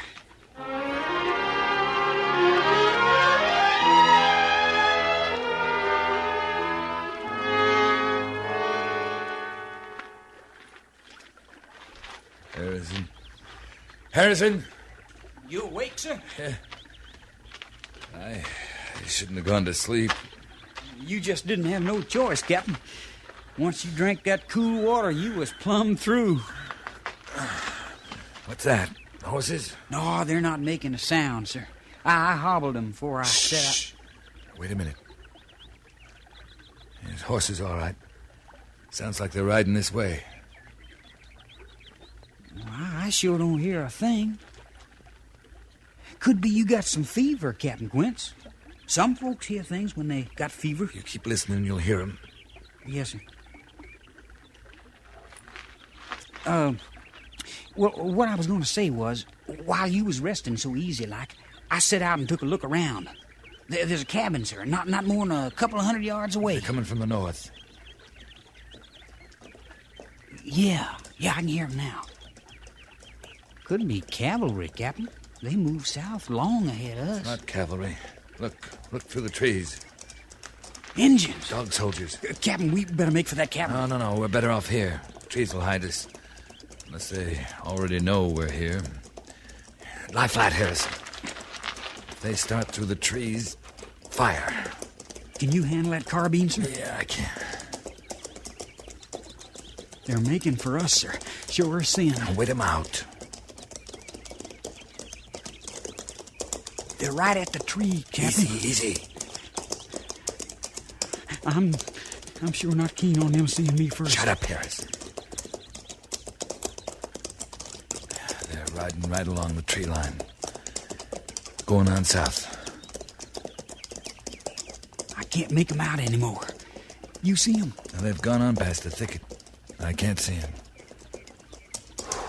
Man, that was closer. Still close. They stopped. You want I should get our horses, sir? I do not. Can you hear them?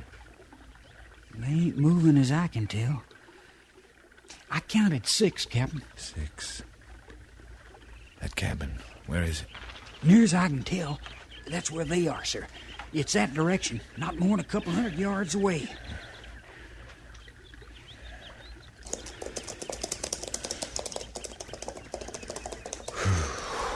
Oh, I tell you, sir, that's a welcome sound. You were talking about a deserted cabin, Harrison? Not a living thing around. Likely been that way for years. You'll have to near carry me. I can't mount again. Just you don't worry yourself, Captain. I'll take right good care of you.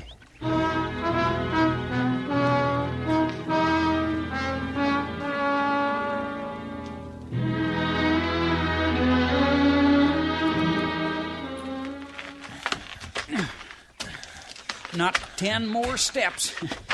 You can make it, sir. I don't know, Harrison. You just lean heavy now. We'll get there. You'll make out fine. You come no closer. Well, ma'am, there's no cause for shooting. We're your kind, white folks. I'll judge about the shooting. What ails him? He's all shot up and weak. Ma'am, I'm not even asking for a hand, but I gotta put him down inside. Army? 2nd Cavalry, Fort Laramie. Harrison, I think I... Captain Wentz! Captain, you all right, sir? Is he dead? No, ma'am, not yet. Would you just try to help? Put that shotgun down and help a body? How are you on food? Oh, 10 of jerky, maybe. Blankets? Shot? You got anything? I got an awful sick captain here, ma'am. That's what I got. And I'm lifting him up right now and taking him in there. How much money you got? I don't know. A little. Hand it over.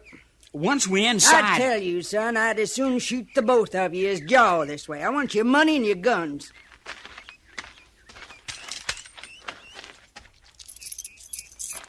I don't rightly know how you stand yourself. His money, too.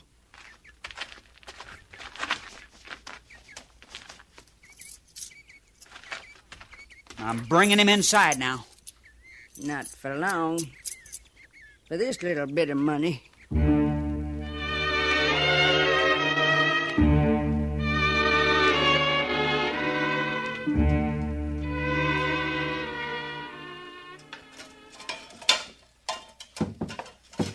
Open this door for me.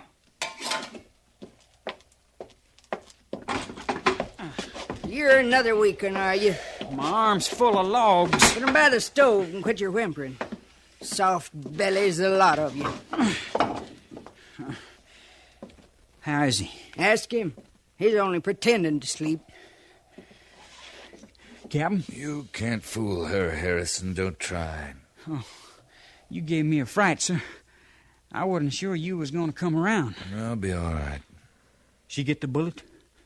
Yeah. Yeah, she got it. I see new cubs are tougher hide. Captain, she took everything we had. Jerky, guns, money. What kind of white woman is she? You'd best quiet him. I buried 4 husbands, 20 children. A couple of strangers don't faze me. Better get some sleep, Harrison. She says you watched me all night. You sure you're all right? I'm fine. Now go to sleep. That's an order. Yes, sir.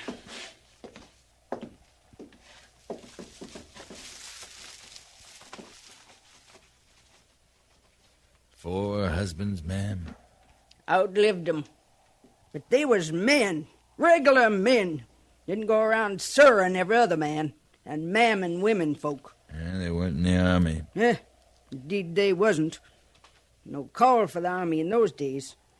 Mr. Pelfrey and me lived as peaceable as could be with the Indian folk. We come here peaceable, me and Mr. Pelfrey. When was that? In the 30s. Things are different then. No different than with Mr. Griffith, Mr. Albright, even later on with Mr. Netherton. Yeah, there was lessons to learn in the West in them days. Eat the porridge. Much obliged, ma'am. Hattie. How's that? Hattie, I say. Hattie Pelfrey. I go by that. I can't abide being called ma'am. Oh. I lean toward Hattie. Hattie, you live alone, middle of Arapaho country. How do you manage? I come by your guns. Such little money you had. Sometimes it's food, sometimes robes. I'll take what I can get. No matter to me if it's settlers or scouts or army folks. Or Arapaho? Folks don't find Hattie less than they lost, or half dead. It'd open your eyes to see what they part with. You always greet 'em with a shotgun? If need be. Before we came here last evening, a band of Arapaho braves stopped here. I got good arrows, strong bows, rifles. Even a couple of buffalo guns off a hunter broke his leg down the canyon. They got a camp near here, the Arapaho? You got something more to give me? Oh, Harrison said you cleaned us out. You're getting full measure.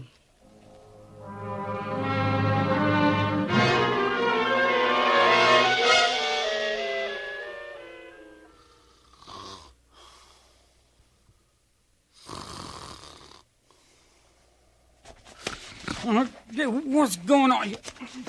My ring. Hey, you can't have that. But I got it. I ain't had a pretty for a spell, and that's a fact. A man ain't safe sleeping here. I bought that ring myself in St. Louis. Oh, it'll fit fine once I wrap some twine around it. Body's fingers thin with age. Next you'll be picking my bones, you old buzzard. Mind your tongue! Give him his ring back, Hattie. Not likely. Captain Quince, what says you can't hit an old woman when she's so contrary? Oh, for one thing, she's got a shotgun. I'd soon use it as jaw with you. You take his ring, you give us something, Hattie. I do admire a pretty. I clean forgot the bright feeling they give you. Our guns for the ring, Hattie, that's fair. I come by your horses down the creek this morning. They're grazing on my grass, swilling my water. The pretty's to pay for that. Captain, I better see to them mounts. You'll stay with the sick and ailing. I'll see to the horses.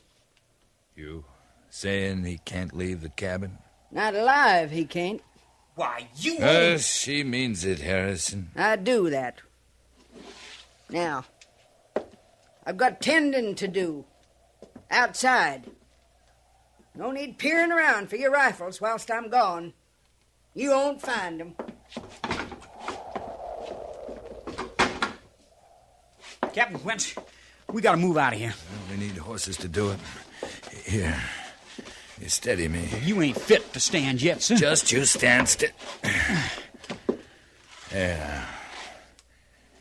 We'd have to crawl once we're outside anyway. I can manage to the door. Like as not, she's just crouched out there waiting for us. It's worth a chance. We may not get another. Yes, sir. Get the door.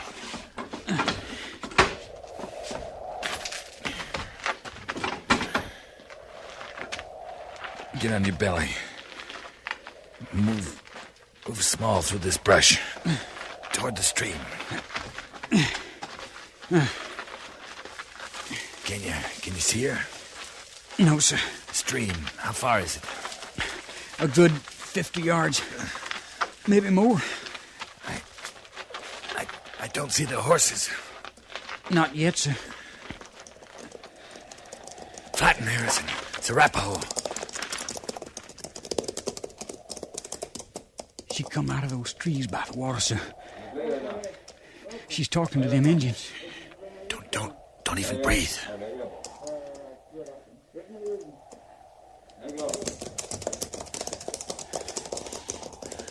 She's going back toward the trees. Yeah. But there ain't a sign of our horses, sir. No sense trying to go it without them. We'll have to go back. To the cabin? Without guns or horses, we're no good out here, Harrison. Come on.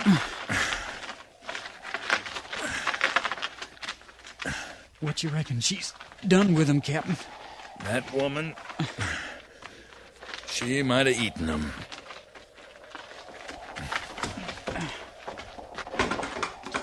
I'll steady you for the walk, sir.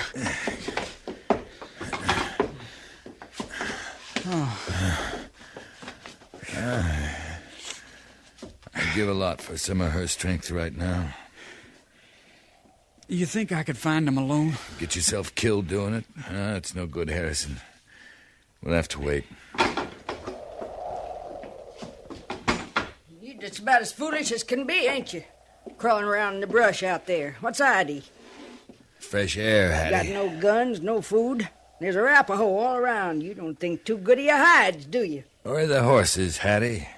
Your color's coming back some. You heard the captain. What about the horses? They come right high in these parts, youngin'. Yeah, I could get me a passel of things.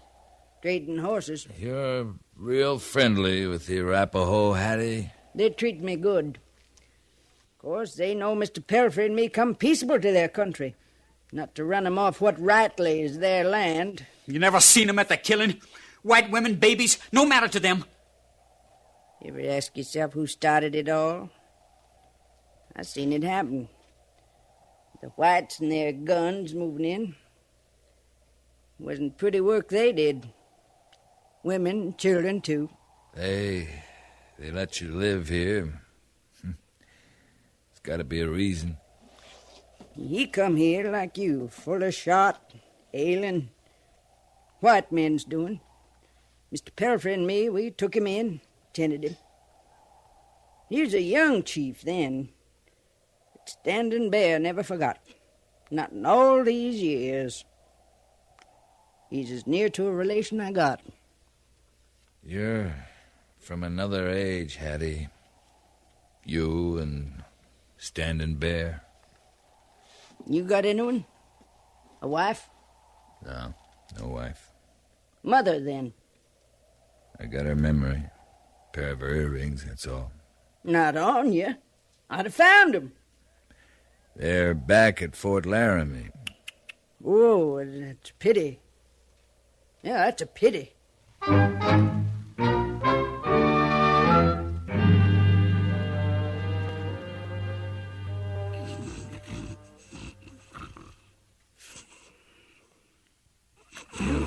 You think you can get the guns without waking her? I can't make out good with no light. But I can fight an old woman in the dark. Not long till sunup. This may be our last chance. Easy now.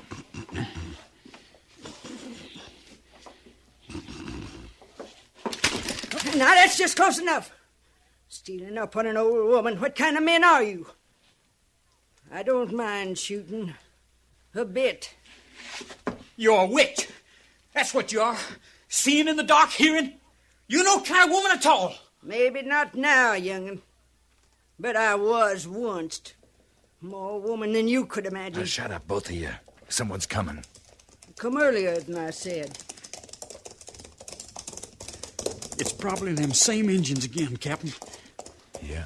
Now get back where you belong. Over there, to your beds.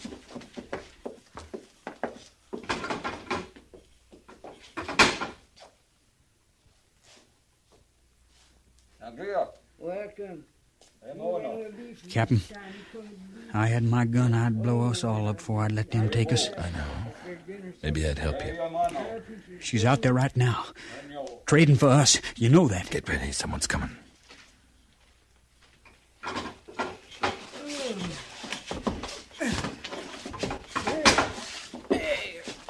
Now, that side of beef will last me the winter and more.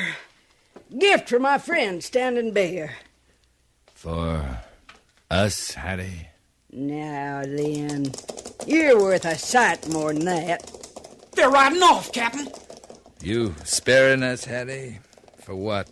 Sparing you? You didn't tell them about us. They didn't ask.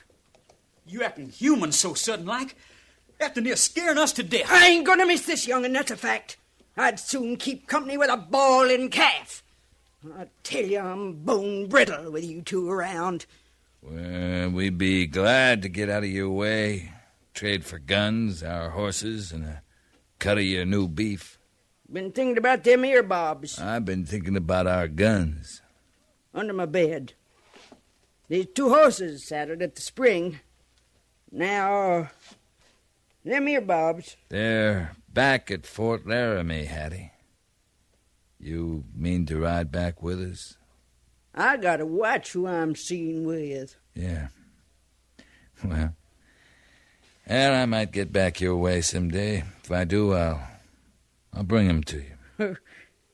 For these old ears? Yeah, here, young'un. Pretties ain't for me, not no more. I'll take my ring, ma'am. And thank you. But I ain't even pretending to understand you. If you was regular men, you'd find yourself a woman. Pretties don't belong on a man's hand, locked up at no fort. Now, us women folk, it gives us that bright feeling, having a pretty.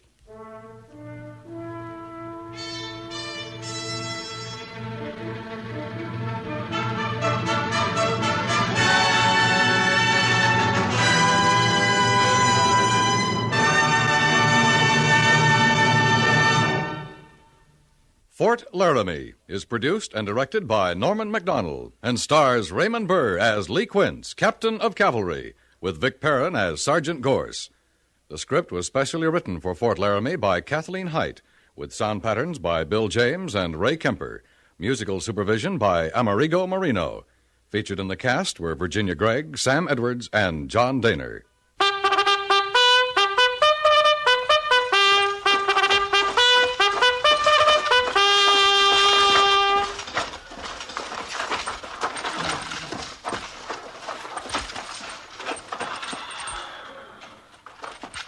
Company, tension! Dismiss.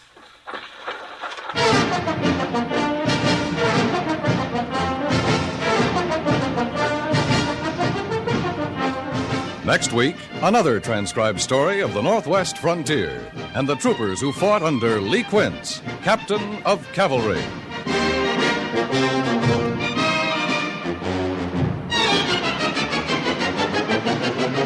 Anyone who has ever been helped by the Red Cross can tell you how important help is when the need arises. And everyone who is a member of the American Red Cross can tell you how much deep satisfaction comes with knowing you have helped provide aid in an emergency. Make your investment in humanitarianism soon. CBS Radio urges you to join and serve your local Red Cross chapter. Your membership and your contributions make all Americans neighbors in a time of need.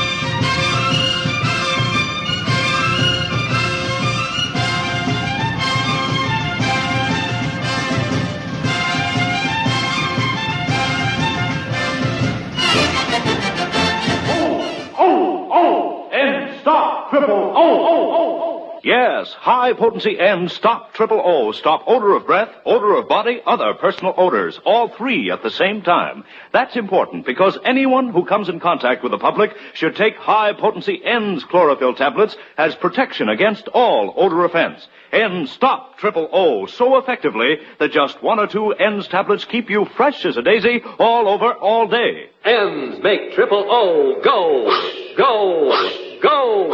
Try this test. Rub an onion slice on your hand. Now moisten an N's tablet and rub it over the same spot. Why, the odor's gone. Exactly. That's how high-potency N's act inside your body to stop odors where they begin. They're made from a more potent form of chlorophyll, contain fully effective Daratol chlorophyll, and so act faster, longer, more thoroughly than any other type of chlorophyll product. High-potency N's are guaranteed to stop Triple O the very first day or money back.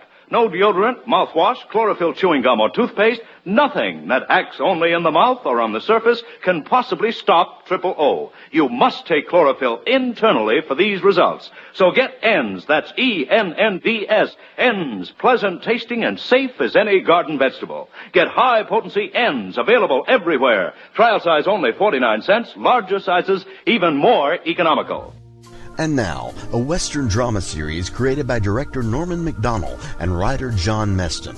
The stories take place in and around Dodge City, Kansas, during the settlement of the American West. The radio version ran from 1942 to 1961 and is commonly regarded as one of the finest radio dramas of all time. Ladies and gentlemen, we present to you Gunsmoke, next on HOJO Radio.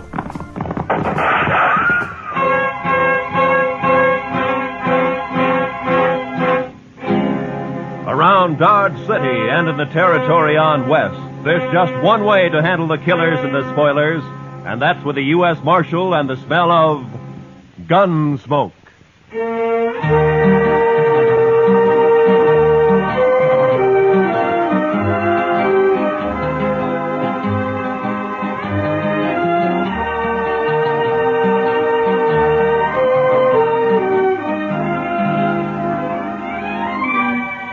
Gunsmoke, starring William Conrad. The story of the violence that moved west with young America. The story of a man who moved with it. Matt Dillon, United States Marshal.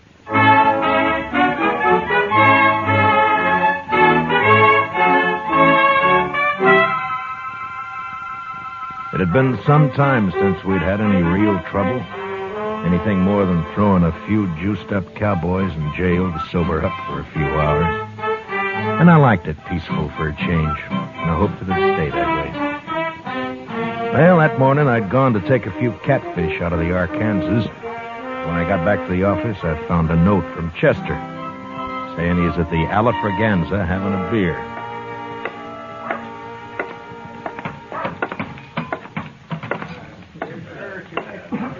Hello, John. Over here, Mr. Dillon. Any luck, sir? Oh, about a dozen, Chester. We'll have them for supper. No, that'll be fine. Oh, I've been telling Mr. Carter here about you, Mr. Dillon. Mr. Carter? Robert P. Carter. How do you do, Marshal? Hello, how are you? Buy you a drink? Well, thank you. Yes, I believe I will.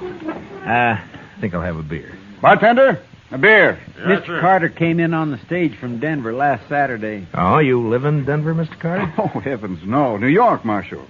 I've only been west a few months, investing money in gold mines and cattle and the like. Mr. Carter's very rich. Oh. Well, Chester, I will be if Mother Nature holds out. His girl is coming in on the stage today, Mr. Dillon. Oh, is that so? My fiancée, Marshal. He met her in Denver, but she couldn't get ready in time to come here when he did. Ah, I see. I had to come ahead on business. Couldn't wait.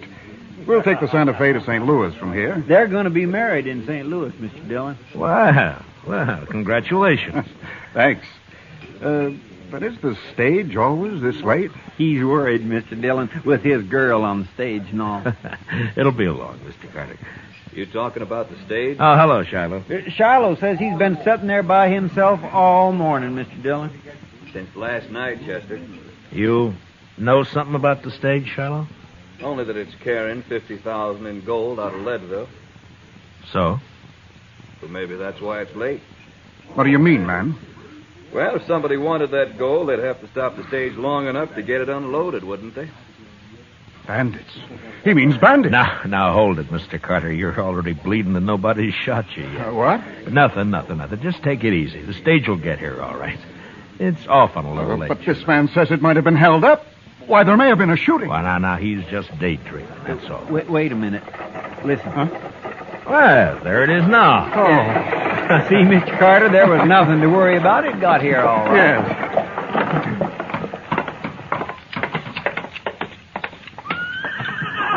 Marshal! Hey, Marshal, come here. What is it, Jim? Got held up, Marshal. What? Lost 50,000 in gold. Where'd this happen? About 20 miles back near Cottonwood Draw, but... Anybody shot? Now, they shot and fired. They tricked it. But Jane! Where's Jane? What? Driver! Where's the girl who was on this stage? What's happened to her? That's what I started to tell you, Marshal. There's a tree across the road. We got down to move it. This rider got the drop on us. He's all alone. Never mind all that. Where's the girl? He took the gold, took the girl, too. What? He took Jane? You mean to tell me you let him take Jane? Well, now, mister, there wasn't much choice. He held a shotgun on us, and they're gone before we could do a thing. Oh, but this is impossible. Now, take it easy, Mr. Carter. We'll find him. You'll find him? You were off fishing when it happened. What kind of law is there around here anyway? Easy, Mr. Carter. I took one of the team after Marshal, but I couldn't get near him. He had an extra saddle horse with him. Put her on that. I see. But I don't think he planned on kidnapping that girl. Way it was, he just looked at her and told her to come along. Did you recognize him, Jim? No, his horses are both sorrels. By heaven, Marshal, you'd better get her back here at once, or I'll take this up with Washington. I'll see you disgraced. Shut up, Carter. Chester, go get our horses and a couple of rifles. I'll get a few more details from Jim here. Well, don't you want a posse, Mr. No, there'd be too much shooting around that girl. Now, hurry, will you? Yes, sir. I'll hurry, Mr. Dillon. Mark my words. You'd better have Jane back here by nightfall, Marshal. You care to ride along, Mr. Carter? No, I'm not equipped for that sort of thing. I'll take care of matters at this end. Yeah. All right, now, Jim, now tell me first exactly what happened. Well, we just come down into the draw about 100 yards from the creek.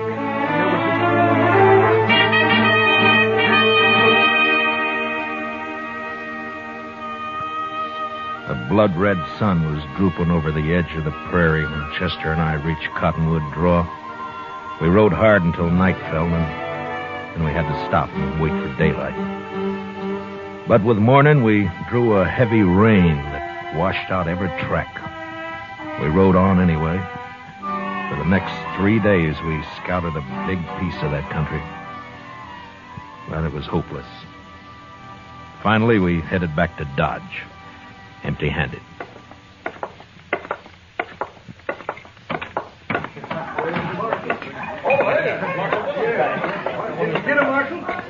Bartender, bring me a bottle, will you? Sure, Matt. Where is she, Marshal? Is she all right? Carter, I'm sorry. What? You mean you didn't find them? Rain washed out their trail first morning. We never picked it up again. They could be anywhere. You came back without her. We did what we could, Carter. Now we'll just have to wait for word of some kind. He'll be seen sooner or later. Wait. Well, I won't wait.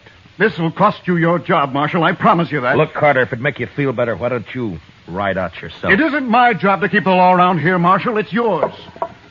Yeah. Say, Marshal. Yeah, what is it, Shiloh? Big Kate wanted to see you when you got back. Asked me to tell you. Big Kate? Oh, all right, thank you.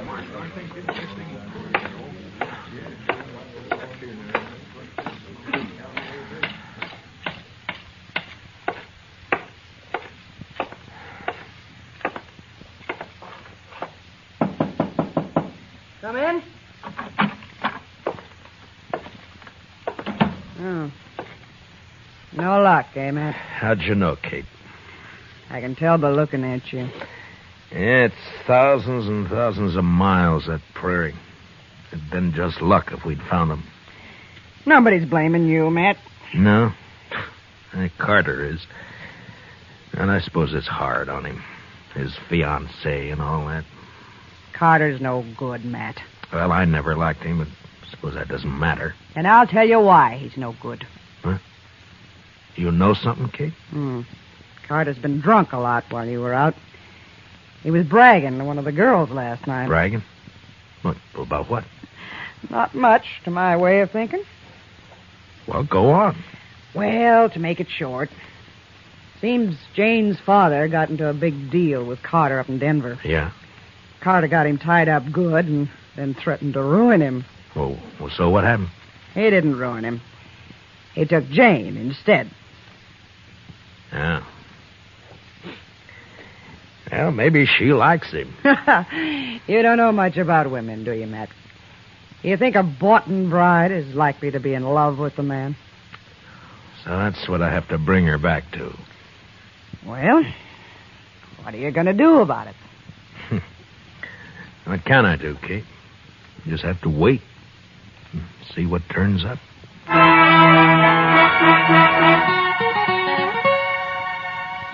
I waited a week. Carter was drunk the whole time, telling everybody how he was going to fix me good. I'm not doing much about it, except stay out of my way. And things were fairly quiet. Chester and I spent most of our time in the office. Well, he sure fooled me, Mr. Dillon. Now, Carter? Yes, sir. He seemed like such a nice fella. And so rich. He's rich, all right. But poor in spirit.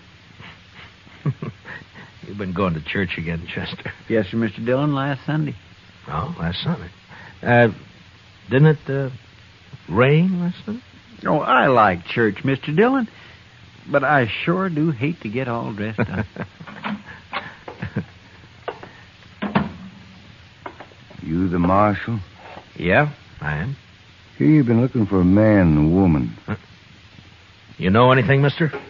My name's Chad Brown. Just rode in from Satana. Yeah?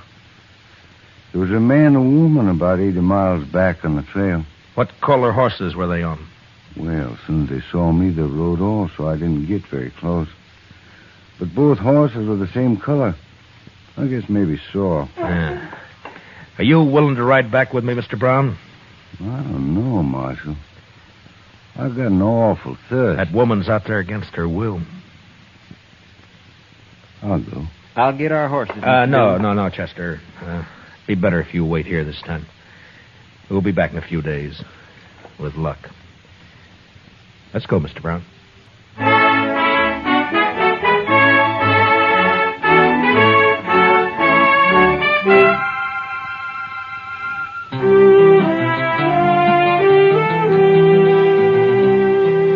Chad Brown and I covered the 80 miles in a day and a half. The Outlaws' trail headed south for a few miles and then turned northeast, back in the general direction of Dodge. It was hot and still. On the horizon, there were occasional flashes of heat lightning. And then in the distance, we saw the long, low cloud of yellow dust that spelled cattle. The Texas herd trailing north. The kidnappers' tracks led straight into it, and an hour later, we pulled up not far from the swing of the herd. A line of longhorns stretched for several miles across our trail. We watched them, looking for a lag to ride through. All of a sudden, a rider came hallooing down on us. Hold up! Hold up there!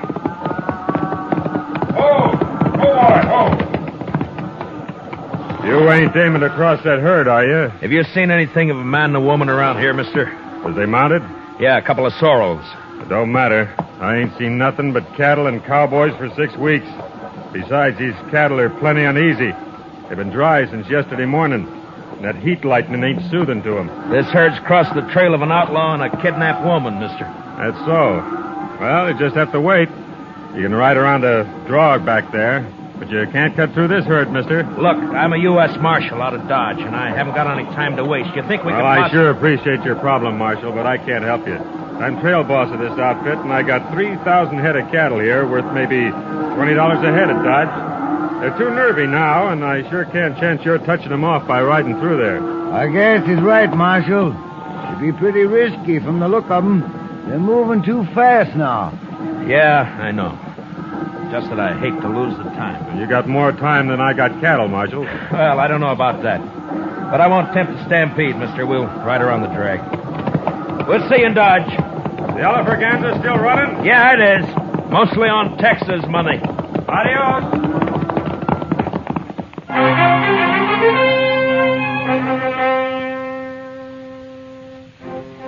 We rode down along the herd and back up the other side, about a 4-mile detour. But we picked up the trail again and followed it till dark. Next morning, we found the outlaw still headed straight for Dodge, and all we could figure was that he must be new to the country and just plain lost. Naturally, he'd want to avoid asking questions of anybody. By noon, we were in sight of town, and during the last hour, neither Brown nor I said a word. Finally, we rode up Front Street and got down at the jail.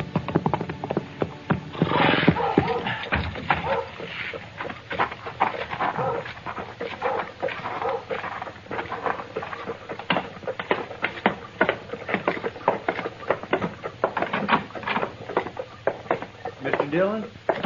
We got him, Mr. Dillon. They rode right in here early this morning. Gave himself up, huh? Yes, sir.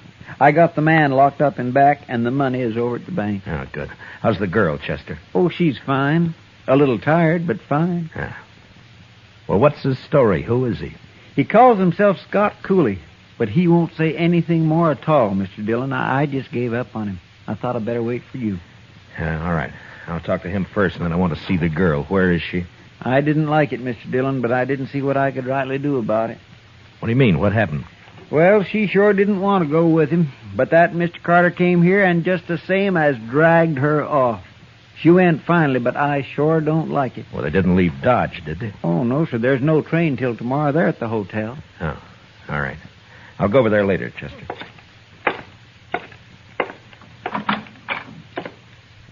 Yeah, so you're Scott Cooley, huh? You're new around here, aren't you? Well, anyways, I never saw you before, Marshal. Well, I've tried hard enough to meet up with you, Cooley. You're in trouble, you know, bad trouble. Marshal, you've got anything to say, just say it right out. I got nothing to say. I'm just curious why you rode into Dodge, that's all. What do you care? I'm here. You got the money back and... And what? Oh, leave me alone, Marshal. Just let me alone. You gotta talk sometime. Now, listen, Marshal. I'm ready to serve my time. That's why I gave myself up. But talk, no. I don't have to talk. Not for you. Not for anybody else. Mm-hmm. All right, Cooley. Have it your way. Marshal. Yeah? Marshal, you going to see Jane? Yeah? Why? Well, what are you going to see her about? Find out what happened? Yeah. Marshal, I don't suppose you'd let me out of here just long enough to kill Carter. Yeah, you mean the girl told you about it? I wouldn't care if I hanged for it. It'd be worth it to kill him. Mm-hmm. Tell me something. What makes you think what you did's any better? What? You wouldn't understand, Marshal. But you do what you can for her, will you? Anything else you want to tell me? No, that's all.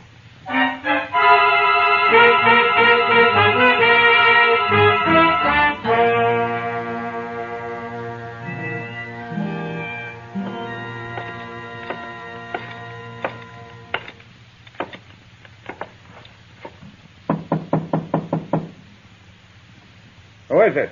Matt Dillon. What do you want? Open the door, Carter. I want to talk to the girl. Some other time, Marshal. You want me to kick the door open?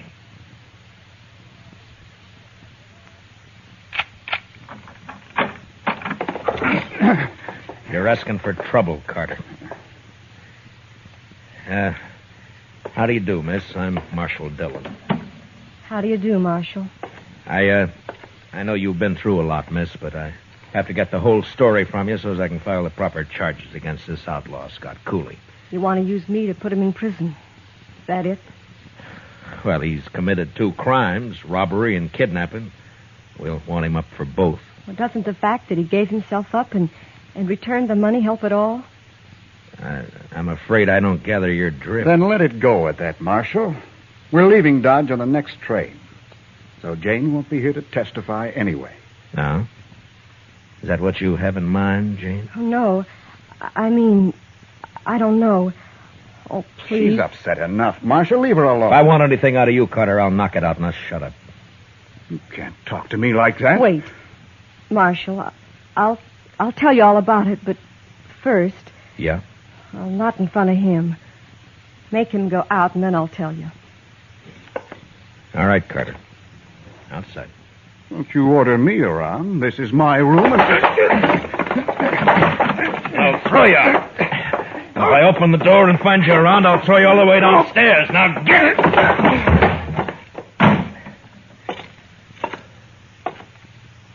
All right, now. Jane, you can talk. Can I trust you, Marshal? Really trust you? Well, that's up to you. But I'll tell you this. I know about Carter. About you and Carter, that is. Then you know how I hate him. Yeah? But right now I'm curious about this kidnapping. What happened? Why did Cooley give himself up? Because we decided we couldn't live being hunted down the rest of our lives. Ah. So you were in on it with him, huh? No, Marshal. The first time I ever saw Scott Cooley was when he held up the stage. I'd like to believe that. Well, it's very simple, Marshal. I love Scott Cooley. What? I love him. Oh, now look, Jane, girls like you just don't go around falling in love with outlaws. Don't they, Marshal? No, they don't. I did. Then either you're crazy or you're lying to me. And if you weren't a woman, I'd throw you in jail right along with him. I'm a woman, Marshal, but I've no objection to going to jail with Scott. Oh, then you admit you're his accomplice. No. I suppose it's hard for you to understand, Marshal. It is. Well, I'll try to make it simple. You see, Scott doesn't know why he took me with him when he held up the stage. He's never done anything like that before. It just seemed perfectly natural to him. He saw something he wanted and he took it. That's all. I'm afraid the court will look at it somewhat differently. Well, I suppose he'll go to prison for the holdup, but not for kidnapping. Why not? Because I'll testify that I went with him of my own free will. I almost wish you two hadn't ridden back to Dodge. Marshal. Yeah. You said you know about Bob Carter and me.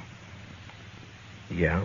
Well, Scott's been wild and he's done wrong, but he's never done anything really evil. Well, maybe you're better off with Cooley. If he straightens out. You know I am. Don't you, Marshal?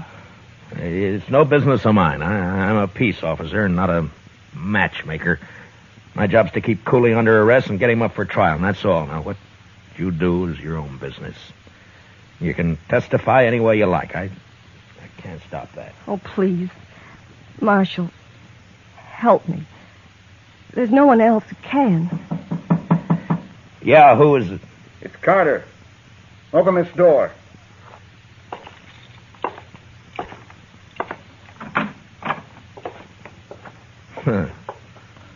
Well, gentlemen. There are 4 of us here, Marshal. We figure you've talked to Jane long enough. Yeah, I think I have, Mr. Carter. You're leaving? Yeah, we're leaving. Are you ready, Jane? Oh, thank you, Marshal. Yes, I'm ready. Jane isn't going with you. I've just put her under arrest. Under arrest? I arrest anybody I think needs arresting, Mr. Carter, and I'm not in the habit of explaining why. There's a law about that, You're Marshal. in Dodge, Mr. Carter. Come along, Jane. You can't do this, Dillon. We won't stand for it. Ah, you're a fool, Carter. I know these 3 bums you got with you, and they don't want to draw on me any more than you do. You fed them some liquor and promised them more. For that, they'll do anything but face me in a gunfight. Am I right, boys? Huh? Well, I take it I am. All right, now get out of my way. You go first, Jane. You stay here, Jane. Take your hands off her, mister.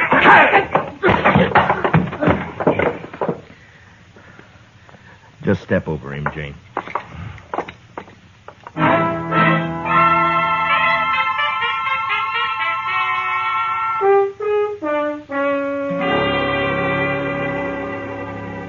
Mr. Dillon, I don't like to say anything. Well, then don't, Chester.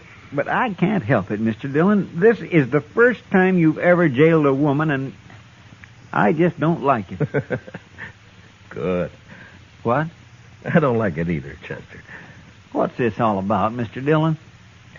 Chester, Jane and Cooley are in love. My. Don't look so dewy-eyed about it. Cooley's got to stand trial yet, you know. I want no part of this, Marshal. Now what, Shiloh? I never did like that Carter. Well, what's he up to? Oh, sir, he's drunk and he's buying liquor for everyone. He's making a lot of talk. There's about 20 men with him now. Where? Texas Trail. Nobody likes it about this girl. Looks like they'll come over here and try to bust her out of jail. Chester. Yes, sir? Those horses still out back? Yes, sir. I was going to put them away later. No, leave them. Now, will you get over to the Texas Trail and stall those men for a while? Huh? All right, Mr. Dillon. Come on, Shiloh. Not me. I'm going to bed. I got too drunk last night. That's the worst hit out.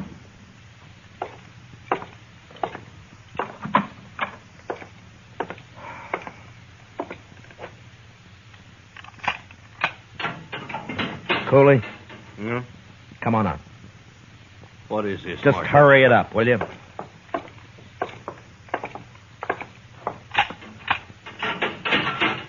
Let's go, Jane. Oh, no. Stay where you are, Jane. I don't You'll do like what I this. tell you, Cooley. It's all right, Scott. We can trust him. Yeah, but I don't know what he's Scott. got. Well.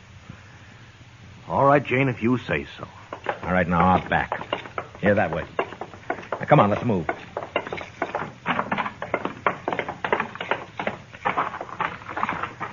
All right, you take the gray horse, Jane. He's gentle enough.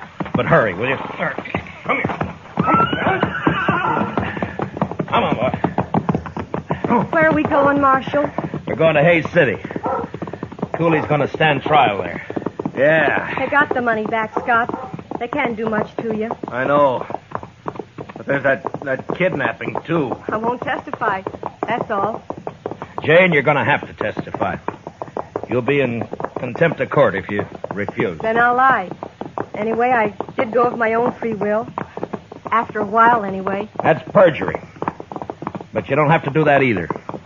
There's an easier way. How? Well, before I deposit Cooley in the Hayes City jail, we might just make a little stop. What do you mean, Marshal? Stop where? We're going to stop at the preacher's. You know, a married woman can't testify against her husband. Scott. Scott. Come on, honey, let's ride.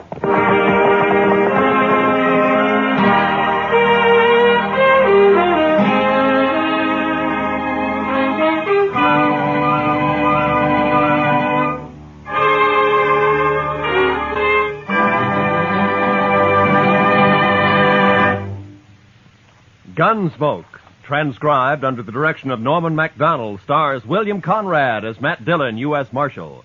Tonight's story was especially written for Gunsmoke by John Meston, with music composed and conducted by Rex Corey.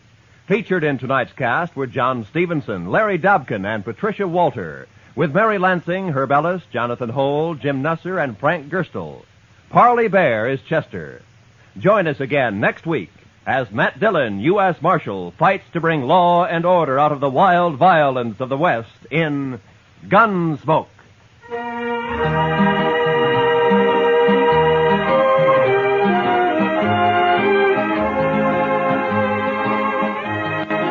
Tenderleaf brand T-balls outsell every other kind. They serve so much better because they're superior in every way. They contain finer tea, a blend of the small top tea leaves, the kind you get in Tenderleaf brand tea, put up in packages, too. Either way, you get more delicious tea because the young, tender choice leaves are immeasurably better than the coarse old ones for tempting fragrance and satisfying flavor. And then, too, improved Tenderleaf brand tea balls are made with tasteless filter paper. That's a special paper that filters your tea as you're making it. Only the tea goodness can pass through its meshes into your cup. Enjoy it for breakfast these spring days, and with other meals, too. Next time, and every time, ask your grocer for Tenderleaf brand tea in packages or in Tenderleaf brand tea balls. Largest selling tea balls in America. Keep it tuned right here to HOJO Radio for more classic old-time radio.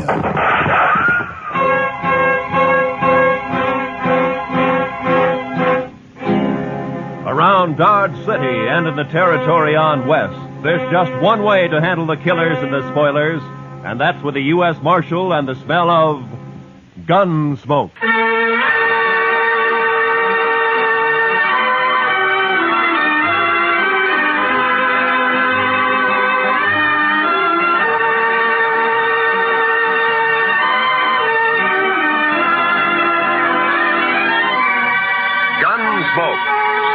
William Conrad, the story of the violence that moved west with young America, the story of a man who moved with it. Matt Dillon, United States Marshal.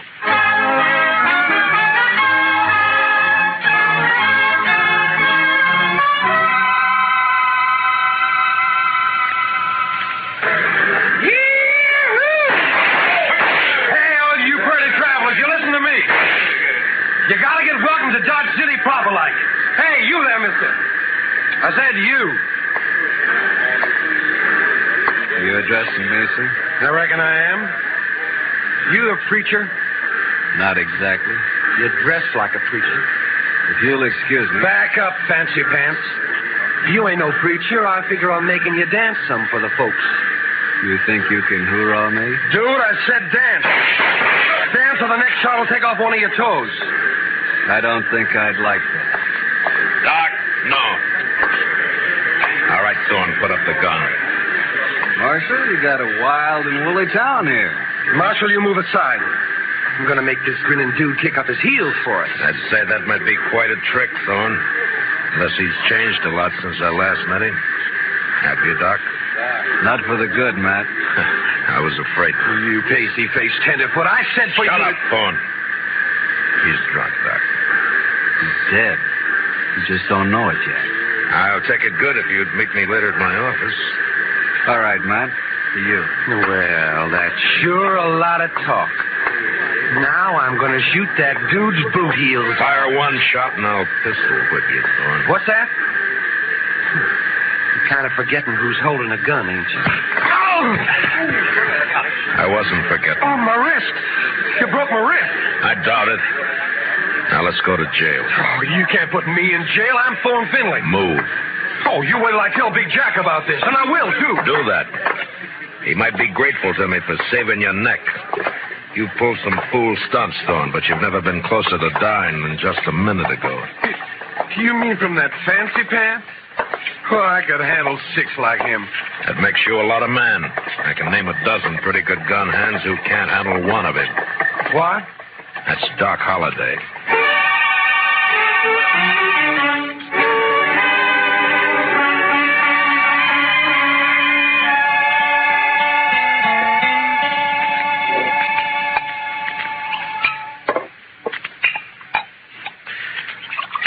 There you are.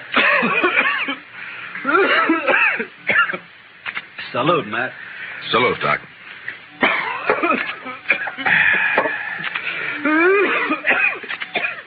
That sounds worse, Doc. Yeah, I got orders to go to Arizona.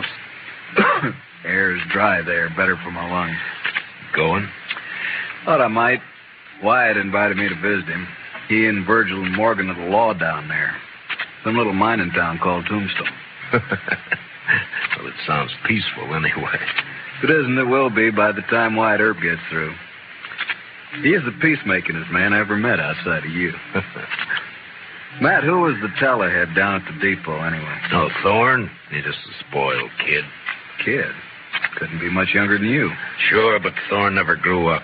His father has coddled him and protected him and gotten him out of scrapes ever since he was a pup. He's never had to be a man. Not with Big Jack wet nursing him. Big Jack. Big Jack Finley. Oh, you know him? I've heard of him. Well, that figures. He owns about half of Kansas. Star in a box runs more cows than he can count. Swings a lot of weight in Dodge. Yeah, too much. Mr. Dillon? Mr. Dillon, somebody said that Doc Holliday had come into town today and he... Oh, excuse me. It's all right, Chester. Why don't you shake hands with him? Don't mind if I shake with my left hand. It's kind of habit. Yeah, I know. Mr. Dillon has the same habit. He would. How about dinner tonight, Matt? Sure. How long will you be in Dodge? Not long. Just till I finish a chore. Oh? That, chore have anything to do with Big Jack Finley? Might say so. Gonna kill him.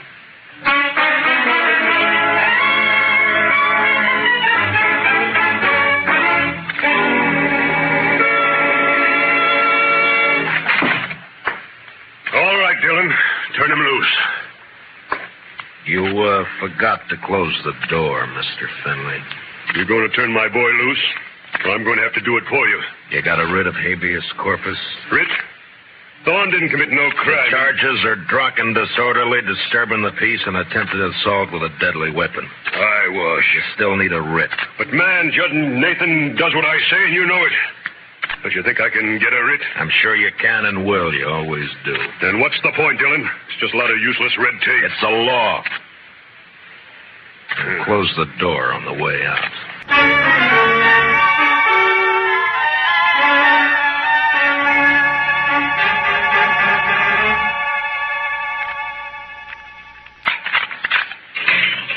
All right, Thorne.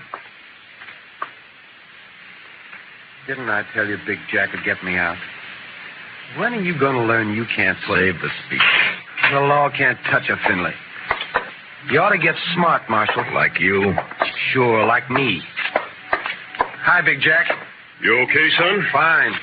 Anything else, Mr. Finley? Why, yes. My boy here is a little boisterous sometimes, I know. High-spirited, you understand? Uh-huh. So I want to put a stop to all this nonsense of yours, arresting him every time he kicks up his heels a bit. Now, go on. Well, I'm offering you a job. Let's say protecting my interests. $200 a month. And no work, naturally. I see we understand each other perfectly.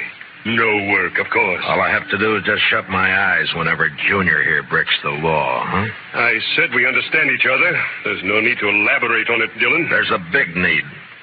Only how do I explain to a person like you that some men don't wear a price tag? Huh? How do I explain how I feel about a so-called respectable citizen making the law his private doormat? Hey, you're nothing but the stupid gunman I've always thought you were. I understand you took the part of Doc Holliday against my son. I kept Thorne from committing suicide, yeah. You sided with a notorious killer against an important citizen of this community. Now I'm telling you, Dillon, Holliday, I don't want him in Dodge tomorrow. Doc may be a gunfighter, but he's clear with the law, Finley, and a better man than your son will ever be. What? Why, That hurts, doesn't it? I'm serving notice, Marshal. You run that killer out of Dodge City, or I'll do it myself.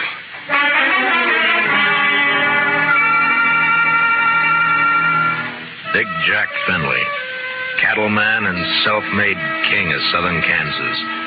No better or worse than most of the men carving empires out of the West, until love for his son blinded him to the fact that Thorne Finley had gone bad. And from here on, I knew the war was on between Big Jack and me.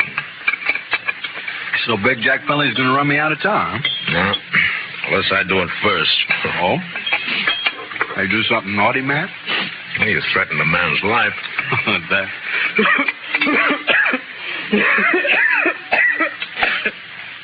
And just between friends, Matt.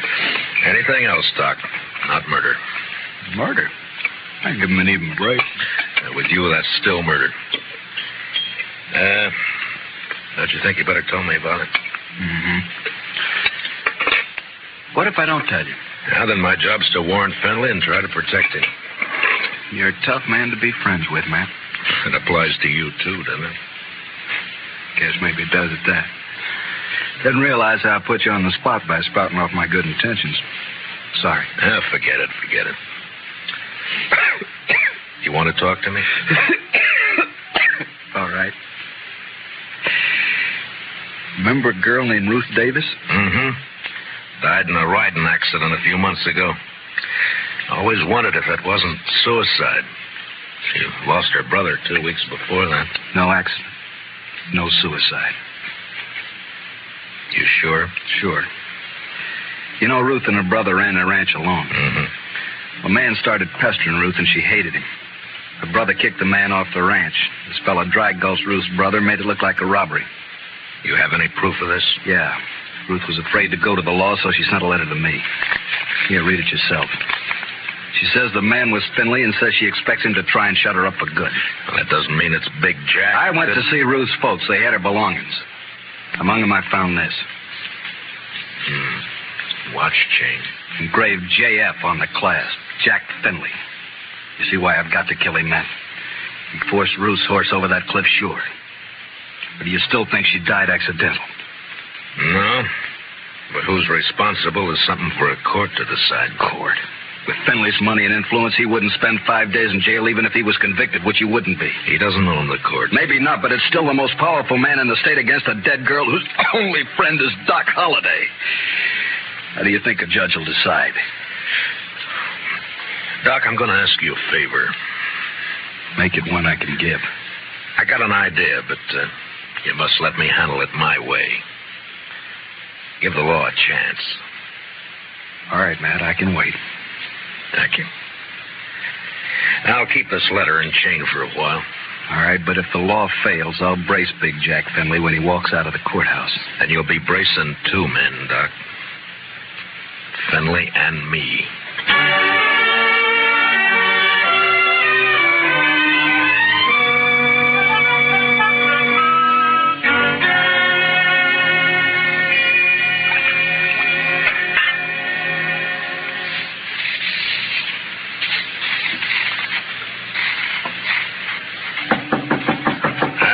Come in. Morning, Marshal. Looks like it'll be a fine day. Well, you're up kind of early just to bring me a weather report, aren't you, Judge Nathan? Huh? Oh, well, I want to see you. Now, go right ahead. You mind if I finish shaving? No, please do.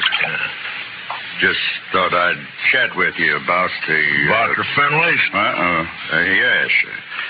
It seems that Big Jack's very upset by your attitude. I'm not surprised.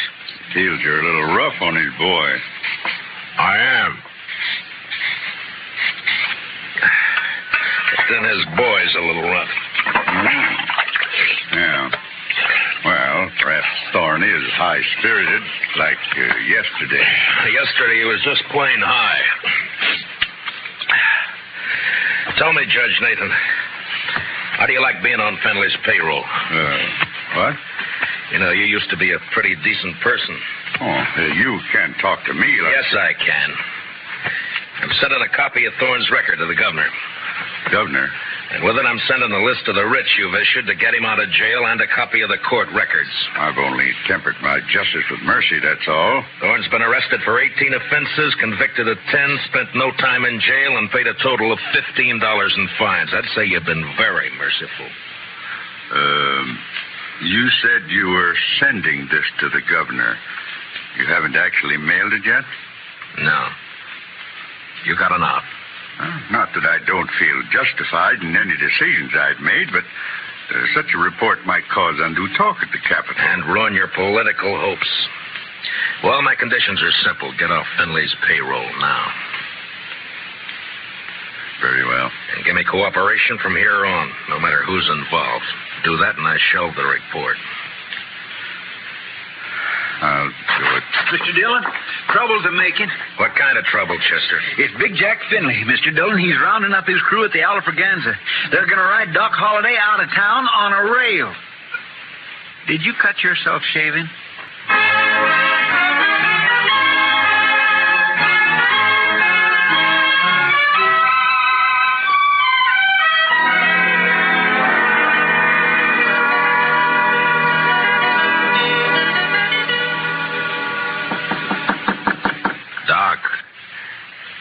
Doc.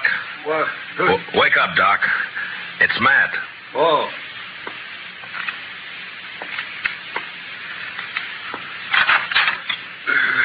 What's up? Trouble. Lots of trouble. Big Jack Finley's organizing a little citizens committee of his own hand-picked men coming to escort you out of town.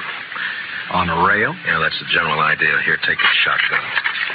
Yeah, I'll hide it under the covers, modest-like. Here. I'll wait against the wall here. Good. That'll put him in a crossfire. If it comes to that. There's enough of them. We're in a spot. Yeah, likely we are. You're risking your neck to save me some bruises. One I owe you, friend Matt. It's my job. Still one I owe you. There he is. Wrap him up. All right, stop right there.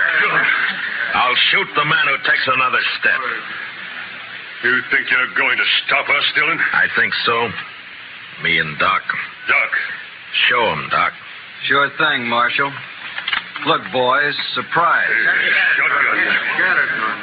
I sure do love surprises. Dillon, I've got a dozen men with me. Well, sure, about 6 of them will die, Finley, if you don't crawl out of here fast. And guess who'll die first, Big Jack? You there, Moncrief. I always figured you for some brains. Get your boss out of here, quick. Sure talking sense, Big Jack. Shut up, Moncrief. You showing yellow. Oh, but, man, there's nothing here for us to die over. Listen to him, Finley. That greener Doc is holding has 18 buckshot in each barrel. He'll get slaughtered if he triggers that thing. And I'm getting edgy, Finley. And me, if I get a coughing spell, I'm liable to shoot without meaning to. All right. This is twice you have made a Finley back down. You'll never get a third chance. Let's get out of here.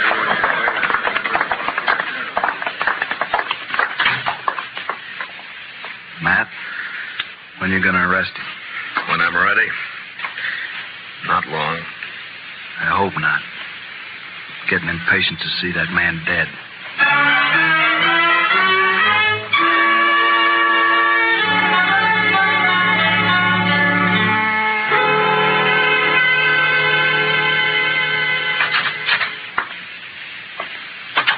I got your message, Marshal. I hope it's important. It is, Moncrief. How long you been foreman for Big Jack? 15, 16 years. You know him pretty well. Would he be the kind to kill a girl? No, of course not. Guess he'd kill a man if he got mad enough, but he wouldn't kill no girl, Marshal. Well, I have proof that he did. A girl and her brother, but it doesn't set right. I'm hoping you can help. What's your proof, Marshal? The letter that names Finley as the man. Ruth Davis wrote it before she died. Ruth Davis. And this watch chain was found with her belongings. It's engraved on the back. I know. I was with Big Jack when he bought this chain in Chicago. It was right after his wife died. Big Jack wear it all the time? You rode the right hunch, Marshal. What? Thorne is your man, just like you figured. He had a yen for the Davis girl, but he kept it quiet. Guess he didn't want it known she throwed him over. But the watch chain... Big Jack gave that to Thorne on his 25th birthday. Whole ranch can testify to that. Good. All right, thank you, Moncrief. You, gonna try and arrest Thorne? Why? If Big Jack believes Thorne killed that girl, it'll break his heart. Broke her neck. If he don't believe it, then he'll protect Thorne. And, Marshal, there's not enough lawmen in the state of Kansas to make Big Jack give up his son.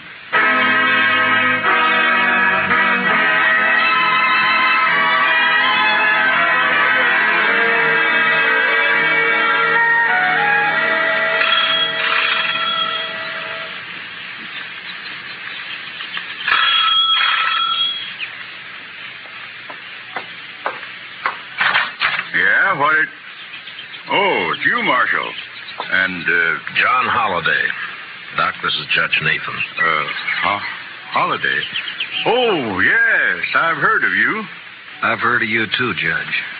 Wonder which has heard the worst. What's that? Why, Judge, I'm here on business. Oh, of course. Come in, won't you? In my study here, so we won't be disturbed.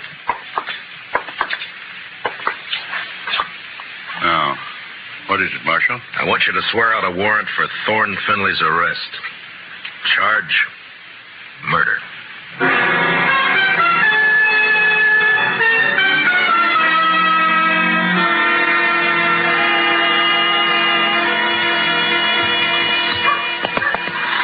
You sure you want to go with me, Doc? I'm sure. All right, hold up your right hand.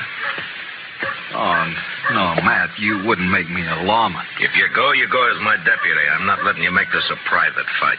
Yeah, but my friends, if they hear I wore a star... All right, Matt, it's your show. You swear to uphold and enforce the laws of this community, the state of Kansas, and the United States to the best of your ability as deputy marshal, so help you God? All of that? All of that. I swear. Here, pin on this badge. All right, man. You know, I'm feeling this badge is going to cramp my style something terrible.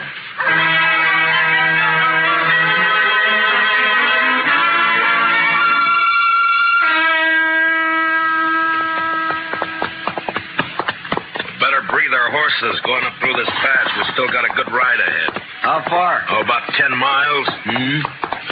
What do you think, Matt? Will they fight? Well...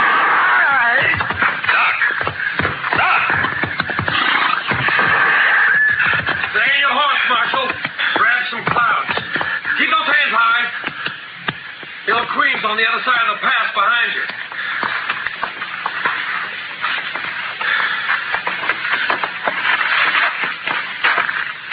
That's being smart, Dillon. Queen will drop you if you touch her gun butt. You're handy at this bushwhacking, aren't you, Thorne? If Doc... He's all right. My slug seems to have bounced off his thick skull. Good. Yeah, let's pull your teeth. Better you do it. With your left hand, reach down and across slow. Pull your gun out with your fingertips and toss it away. Nervous? Just cautious. Or maybe this Queen doesn't exist, huh, Thorne? Queen! Queen's one of Dad's men, but I pay him extra to work for me. Any more questions? I guess not. There's my gun. The rifle next.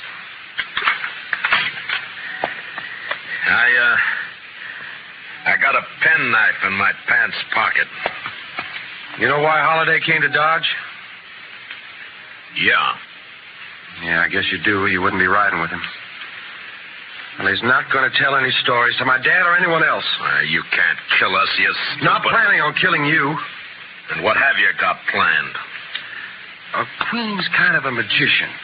He's going to make Holiday just disappear. Folks won't care much about one of his kind. I would. I'd care so much I'd hang you for it. No. No, with Holiday gone, it's your word against mine. And you won't be able to approve a thing, Dillon. You sure of that? I'm sure.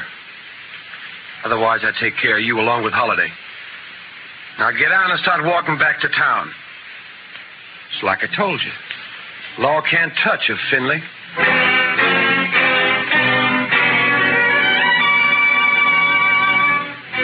It was no time for heroics, so I walked.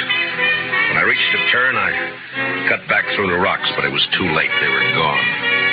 And with them, the horses, guns, and Doc Holliday. 2 miles up the road, I found my horse turned loose. And with a mind full of cold hate, I raced onto the star in a box. On the front porch of the ranch house was one of Big Jack's men. Hold it right there. Out of my way, mister. I'm in no mood to shake hands. Where you heading, lawman? You don't hear well.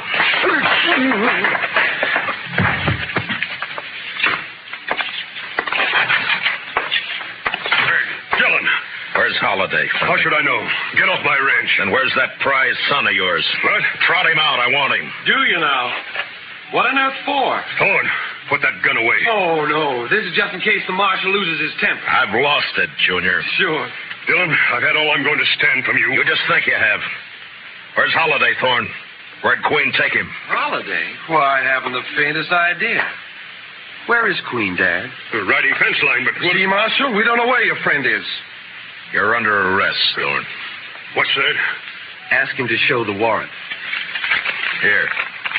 Read it, Finley. What? Oh, no. No, that's not possible. The judge wouldn't issue a warrant without proof. He has proof, Thorne. This is a lie. Thorne couldn't be guilty of murder. No. Take a look at his face. Son. Daddy's trying to frame me. Don't let him get away with this. No, I won't. I won't. Get out, Dillon. Man, open your eyes. This is not going to help You heard me. I don't believe you, your warrant, or your proof. I believe my son. So get off this ranch. Get out of the state. You let me see you again, so help me, I'll kill you myself. Forget me. You're bucking the law. You can't I make my own law. So do I. Doc Holliday. But you're supposed to be dead. Queen was supposed to... He's the one who's dead. I carry a knife in my boot just for men like him. Thorne, God help me. You are guilty. He sure is. And if he knows any prayers, he'd better get them over with. No, Doc. He goes back with us as our prisoner. You're wrong, Marshal. I'll take care of my son. Dad, no. You rotten, lying murderer. Please don't, I Dad. should have strangled you in the cradle when you were... I'll shoot you all! Finley, look out! I threw myself at Finley, and both of us hit the floor, rolling away from Thorne as he raised his gun to fire. Then in the doorway, the blood-stained, terrible figure of Doc Holliday went into action. His pale hands blurred over his holster. Ruth Thorne!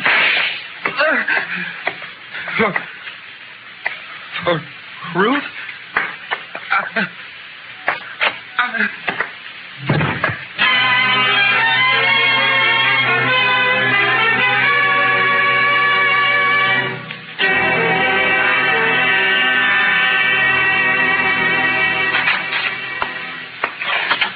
Ready to leave, Mr. Holliday. Thanks, Chester. You sure you won't stay around a while, Doc? Yeah, we're good friends, Matt, but you're a peace officer. I guess I'm not a very peaceful man. You could be, Doc. No, I'm not going to change, and you shouldn't. Law needs men like you. No, if I stayed, there's too good a chance I might cross you. Yeah? Then I'd have to meet you over gun barrels, and it's one thing I'm afraid of. So long, Matt.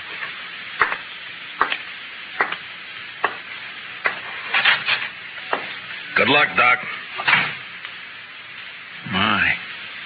I never would have thought Doc Holliday was scared of meeting anyone in a gunfight. You don't understand, Chester. Doc's afraid because he might beat me.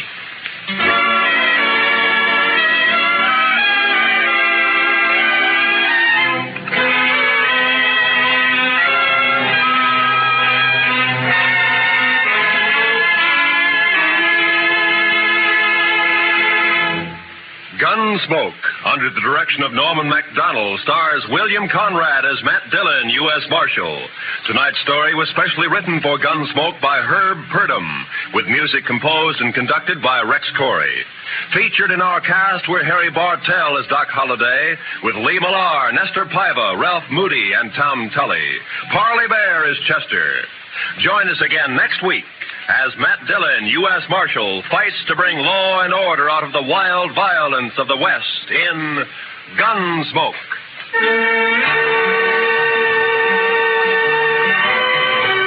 Swan soap in the dishpan, and for any soap and water job. Swan is purer than finest Castiles. Swan is so mild it actually helps protect your hands, helps keep them soft and lovely. Swan doesn't skimp you on suds either. Tests show it gives twice as many suds in a minute as other white floating soaps. So why use strong soaps? Why spend money on easy-to-waste packaged soaps or costly toilet soaps? No need to when you can get Swan, the soap that's purer than finest Castile. Thanks for listening to HOJO Radio. We'll be back again very soon.